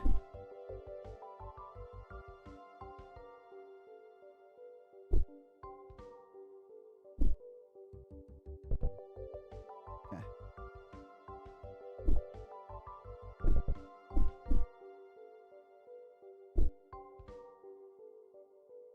All right.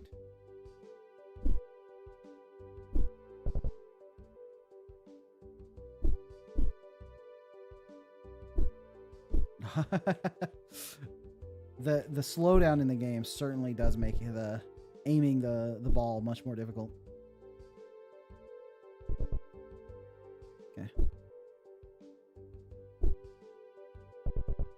Oh my god, wait, higher range the more it eats, but also make it damage aura that gets stronger the more it eats. Now that would be cool. Like if I was dealing damage over time in the black hole's aura and absorbing the projectiles increased its damage.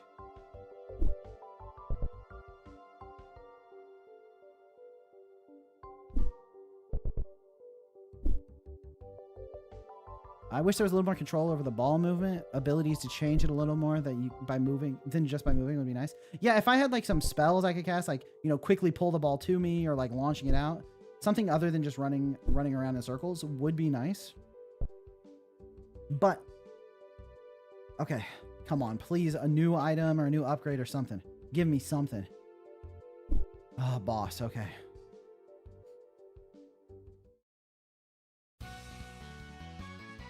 Oh, hey, some high intensity music kick in.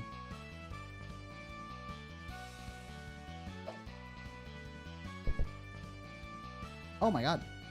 The boss jumped down the screen. Now that's cool.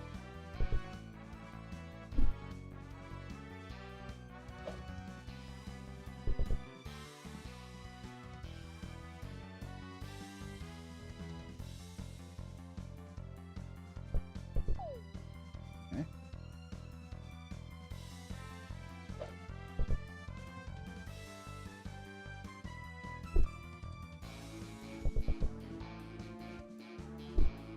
Oh my god, the slowdown in the game is crazy.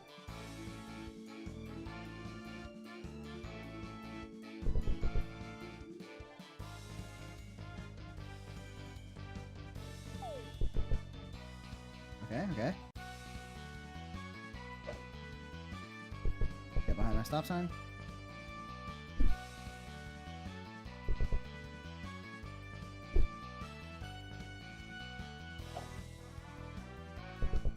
Stop sign is so goated, dude. Compared to shit-ass black hole.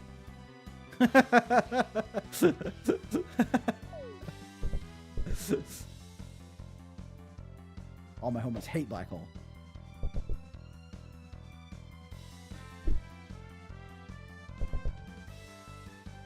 Nice.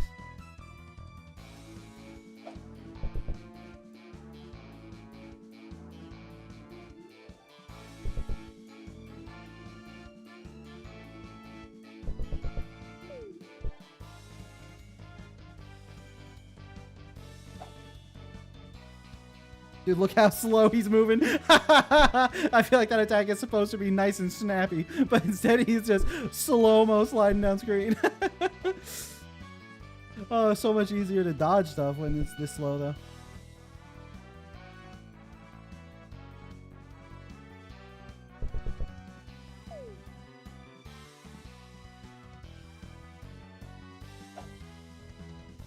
Look at that slow motion slide.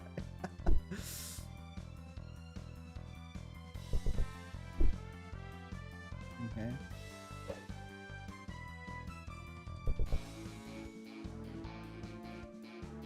Nice.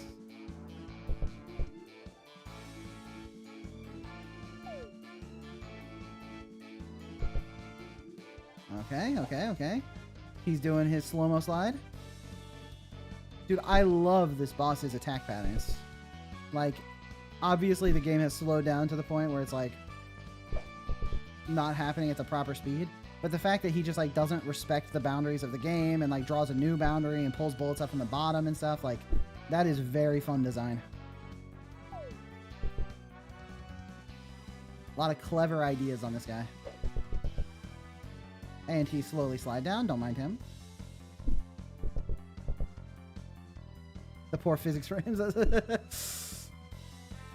Yeah, he draws like an extra border on the map and then pulls bullets in from the bottom. That's so fun.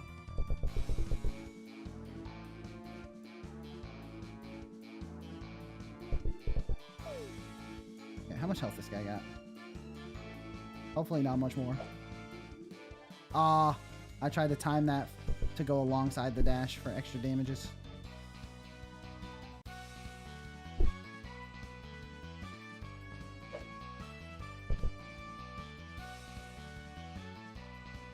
Yeah, it would be nice if the stop sign had like a visual effect and maybe like a sound effect when it blocked a bullet. You know, when it hits a bullet, it's like ding, ding, ding, ding, ding, you know.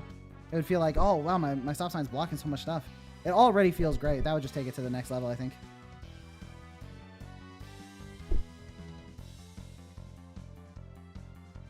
Okay. Tasty snack for my black hole.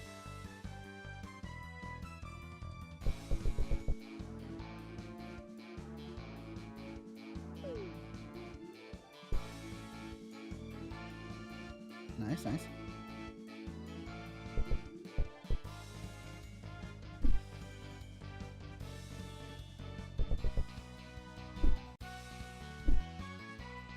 Have I healed 5 HP while fighting this boss?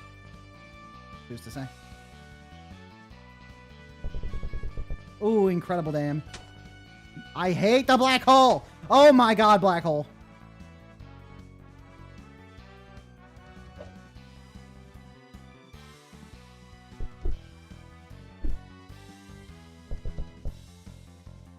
Black hole moment for real. My favorite item in the game is black holes. Statement from absolute deranged lunatics.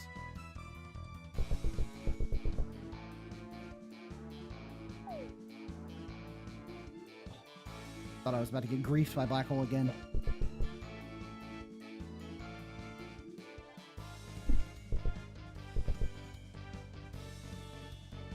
Nice. He's got to be almost dead, right?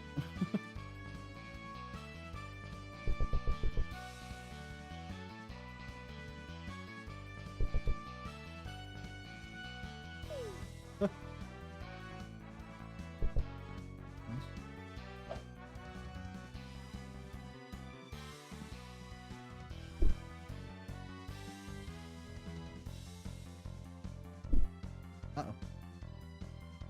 Oh, okay. I really thought the little green line he drew would act as a boundary. It probably should, because I would have gotten blocked from dodging with my stop sign. Just a suggestion. I think it would make the fight feel even more like he's cheating, you know? Like, oh, true boss effect. Oh, dude, talking about, like, the slight interactions. I love the way the little, like, grass pixels wiggle when you walk through them. That's a nice touch. No, no, no, no. I need distance from the black hole. Distance from the black hole. Do not let the black hole stay close to you. If you let the black hole get too close to you when he attacks, it could be all over.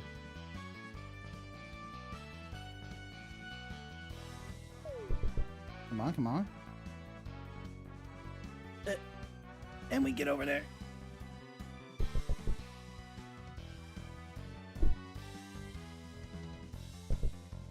He's got to be almost done. He's got to be almost done.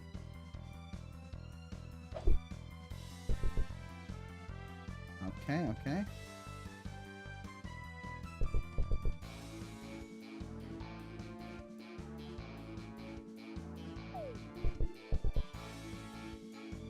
Alright. Black hole ate a bunch of bullets. Come on, come on. Yeah, yeah, double hit on the dash. Bro, this guy is tanky as hell, dude.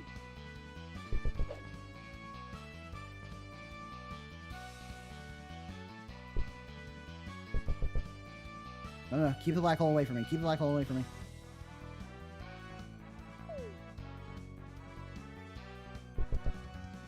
Oh, yeah.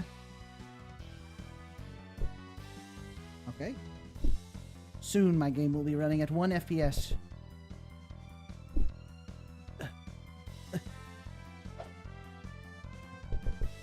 Nice. Nice.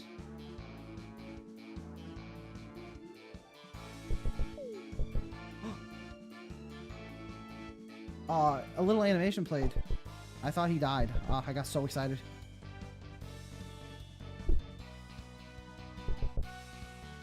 Okay.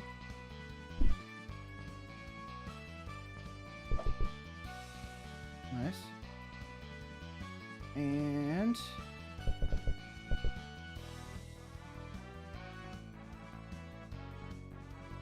probably gonna do his bursty attack. Yep. Wow, I think I caught the entire burst attack in the black hole. Like 100% of it. Come on. Can I pull it back through him? Ah, no, almost. Can you walk through the stop sign? Yeah, I can. Let's go. Oh, great death effect. Great death effect. King Midas is so good at polish, dude. Like the grass wiggling when you step through it, the death effects. The little, like, screen wiggle when you kill the boss. What's my item? I got Copycat Mini-Me. Oh, no. I don't like the idea of that.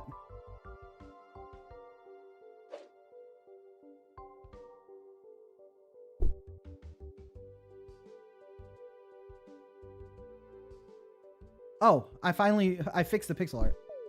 Oh, hey! Wait a minute. It just follows my location now?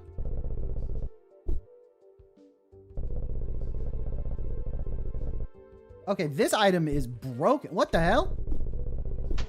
World's strongest item? Are you kidding me?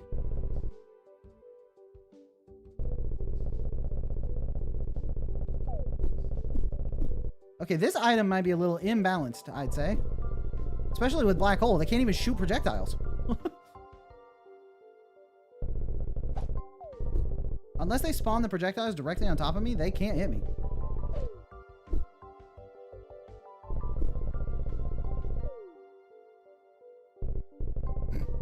Yeah, I'm gonna say this item seems a little good.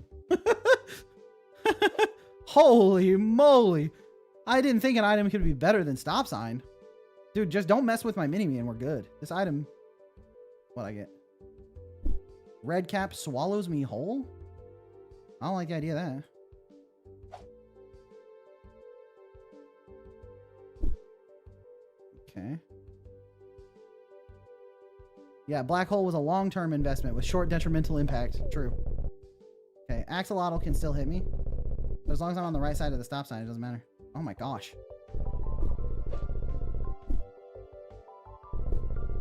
Dude, they're so cooked.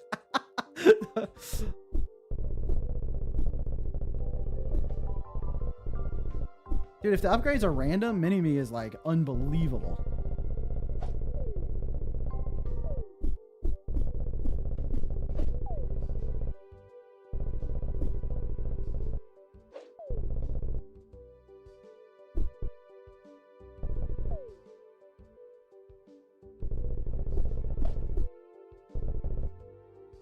Aw, he's doing the same thing the boss did. That's cute.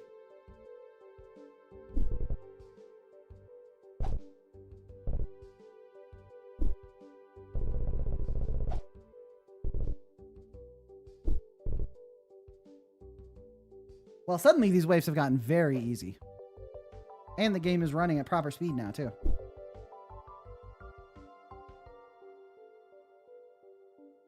Holy smokes.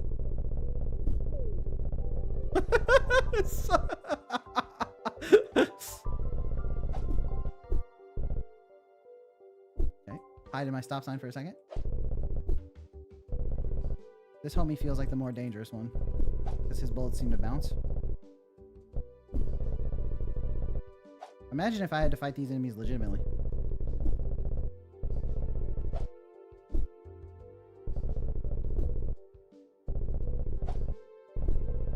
Oh, this enemy is right in stop sign zone. How does red cap work? I honestly have no idea. I don't know what red cap does at all. All I know is I don't even need it.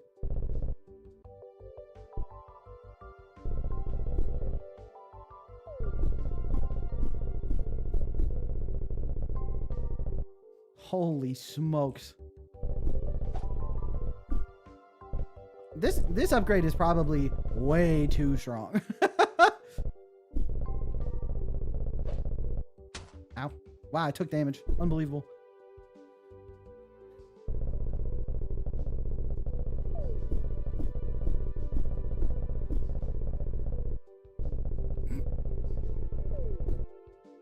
Balance.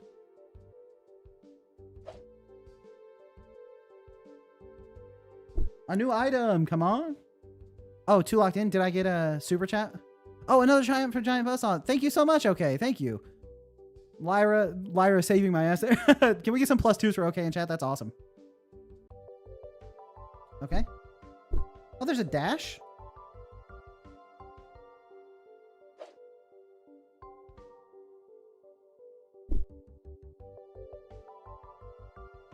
Wait, how come I have the stop sign with me now?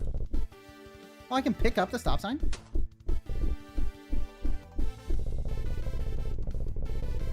I kind of like my stop sign where it was, though. Wait, so if I just red cap, am I completely immune? Is there just nothing they can do? Is this like the unbelievable synergy combo?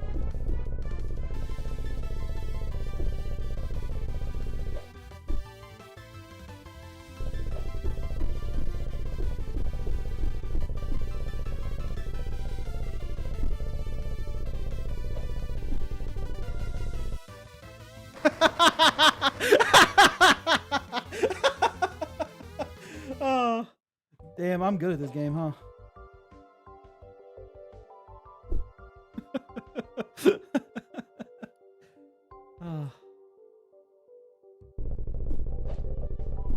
hide in my hat and kill the enemies.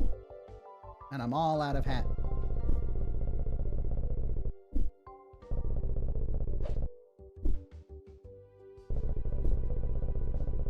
Red hat. Red cap is like mobile stop sign. Can I pick you up? I would love to get my stop sign back in on the action. You know, he deserves it.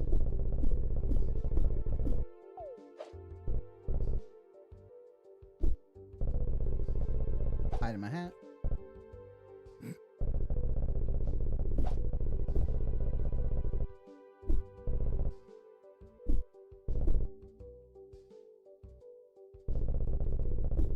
Hide in my hat.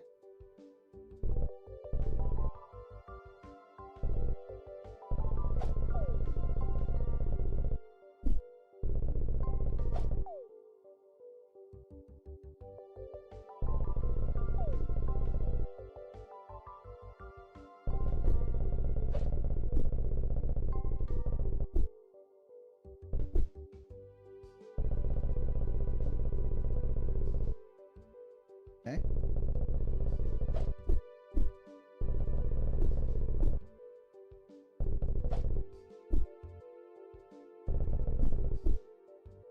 Oh, how did I? Oh, I finally understand. If I hold a direction while I press spacebar, I dash. But if I just press spacebar, I red cap. I didn't really understand that until just now. Okay, well. So I can pick up my stop sign and put it down here. And now it says row. It's boss time. What you got for me, boss?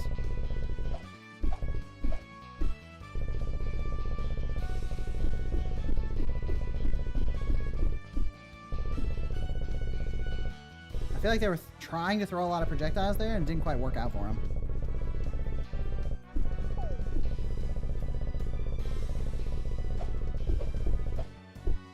Welcome to the Thunderdome.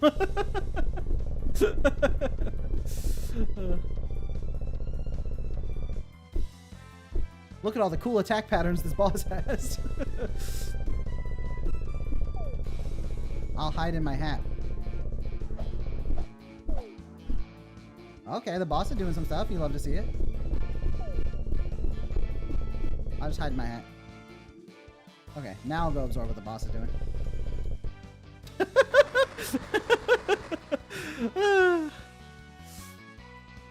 Well, sometimes you're just too good at this game.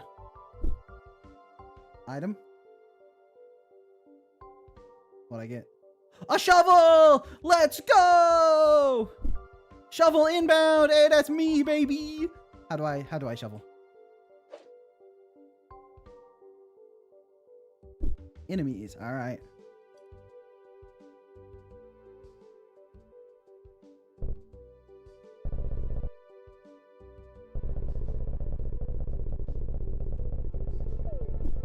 Interesting. Why is it like wiggling around now? I mean, I don't even think that's necessarily a bad thing, but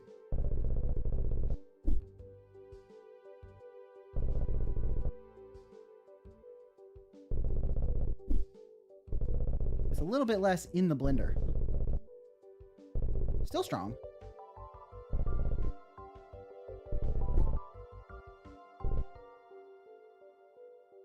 Okay. Oh, oops. I accidentally dashed instead of red capping.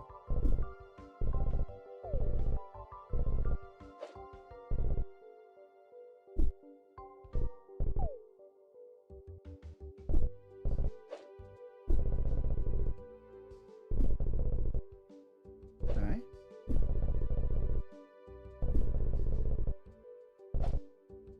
Nice. Put my stop sign down. Yeah, I got nerfed a little bit. A little bit of a nerf came in, but that's okay. When you're this strong, a nerf doesn't hurt that bad. Okay, I got get smited, nerds. Okay, I shoot lightning or something? How do I shoot my lightning? A mini boss. All right, let's see how it goes. Oh.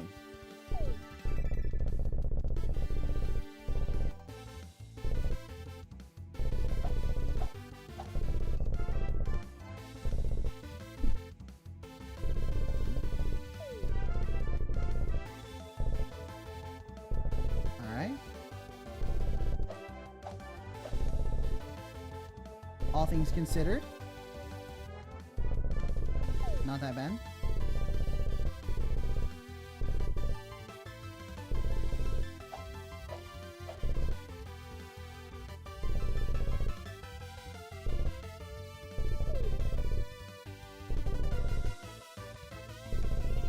That feel when your upgrade makes you significantly worse.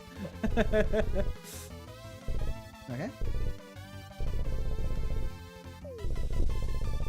Oh, I gotta stop accidentally dashing. Because it picks up my trusty stop sign. Okay. Boss fight takes mini boss takes a little bit longer since I can't put them in the blender as effectively, but it's still not much of a challenge.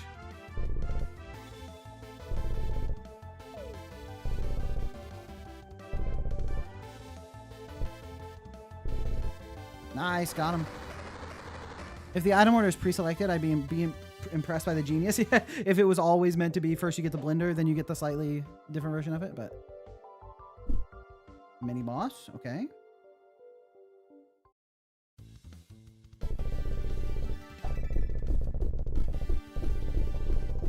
Unfortunately, you are getting black holed.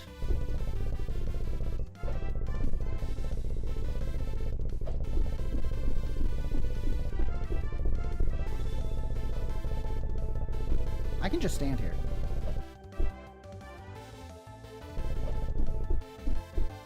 There we go. And we're back to gaming. Oh, now I can no longer just stand there. I have to press my spacebar button. Oh, I took damage, man. What the hell? Can you go back to the center of the map?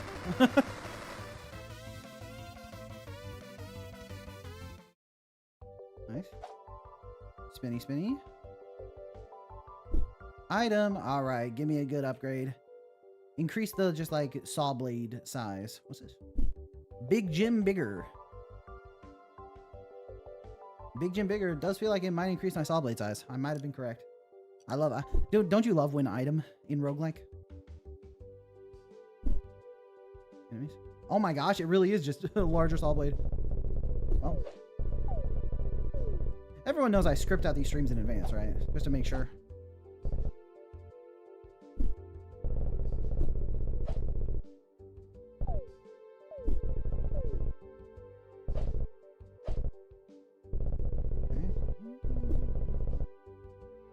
Finish off by taking out this guy.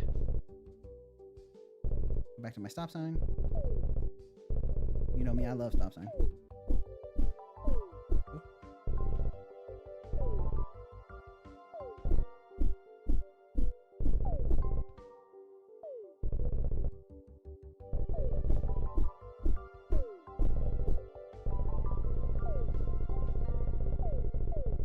Nice.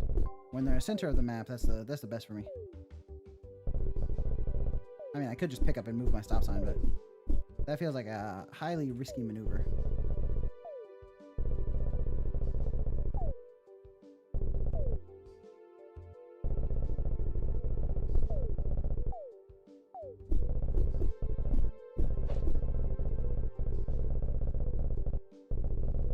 Okay. We're kind of just slaughtering him. Don't mind me.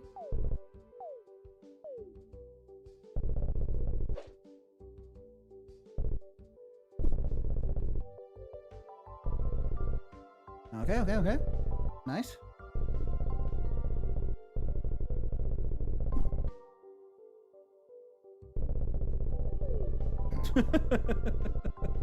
Well.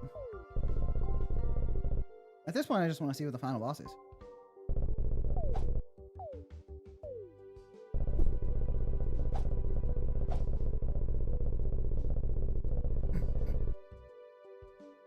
Balance. Nice. Okay. More enemies, I suppose.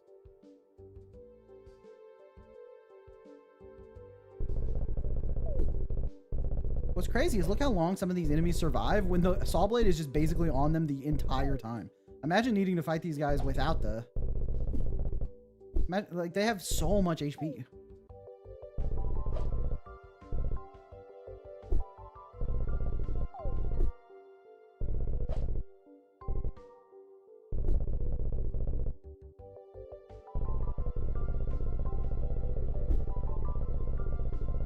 Big Jim reduces your ball damage. Oh, I see. What the hell, Big Jim? I thought you were a buff. Why are you nerfing me? Big Jim, you're not a chiller. You sound like you'd be a chiller, but you are not.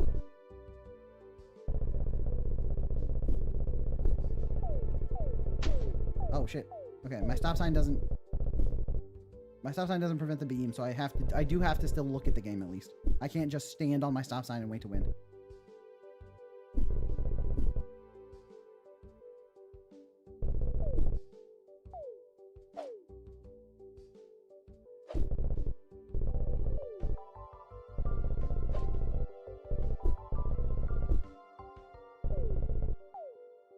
Out of all the upgrades I've gotten, stop sign is still my favorite. Me and stop sign go way back.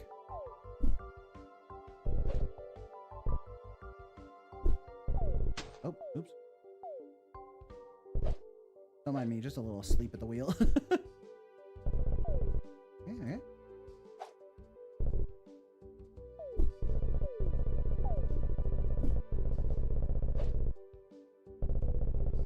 Use my red caps just to get a little more damage off. I was trying to mostly block with stop sign, but you know how it is. You know how it is. Big Jim. Big Jim, I thought you were a certified chiller, Big Jim.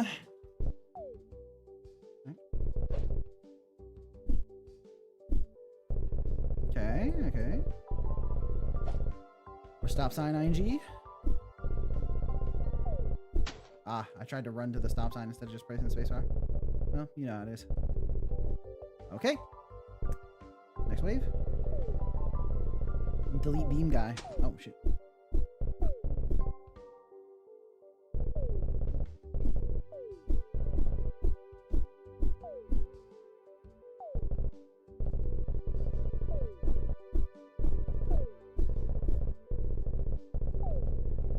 Nice. Okay, okay. And item. Boss, what the heck? Oh shit.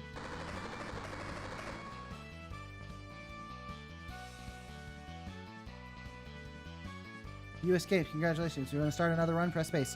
Is the final boss like 1 HP?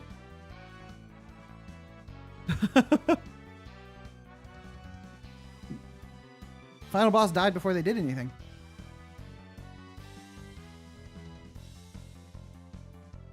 Well, I guess that's one way to win a run.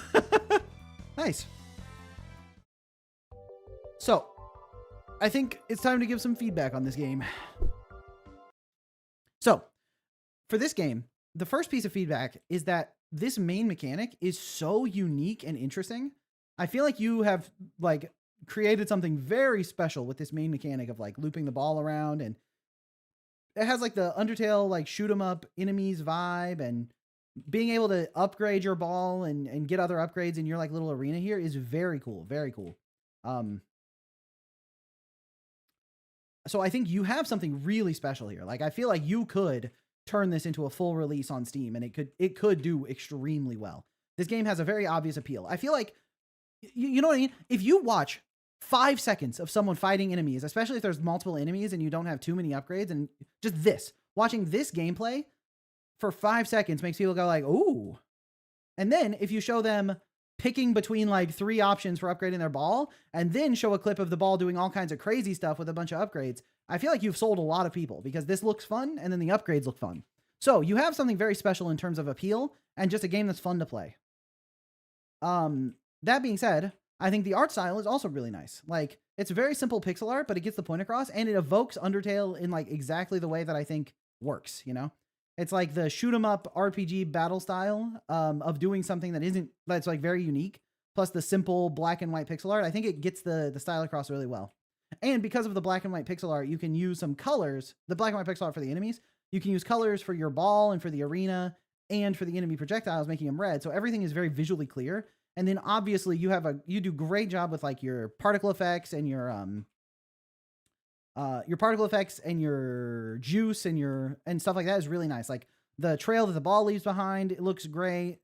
The impact on their hits when they release their blood from taking damage, all of that stuff is really great. So the game is super juicy, feels great to play. It's visually very clear. The art style is very appealing. And the main gameplay mechanic is extremely both fun to use and satisfying to watch. Like, it's so easy to imagine this game being a big hit on Steam. So that is like the positives, right? But what you want to do gameplay wise is first, the enemies are really tanky. And without the like powerful upgrades, it takes forever to get through these early waves, you know? And so I think you need to nerf the early waves by quite a lot. And then you can buff the later waves to account for it so that like the progression happens a lot quicker. You can get into a run a little bit faster. Also, the fact that I don't know what the items do and I just get one is a little bit sad. It's like I would love to have a choice and to know what the items do, right? It's like, because if I wanted to start a second run of this game after my first run, I'm not taking Black Hole, right? Because I didn't like it without the mini-me, and with mini-me, it completely trivialized the game. So Black Hole is kind of fundamentally, I think, not a very good upgrade as it currently exists, because it either is horrible or trivializes the game. However, I do think one thing you should probably do is have more upgrades, right? It's like, once I got mini-me and was just cruising through the waves, I got more items, but it happened it was like very, very slowly and then all at once, right? I went from extremely, extremely weak and everything taking forever to the game like flying by me and the upgrades feeling like they didn't matter. So it'd be nice if instead there were more often like upgrade rounds, like there were more items and more upgrades, and they like build on each other, right? It's like once you take the Black Hole item, later you can take Black Hole upgrades where it's like increase the range of the Black Hole and like IDT suggested in chat, I think having the Black Hole have like a damage aura around it so that like when the Black Hole is touching enemies, they take damage, and then that damage increases when you absorb projectiles. So you have like almost like a side goal where it's like not only are you trying to get the ball into the enemies like always, but also you're trying to upgrade the damage of your Black Hole by absorbing the projectiles. Then you can take Black Hole upgrades to increase the range a little bit, increase the amount of damage you get when it hits enemies.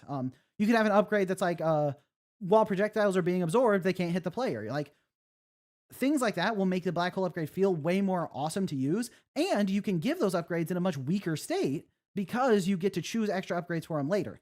And it's much more fun to get to choose 3 upgrades, and those 3 upgrades you pick are all Black Hole upgrades to get it to a strong state rather than having the one upgrade that is just the fully finished Black Hole. I think getting to make those choices is much more satisfying. Additionally, you don't need everything to be an item. You can have like level ups, right? Where it's like some rounds you get to choose an item or you get to choose an upgrade to one of your items. And some rounds you get to choose stats. Like you can have like HP regen as a stat. You could have move speed as a stat. You could have base ball damage as a stat, base ball size as a stat, right? So all of those things can be done in a way that gives the player more agency for getting their build, you know? For the items, I definitely do a choice of 3 or hover over it to see the direct effect. Yeah, I think that would be really great. That's totally fair about the waves. To maximize damage, I've always been going back and forth instead of swinging it around at getting hot and getting 5 hits every 3 seconds. Yeah, I realized that the way to optimize damage was definitely going back and forth. Hold on, I need to get to the fight so I can demonstrate it. Yeah, eventually I realized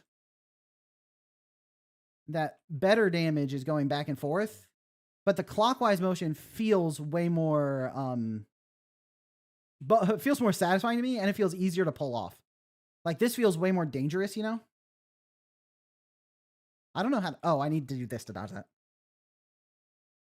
I'm so used to my stop sign, man.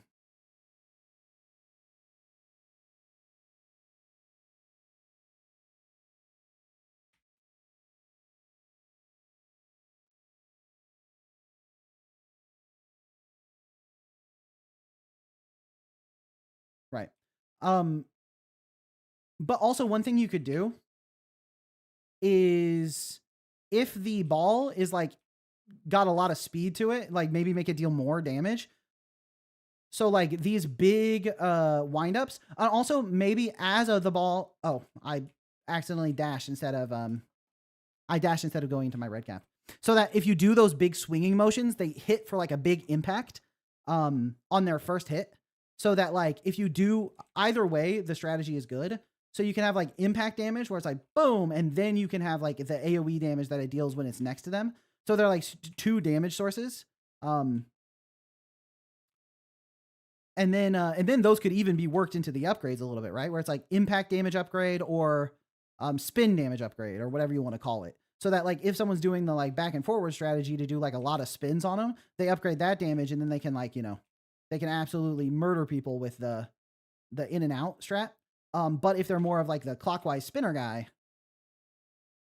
it does like a big impact damage. Like it's like this is like so much build up to that swing, boom, it could do like a big hit. And then you could have items that work with one of the builds or the other, right? Where it's like you can have an item that's like the longer you go without hitting an enemy, the more impact damage you do on the next hit. So if I'm spinning, and then boom, like a big hit. Or you can have it's like your ball spins twice as fast, which basically just applies the persistent AoE damage twice as fast, right? So I think you want to give the player more agency, and having different builds available and different ways to play also builds up the agency. And then you get to like support the way you want to play, where it's like, I just naturally like this like clockwise motion. I find this very satisfying. So I can take those big impact abilities and stuff to support me, right? And then when you get to choose between your items, like I would always choose the stop sign because I love the stop sign, even though red cap feels like it's probably just better. Also, I almost like never dash. It feels, oh, the dash gives me invincibility frames. Okay, I didn't realize that. The invincibility frames on the dash feel like a big deal. But yeah, I think balance-wise, obviously it would be good to address some of the difficulty, like getting completely destroyed with certain item upgrades. Because I feel like it's fine for the game to be made a little bit trivialized if you get like a really sick item combo. I just feel like those need to be harder to get, It's like, especially because right now I don't even get to choose anything. So it sort of just like dropped this broken combo into my lap and then I didn't, yeah. Might have said, I would refine the balance while I'm working on it. Just had whatever cool item idea I had that day. Yeah, if I did a full race, I'd make the damage scale by speed maybe. That way, whichever movement happens, it's around the same DPS. Hey, yeah, that's what I was saying. Yeah, and then you could even have upgrades that it's like the hearts spawn more often, or when you pick up a heart, double your speed briefly, or when you pick up a heart. Oh, it's Miku. What's up, Hatsune Miku? When you pick up a heart, like you deal extra damage for a while, something like that. But it feels like you've made a game where not only does it look super appealing and it feels really like satisfying to control. Oh my God, she's doing a little dance. Oh, I love her.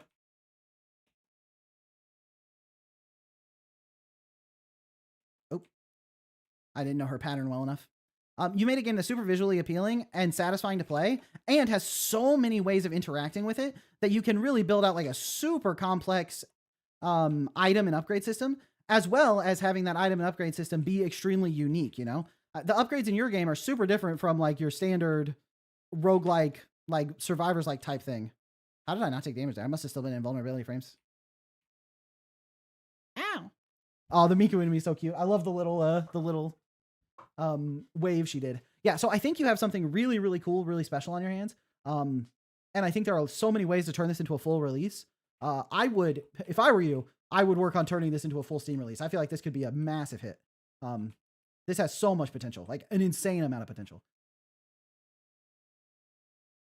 So really great work. It's really fun to play, and it's one of those games that's really inspiring to play. Because it really makes me think like there's so much that can be done here, I feel like the potential, the ceiling for this game is super high. It has like a ton of potential to it. So really, really great job. Really cool. And you said you did this for a game jam, for the Pixel Game Maker Awards. So how long is this jam? You made this game in like 3 days? That's wild because it's really good. It's really good. Extra speed when the ball hits you. Yeah. 3 days for that game is nuts, especially because it's so good. I feel like with the amount you're able to get done in 3 days, if you spent like 3 to 6 months turning this into a full Steam release, it would go crazy.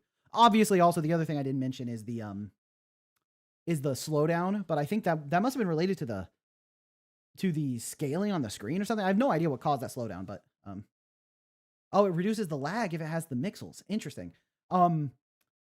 Yeah, that's probably something that for the Steam release you'd want to fix when the game launches, like detect the resolution that the player's playing at and set the zoom appropriately or whatever. But yeah, making this in 3 days is wild because it's really good. And I feel like it has, like I said, it has a ton of potential. So I'd love to see what you do with this. If you keep working on this, you should submit it to Showcase Saturday again after you've made progress on it, so that we can see like the changes it's undergone. So really great work, really great work. This is awesome. But yeah. I think that'll be it for this stream. I need to go eat some dinner because I'm kind of starving. So thanks everyone for hanging out. If you're still in chat or still watching the stream, make sure you click the like button before I go offline. And if you want more community games and feedback, obviously you can tune into the stream next Saturday. But also we have the main channel video that just went live. I'm really hoping that video does well so I can justify making more of them. Because if that video does do well, then obviously I can make more main channel videos featuring people's games. But if not, it's going to be a harder sell to sponsors and the like. So hoping that video does well. So if you're interested, go ahead and check it out. Make sure you like, comment, and all that stuff. And also, thanks for watching the stream. Yeah, thanks everybody. Have a good one. Peace.